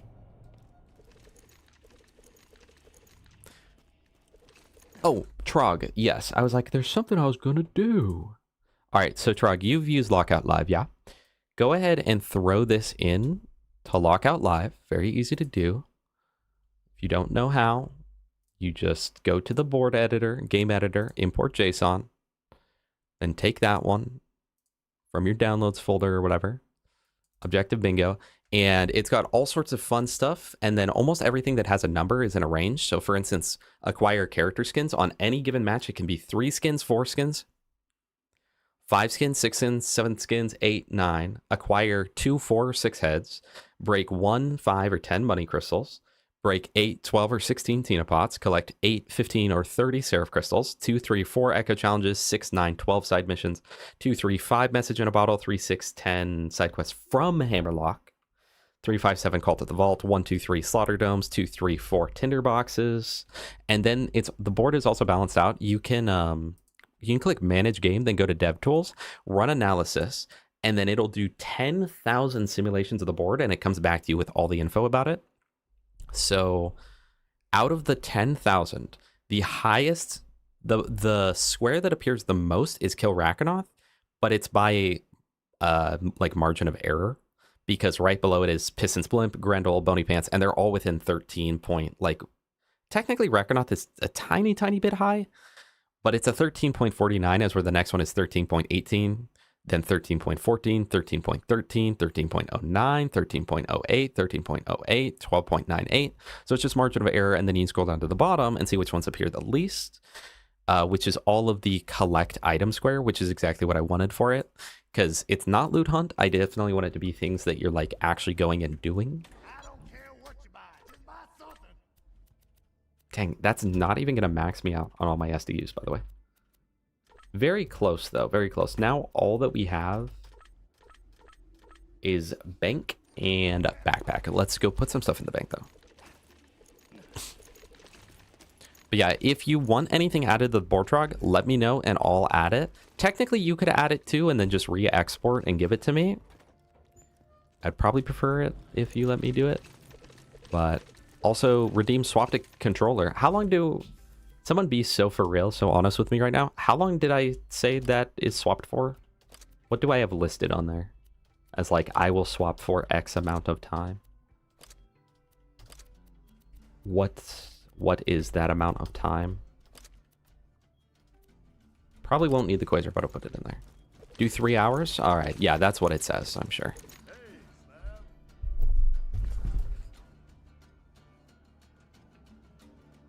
Here it is, chat. My controller. 15 minutes? All right, I'll do 15 minutes. I'll trust you on that. Chat, once I get my Steam controller, though, this is going to be low-key, like, a benefit. So, until 15 minutes from now. Okay, what? Oh, Oasis. Yes. I remember. The worst part is going through the inventory on controller. Oh, it's so bad, dude. Not like, oh, dang, that's bad. But, like, no, that's bad. Is RB grenade? Yeah. W chances, chat. W chances. What's my slag button? Oh, boy. We are certainly bordering up the land. Yo, Soul Snatchers! Soul Snatcher 67. Thank you so much for the follow. I do appreciate that. I hope you're doing well. Also, we got 670 XP right there. What if Snowman? Give me a good reason for Snowman, and then yes. Don't I need shotgun SDs? Aren't I maxed out on shotgun right now? 80? 6, 7. Okay, fire, bro. That's fire. I love that. What's the worst weapon in each manufacturer? Let me look at loot lemon real quick, but keep in mind this is ticking off your time from the keyboard and mouse, so I am low-key using this as an excuse to not play on controller. Worst weapon in each manufacturer, I would say Bandit worst weapon is Madhouse. Big surprise. Doll worst weapon, Dominator. I don't even have to think about that one. Hyperion worst weapon, the Commerce. Yes. Jacob's worst weapon, Damned Cowboy. Mollywan worst weapon, Chulane, realistically, but it can kill things. So either Chulane or... Nah, it's the Chulane. It's the Chulane. If it wasn't the Chulane, it might be the Infection or maybe the Wanderlust, but I think Chulane is actually worse because it actively kills you. Tediore worst weapon is the... Octo? No, the Retcher. But Retcher's kind of... You can use it against loaders. I wouldn't ever recommend it, but it's not that good. Torg, Ahab... Boom Puppy's pretty bad too, but you can do fun stuff with the Boom Puppy. No, it's Evil Smasher. Sorry. What was I thinking? Again, Evil Smasher works for Torg, and then Vladov. Vladov's got a lot of good ones. Maybe the Mongol, but it's not even bad. No, I guess the Veritas, but the Veritas isn't a bad weapon. It's either Veritas or Mongol. Neither of them are bad, though. Both of them are just like, they happen to be worse than other things. Like, The Veritas isn't... It's just a Vladov pistol. There's no downsides to it. It's just... The other ones are better. Like the Stalker, Stinger, and Infinity are just better weapons. So... I don't know how people play on controller. Damn Cowboy versus Unforgiven. I would give points to the Unforgiven. Well, it depends on... If we're talking like what you can use realistically... Hold on, we're about to get so much XP. If we're talking like things that can be used... I've seen a lot of OP10 builds that utilize the Unforgiven. I don't see that with the Damn Cowboy. And like, I have myself gotten one-shots with the Unforgiven on OP10. I've never gotten anything close to that with the Damn Cowboy. That said, in an actual like use case scenario, you would have to farm an Unforgiven, which is a pearl that's going to take forever to farm, and especially if you want a good one, versus Damn Cowboy is easier to get. If you get that range right, it really is very accurate. Triple Nipple 69, thank you for the follow. I appreciate that, bro. Chat, if you have any suggestions of what I should use on my new 3D printer for, let me know. Half off. I mean, it is what it is. I've already saved about 20 bucks total. Think about it. So... The only thing is the Omen at the very specific range of like not medium but not close range, it does definitely suffer a little bit. Dude, playing on controller is horrible. How did Cashew and K6 do this? Worst non-unique though, it's got to be like a Bandit AR or something. See, the only thing that would prevent me from saying Infection at bottom spot is it is a very good tool. If we're talking which one is just like the worst weapon, like you have no other gear in the game. It's just what is the worst weapon. This is your only weapon you're allowed to use for the entire playthrough. You have no other gear to synergize with it. I would say the Infection is worse than the Wanderlust. If we're assuming things and like gear and stuff, I would give the Infection points because, especially on OP10, shoot an enemy one time with the Infection and then pull out any Moxie weapon and you will be full health the entire time. And on Krieg, I use it on Krieg because it's really good for stacking on Krieg. Elemental Elation and Bloodlust. Because a lot of times you can stack Bloodlust, but it's harder to stack Elemental. Dude, literally playing on controller feels so bad, by the way. But you definitely will not be... You know, it's harder to get Elemental Elation stacks with something like the Pandemic versus... Infection, at least in my opinion. Because a lot of times Pandemic won't actually apply like a dot, which is annoying. So that's where it depends. If we were including using it as a tool and the different synergies you can use as a tool, the Infection is better than the Wanderlust. If we are not including that, Wanderlust is better than Infection. The Retcher is pretty bad, and especially where you get it from, but it's not like bottom... It's not like bottom 3 worst weapons, but it's not good. And I think the Octo definitely has an edge over Retcher because you can get it in multiple elements. Retcher is locked corrosive. If Retcher wasn't locked at corrosive, it might be usable. You know? Whoa, whoa, whoa, whoa. Mick, you cannot say that, bro. We call them slag weapons, bro.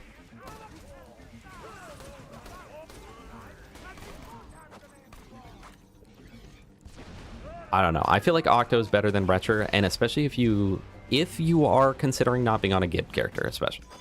If you're considering just like, I have to farm the item, yeah. I'd rather get a Retcher, personally. We should load up an Octo, OP10. See how that goes. Dude, literally, how do people play on controller? How do you do this? Do you how do? SpongeBob? SpongeBob reference? You guys ever seen SpongeBob? I'm dead. I'm not dead. Yeah!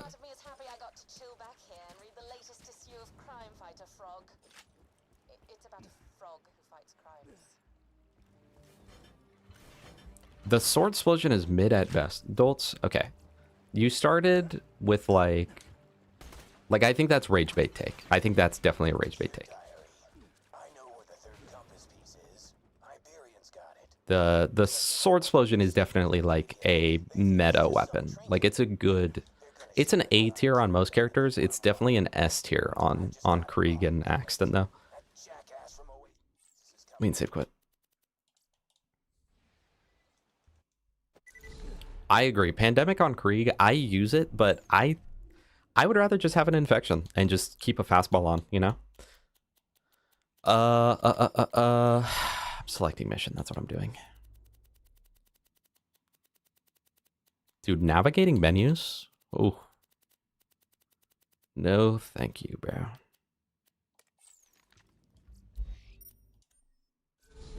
Bro complains about playing on controller, then plays Dark Souls with a controller.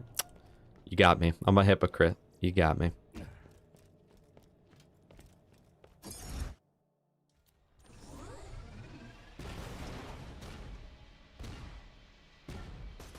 What was said 2 minutes ago? From the river to the sea, LeBron James will be free. Thank you, Ethan. Thank you.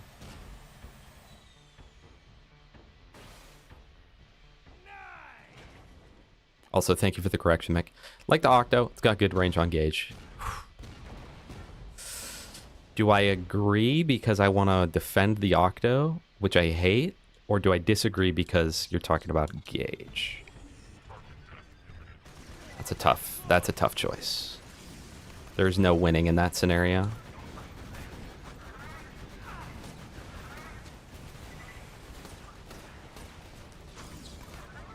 Hey, not a bad slogging tool, the Soman. And then it also depends on like how you're ranking it, you know? If you rank it assuming that things are on their best case scenario, which is like how Garnet would rank it, and that's totally fine. If you're to rank it like, okay, you know, if you had the Lyuda versus like a weapon that works literally exactly like the Lyuda, but it's locked to fire, the one that's locked to fire would be worse because you can use it in less situations. If you're talking about, though, that test under the best scenarios where it's like fire locked sniper that works exactly like Lyuda versus Lyuda, but they're both being used on flesh, then they'd be tied, you know? If you're not going by that, then I would definitely give the point to the Octo over the Retcher because it's multi-element. So it can be used over 90% more of the gameplay. Hold on to that gift and don't give it to Herbert until I tell you to. Now go meet up with him. Off with you now.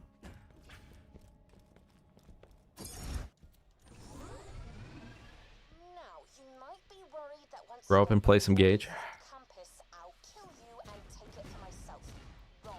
Even once complete, I do like Gauge, to be taken to but a very super secret location before it will reveal you know, where Blade's treasure is buried. You can rest easy for now. eat, sleep, play Gauge, repeat.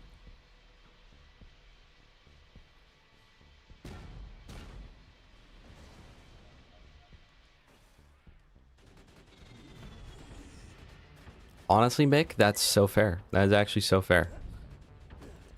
Farming for elements is horrible. And the fact that elements aren't... What am I doing? Oh, skill point. The fact that elements are not guaranteed is kind of crazy. Do I... Oh. No, I don't. Okay.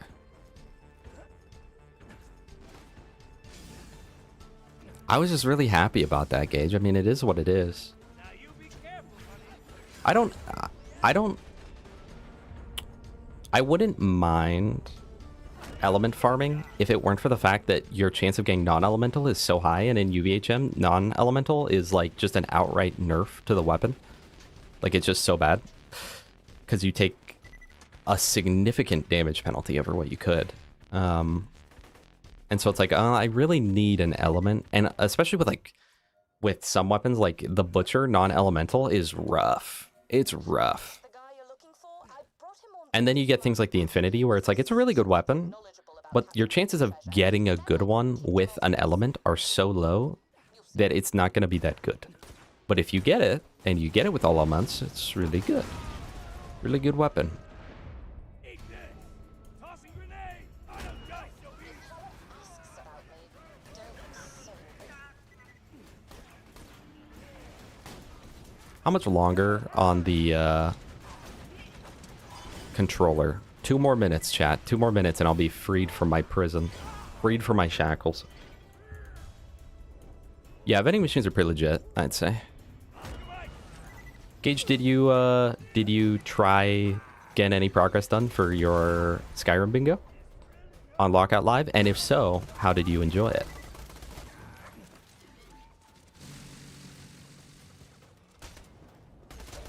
One Life Fit about to be peanut butter and jelly the long way.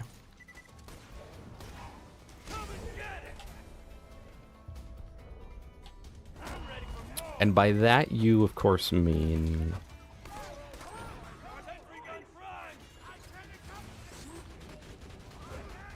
Also, shout out to the gunner ring. One of the most underrated guns in all of Borderlands 2, in my opinion. I think it's like, because there are some underrated guns where it's like, oh yeah, you know, the Lead Storm's, you know, kind of underrated because some people don't really like it, but like it's pretty good. But Gunner Ring is like, no, this is like the most powerful thing to grace the planet, but everyone says it's the worst thing to grace the planet. I've just been writing ideas down on Excel sheet until I feel like I have enough to actually use. Well, hey, instead of an Excel sheet, just write down on the JSON. Boom. Boom, boom. GG. Okay, it's been 15 minutes. Get me off this crap. All right, here we go. Have you ever considered palling? Have I ever considered playing the community patch? It's such a good quality of life. I don't know what it is. Me and Gas have the same thing where like we kind of don't like overhaul mods. They just feel kind of wrong. But I really should play the community patch at some point. I would definitely run it because like I know that with the community patch you can toggle things on and off, and there's a lot of things on like there are like some bug fix type things that I really like. For instance, Krieg used to have more voice lines with Raving Retribution, and unfortunately they got rid of them in the game. I think because some people were annoyed, so instead of decreasing the frequency of them, they just went, well, let's just remove them. But now dialogue skip would be doing a disservice to the voice actors. But I know that you can toggle it so then it fixes that, which is pretty cool. So like maybe for stuff like that. I'm not too super interested in like rebalancing of the game though. There's just something about mods that never feels right, and it feels like it's not like the way that Gearbox intended for balance. Even though this game itself isn't how Gearbox intended for balance. I don't know. I don't think there's any game. I don't think there's any game in Earth that I play with overhaul mods. The closest I get is like quality of life mods or like map mods. Chat, listen. I don't even play Left 4 Dead 2 with mods on, for the most part. Okay? I've become a purist for some reason. I don't know why. I don't know if like maybe I had like a traumatic modding event and like have just blocked that out of my mind, but it's just like an internalized thing. Or what?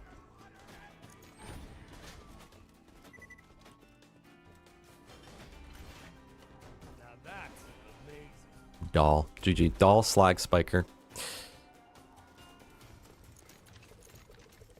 Wait. Gunnerang speed kill clips to study and relax to. 1 hour of Gunnerang. Captive? Hold on. What do you think of that? I know you've been wanting another. 1 hour of Gunnerang mobbing. What do we think? But I use a mod to have infinite ammo. What I do use, though, I like a lot of vanilla light mods in games where it's like, it feels like it was intended in the game. Like, it feels like something the developers would do if they could do, right? So for Left 4 Dead 2, I use a lot of, like, the vanilla plus, like UI overhaul. I don't like the full UI overhauls, but I like the ones that make it look like the game, but just way better, right? Or I've got a lot of mods that just sort of modernize the weapons. Not like Call of Duty modern, but like they look like what Valve would make if they remade Left 4 Dead 2. So I've got a lot like that. Essentially, the equivalent of like a 4K texture pack, but just better. Overhaul mods have a pattern where they don't have balance, and then they're just crazy strong stuff everywhere, which is cool, but it gets old fast. Yeah, and then sometimes, like, that's what I don't like about, like, BL3 and 4. It's so hard to tell what the balance is supposed to be, but with a game like this, it's like, we know what the balance is supposed to look like. So then you get the Torg mod, and it's like, hold on. Hey, you've been here. Thank you for the follow. I appreciate that. I hope that I earned your follow. I hope you've been enjoying stream. I really, really do. 1 hour of Olive Garden ASMR. Yeah, it's just like rain sounds, pretty much. Loot Rando is an overhaul. Yeah, that I think Loot Rando or like any sort of randomizers, fog randomizers, stuff like that, that is different to me. I'm more cool with that than like a rebalancing. Let's talk, you and me. Did I need something from you earlier?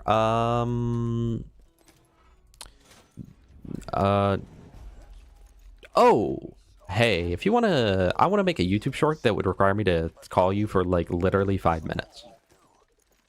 And I just wanted to know if you wanted to do that. I also asked Spowerade and he didn't respond after he did his Prime sub.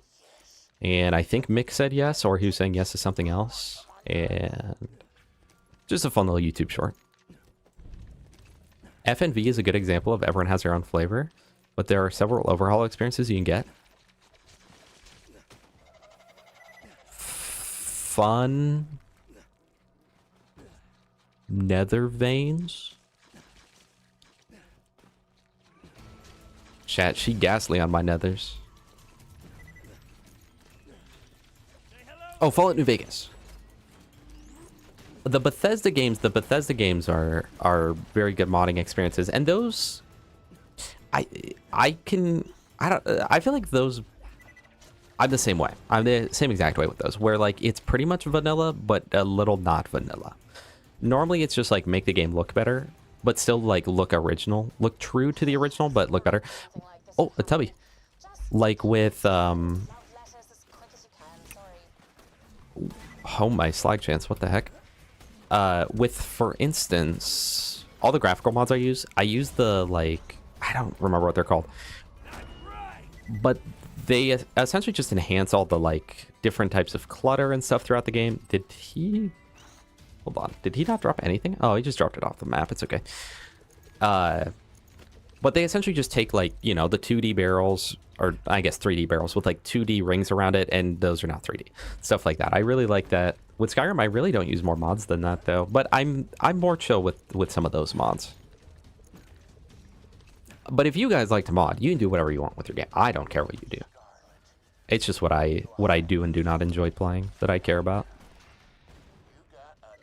I put the stinky on him.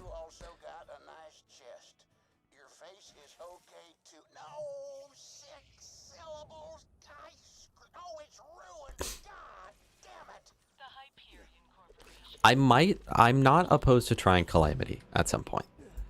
I'm not opposed to that at all. Because that really is pretty much just its whole own game.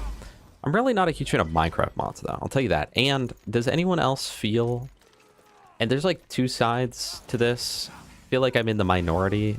There's a lot of people that are like, what are you talking about? Doesn't even make sense. But Minecraft in 2026 feels modded. Like, it feels like a lot of the features are sort of one-use features, or features that don't really blend properly with like what Minecraft is. You guys know what I'm saying? Chat, look at this chest. Thank you, Little Gas Mask, for teaching me. I'm forever indebted. Wow, it was a horrible chest. Never ever listen to Little Gas Mask ever.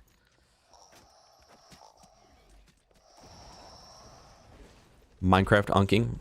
Yeah, sorry.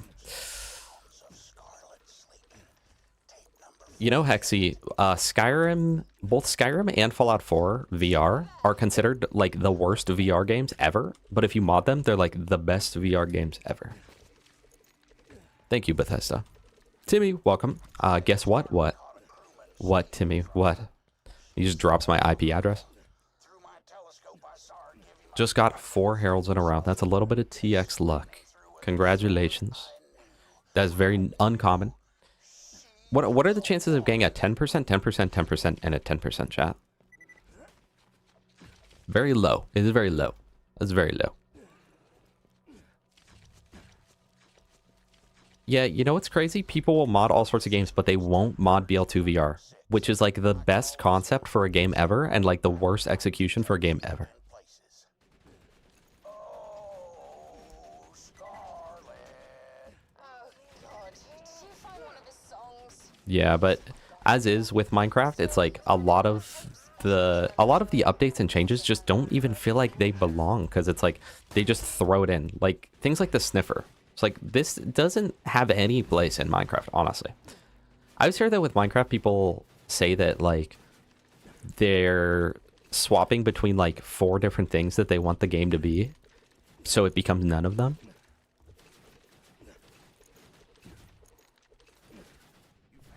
But like in a lot of ways, you know, Minecraft is like BL3 to me, where it's like it's technically a better game now than it's ever been. But I don't like it. I like it less. Thank you for the follow, Timmy. I'm glad that you got your 4 heralds. I am glad that you followed me, and I appreciate you being here right now. I think I just hit quit. But it was like, whoever asked for the sniffer? Who wanted it? How does it fit into the world? It doesn't fit into the world. I don't know. That's a big thing for me. It doesn't feel like it should even be in the game. And low-key, I think if they were to remove that from the game right now, the impact would be extremely minimal. You know? And then, like, I don't know, they just get more and more into, like,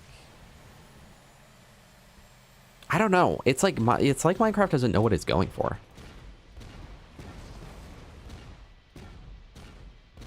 But then there are some updates that, like the Caves and Caverns update, the Nether update, all that. Those felt great. Those felt great. They felt like great mods. They were done well. They felt like they belonged in Minecraft. But some of them just do not. I don't know. And then, to me, I'm just a different type of player. So I just don't care about 90% of the stuff they add. One thing I don't like, and again, I don't necessarily think that my way is better or anything, but I'm definitely not a huge fan of the fact that you used to have to like be very creative with how you wanted to make things and how you wanted to do things like houses, and they keep adding more and more things that take away having to imagine how you would create a thing, and instead it's like, here's just the thing. You know, like a lantern or whatever, something like that. Or even like with like sofa, the fact that there's like sofa cushions now. You just make a couch.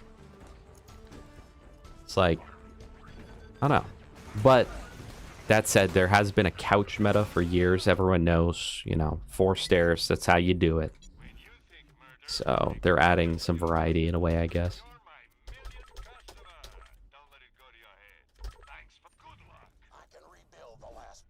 I don't know, I feel like you used to have to like use your brain more if you wanted to do things, or like the addition of like blocks of every hue of every color. It's like no longer now when you look at like a pixel art thing, it's like it's really impressive that they spent so long on the pixel art. But it is very much like you could just look up pixel art, like especially with like sprites, right? When people do like pixel art of sprites from games, it's like you can literally just look up the sprite and then just literally 1-for-1 recreate the exact sprite, because you don't have to like think that hard about the colors, with some exceptions. I don't know. I know I'm in the minority with all my Minecraft opinions though. Yeah, it's a bunch of like nothing burger editions, and it's like at that point just change the game, bro. At that point just change the game. Because the greatest thing about Minecraft, and the thing that I wish every game would do, you can play on any version at any point. So for someone like me who doesn't really like some of the editions, I just play on an older version. There you go. I don't even have to look at the editions. It doesn't matter.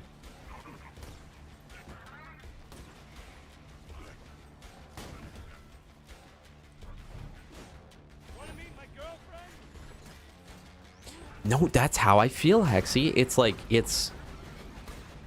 in all metrics, it's like more things and more potential for what you can build, but at the same time, it hurts that creativity factor, and it hurts, like, well, I don't even know what to build now. I don't know. It's very hard to explain. It's a thing that's very difficult to explain, chat. But if you know, you know. If you know, you know.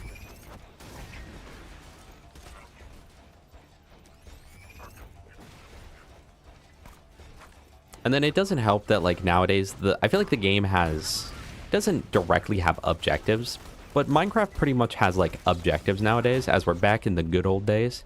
It was truly just do what you want. And then slowly with more and more updates, it got more and more of, like, here's what you can do whatever you want, but here's what you should do. Right? I feel like a game like Terraria, though, works much better for that. But then Terraria... Loki 1.3 was obviously one of the best updates of all time in gaming, right? Added the Moonlord and everything. But 1.3 kind of destroyed hard mode, in my opinion. Where you just skip 90% of the content and then go to Moonlord. And then once you beat Moonlord, like, the whole game's over. It's like, I actually have no reason to play ever again. And you could make an argument, well, it's always been like that. But it kind of hasn't. Because when 1.2 was the thing...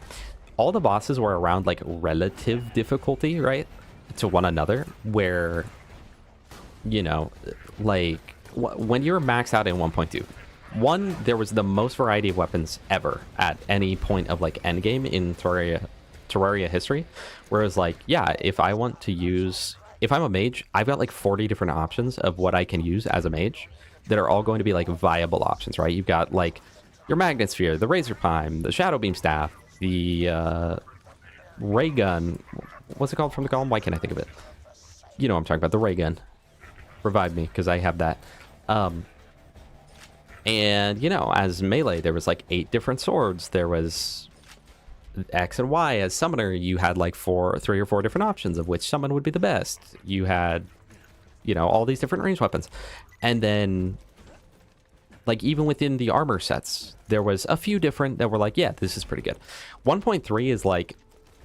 oh, and then also the fact, that, like, all of the events, Frost Moon and Pumpkin Moon and Solar Eclipse are all difficult. The Solar Eclipse being easier, but it's still, like, a little bit of a challenge even with that endgame loot, because it's 1.2.4 endgame loot. And then it's like, oh, are any of the bosses a challenge? And it's like, yeah, Duke Fishron is still just as hard. The Golem is still just as hard. Well, not hard. I mean, it's the Golem. But, you know, and now it's like, oh, I beat Moonlord.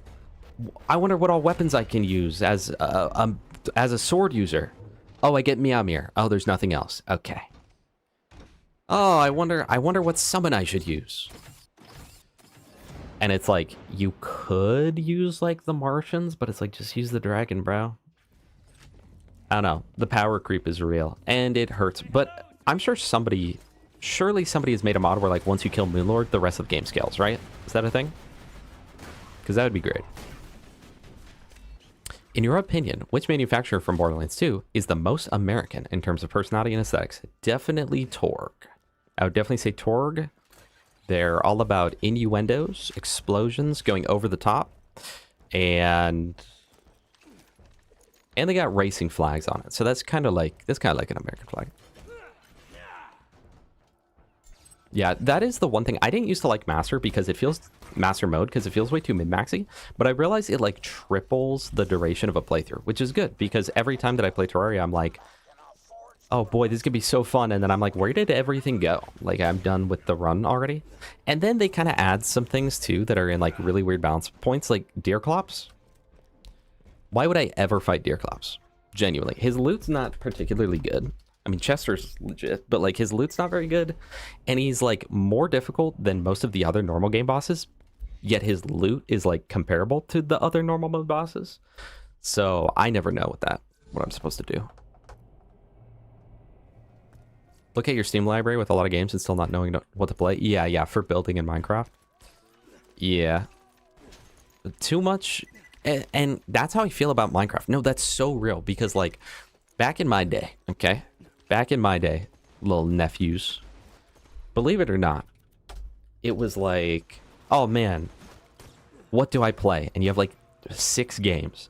So it's like, even if a game's not amazing, you stick it out and play it out because you're like, oh man, this is epic. This is all that I have. This is my favorite game because it's the game that I have.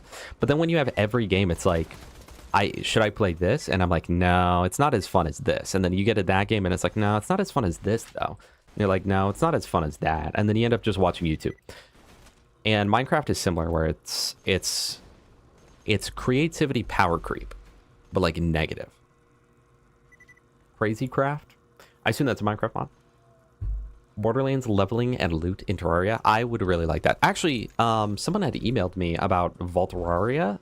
It's a Terraria mod with a bunch of Borderlands loot. It seemed really cool.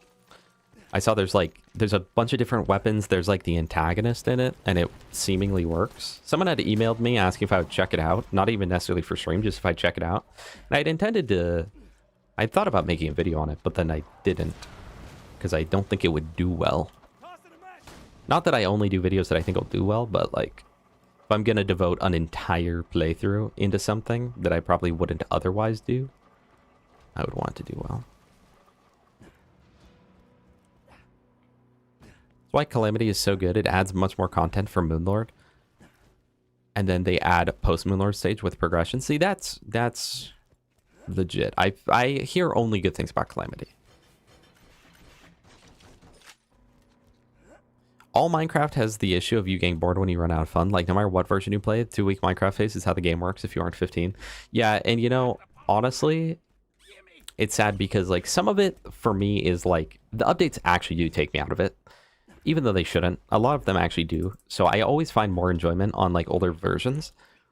But if the current Minecraft was back in the old days, right, where it's like, this is one of 8 games I can play, but it's current Minecraft with all the current updates, I'd probably play it just as much as I did back then, you know, and arguably more. I don't know, because I think that is a big part of it. Is like, part of why Minecraft isn't fun anymore is the same reason why a lot of games aren't fun anymore, because it's like, I've just got so many games that, like, why would I pick one over another? You know, where it's like literally Steam library, 300 games, never touch 200 of them or whatever. That's a hypothetical. Would a hypothetical be? It wasn't really a hypothetical, but you know what I mean. I just realized the Leviathan is a boss, and I don't want to kill the Leviathan.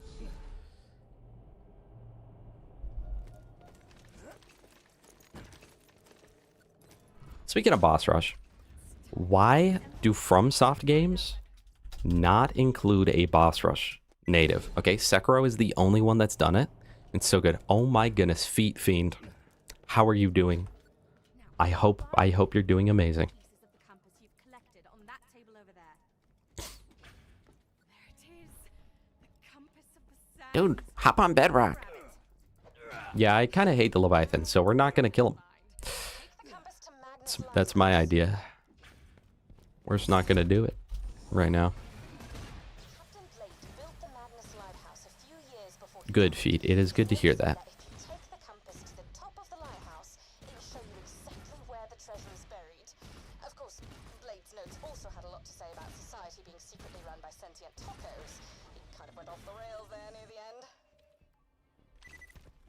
Chad, I've got some old Minecraft videos on my channel. You can find them in the unlisted category. Or like in my unlisted playlist. Whew, they are fire. I have a multi-part Minecraft Let's Play. Fire.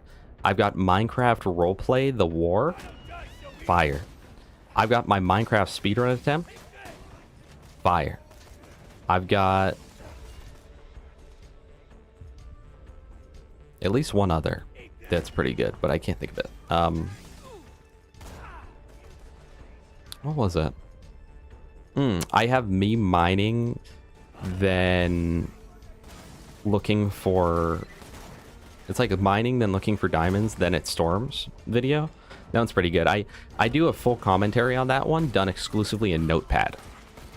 I thought that was pretty cool, pretty creative. I like that one.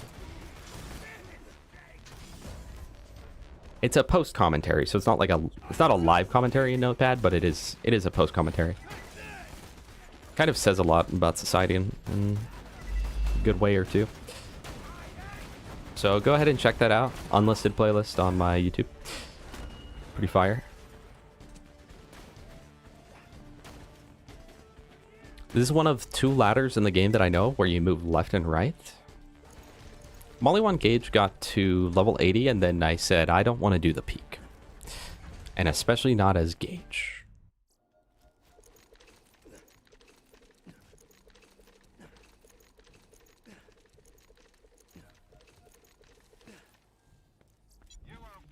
Let there be light. Is there like somewhere good to go where like you can teleport and you're really close to a lot of crates to pick up ammo? Is there anywhere in this game? Pause your movie for the stream. You should be like Croat and just start watching 8 movies a day and then letting us know. Man, just watch the Borderlands movie. That Kevin Hart sure knows how to act.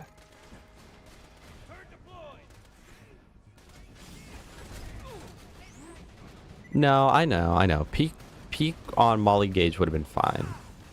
I just really didn't want to. Almost every playthrough, no matter which character, I get kind of fatigued by the peak.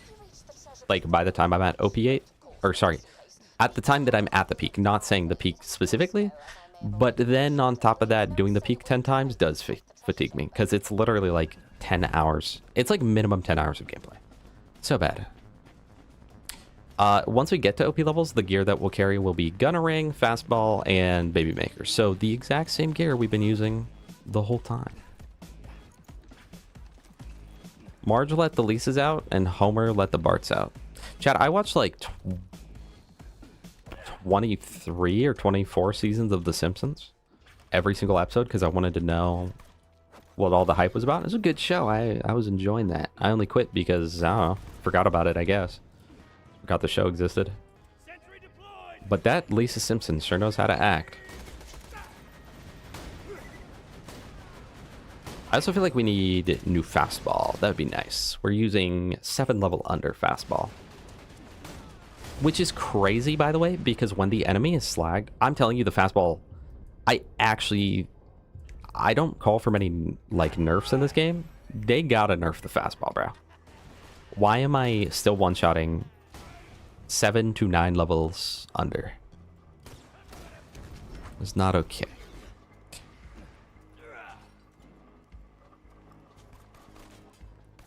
No, literally, like, being a kid and doing, like, all of the farms and stuff for Borderlands 2, even back in 72 OP8, it was, like, at least 4 days on a character in order to hit OP8.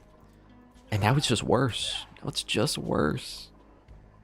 I did see the Jurassic Park ranking. Is Jurassic Park 2 really that bad? It's been a long time since I watched it.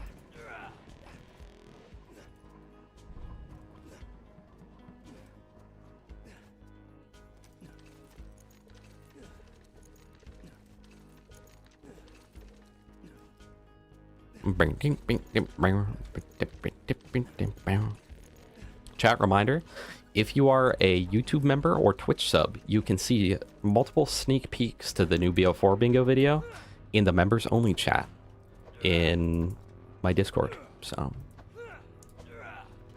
8 hours just for OP 8 to 10. Yeah, it's literally so bad. And then people will be like, no, dude, it's good. It's good.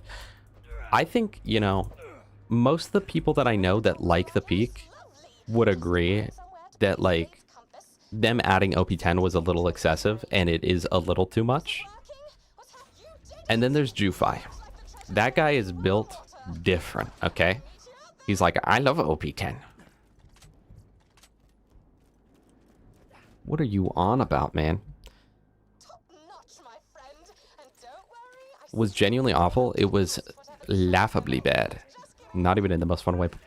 I don't think I've watched Jurassic Park 2 in probably like 15 years. Is that the one that starts... No.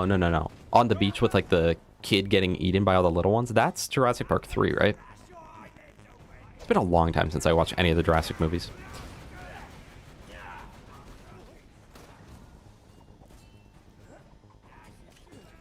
Been trying to get this Axton to solo all raids. I think I have 300 hours into this Axton, and it's my first time hitting OP10. Yeah, it's definitely a grind. It's definitely a grind. And I don't think a good one. But then on the other end of the spectrum, you have Borderlands 3, where the grind is enable Mayhem 11. And I like that even less. Chat, if you think the XP grind is bad and you got into Borderlands, within the last 7 years, just know that it was not always this bad, and that 7 years after Borderlands 2 was released, they came out with an update that absolutely demolished the leveling. Okay? It was not always like this. Believe it or not, your typical... If you did all the DLC and then decided to XP farm, it took like 2 hours. Okay? Even for a normie, it only took like 2 hours. If you full-on XP farmed from 50, if you were one of those crazy people, it was like 5 or 6 hours of straight grinding. Now it's like 12 hours for a normie. It's so bad. And believe it or not, the peak used to be a one-day experience. The peak was like, oh, dude, you want to hop on and we'll clear out the peak? And it was like, yeah, we'll clear out the peak. And then you play all day, but you could do it in a day. Now you have to have a full-time job of Borderlands if you want to do that. Genuinely, I think that for a normal player, it would probably take 15 to 20 hours to full clear OP10.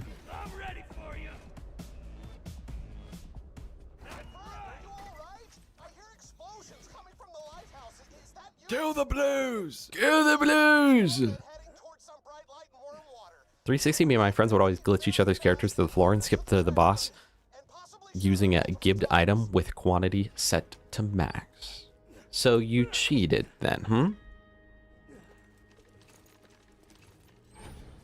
I like the peak other than turret peak, and I really hate the last 3. It's changed it so much because they're the longest peak, and it's the same thing over and over again. Because it used to be, right?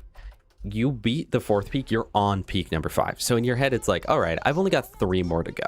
It's not that bad. Even in reality, like, you have to do 5, then 6, then 7. Well, I guess then you'd be at 8. Yeah, so there's 3 left, right? And then BL... or ever since OP10, it's like, I'm not even halfway done.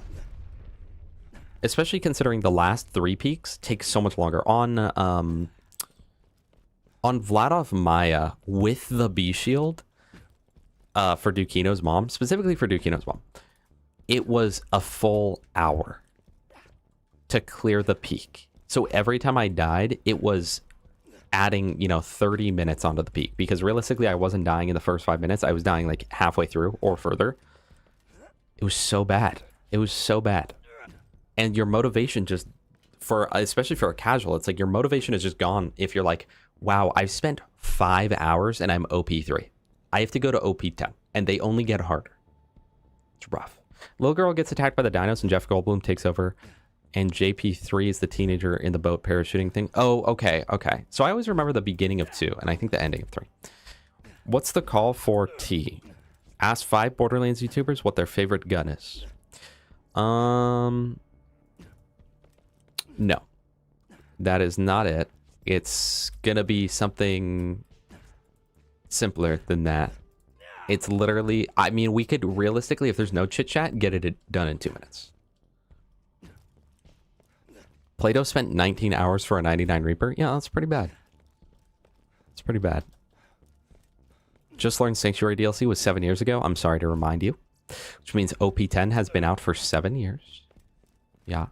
OP10 peak easier than 7 for some reason. I struggled so hard. 7 and like 4 are really difficult.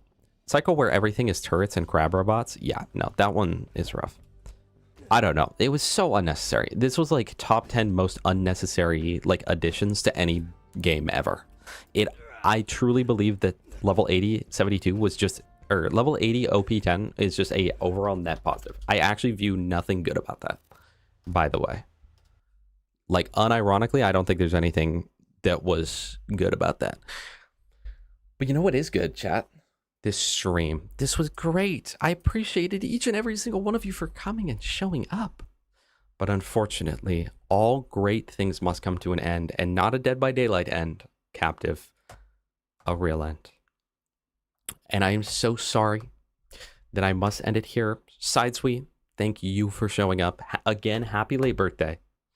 I do wish you a continued, even though it's not your birthday anymore, I wish you a continued, I don't know, high off that or something.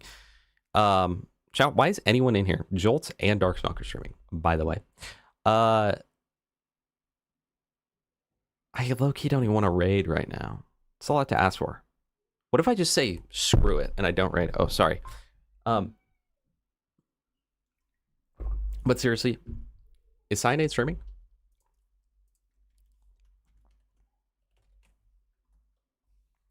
Oh my gosh, and he's on Combat Evolved. Okay, yep. We will do that. I will leave a follow, and then we're gonna go raid Cyanide. Because he is doing CE on Legendary, which is the best Halo game. Just so we all know. All right, start raid. Thank you all for being here, though. I do appreciate you so much. Thank you for the Slag Omen recommendation. It is the best slagging tool I've ever used. Low key. Everyone go show Cyanide some love. Everyone go follow him. I appreciate you all. I will see you all. I should see you on Saturday. But we'll see. You know, something could happen. I could get into an accident or something. But I will see you all then. Join the Discord if you haven't already. I appreciate all of you. Thank you guys so much for all of the follows and the subs, especially Prezi. Thank you for all of that. I will see you all next time. Copy and paste comment, TX look raid, and then we'll get a couple of Cody play boo-boos in the chat. All right, copy and paste this. Let's go, chat. Thank you for being here. Raid now, and then we're going to go ahead and raid in Cyanide chat. And then YouTube stream is over. Goodbye, everybody. I love you all.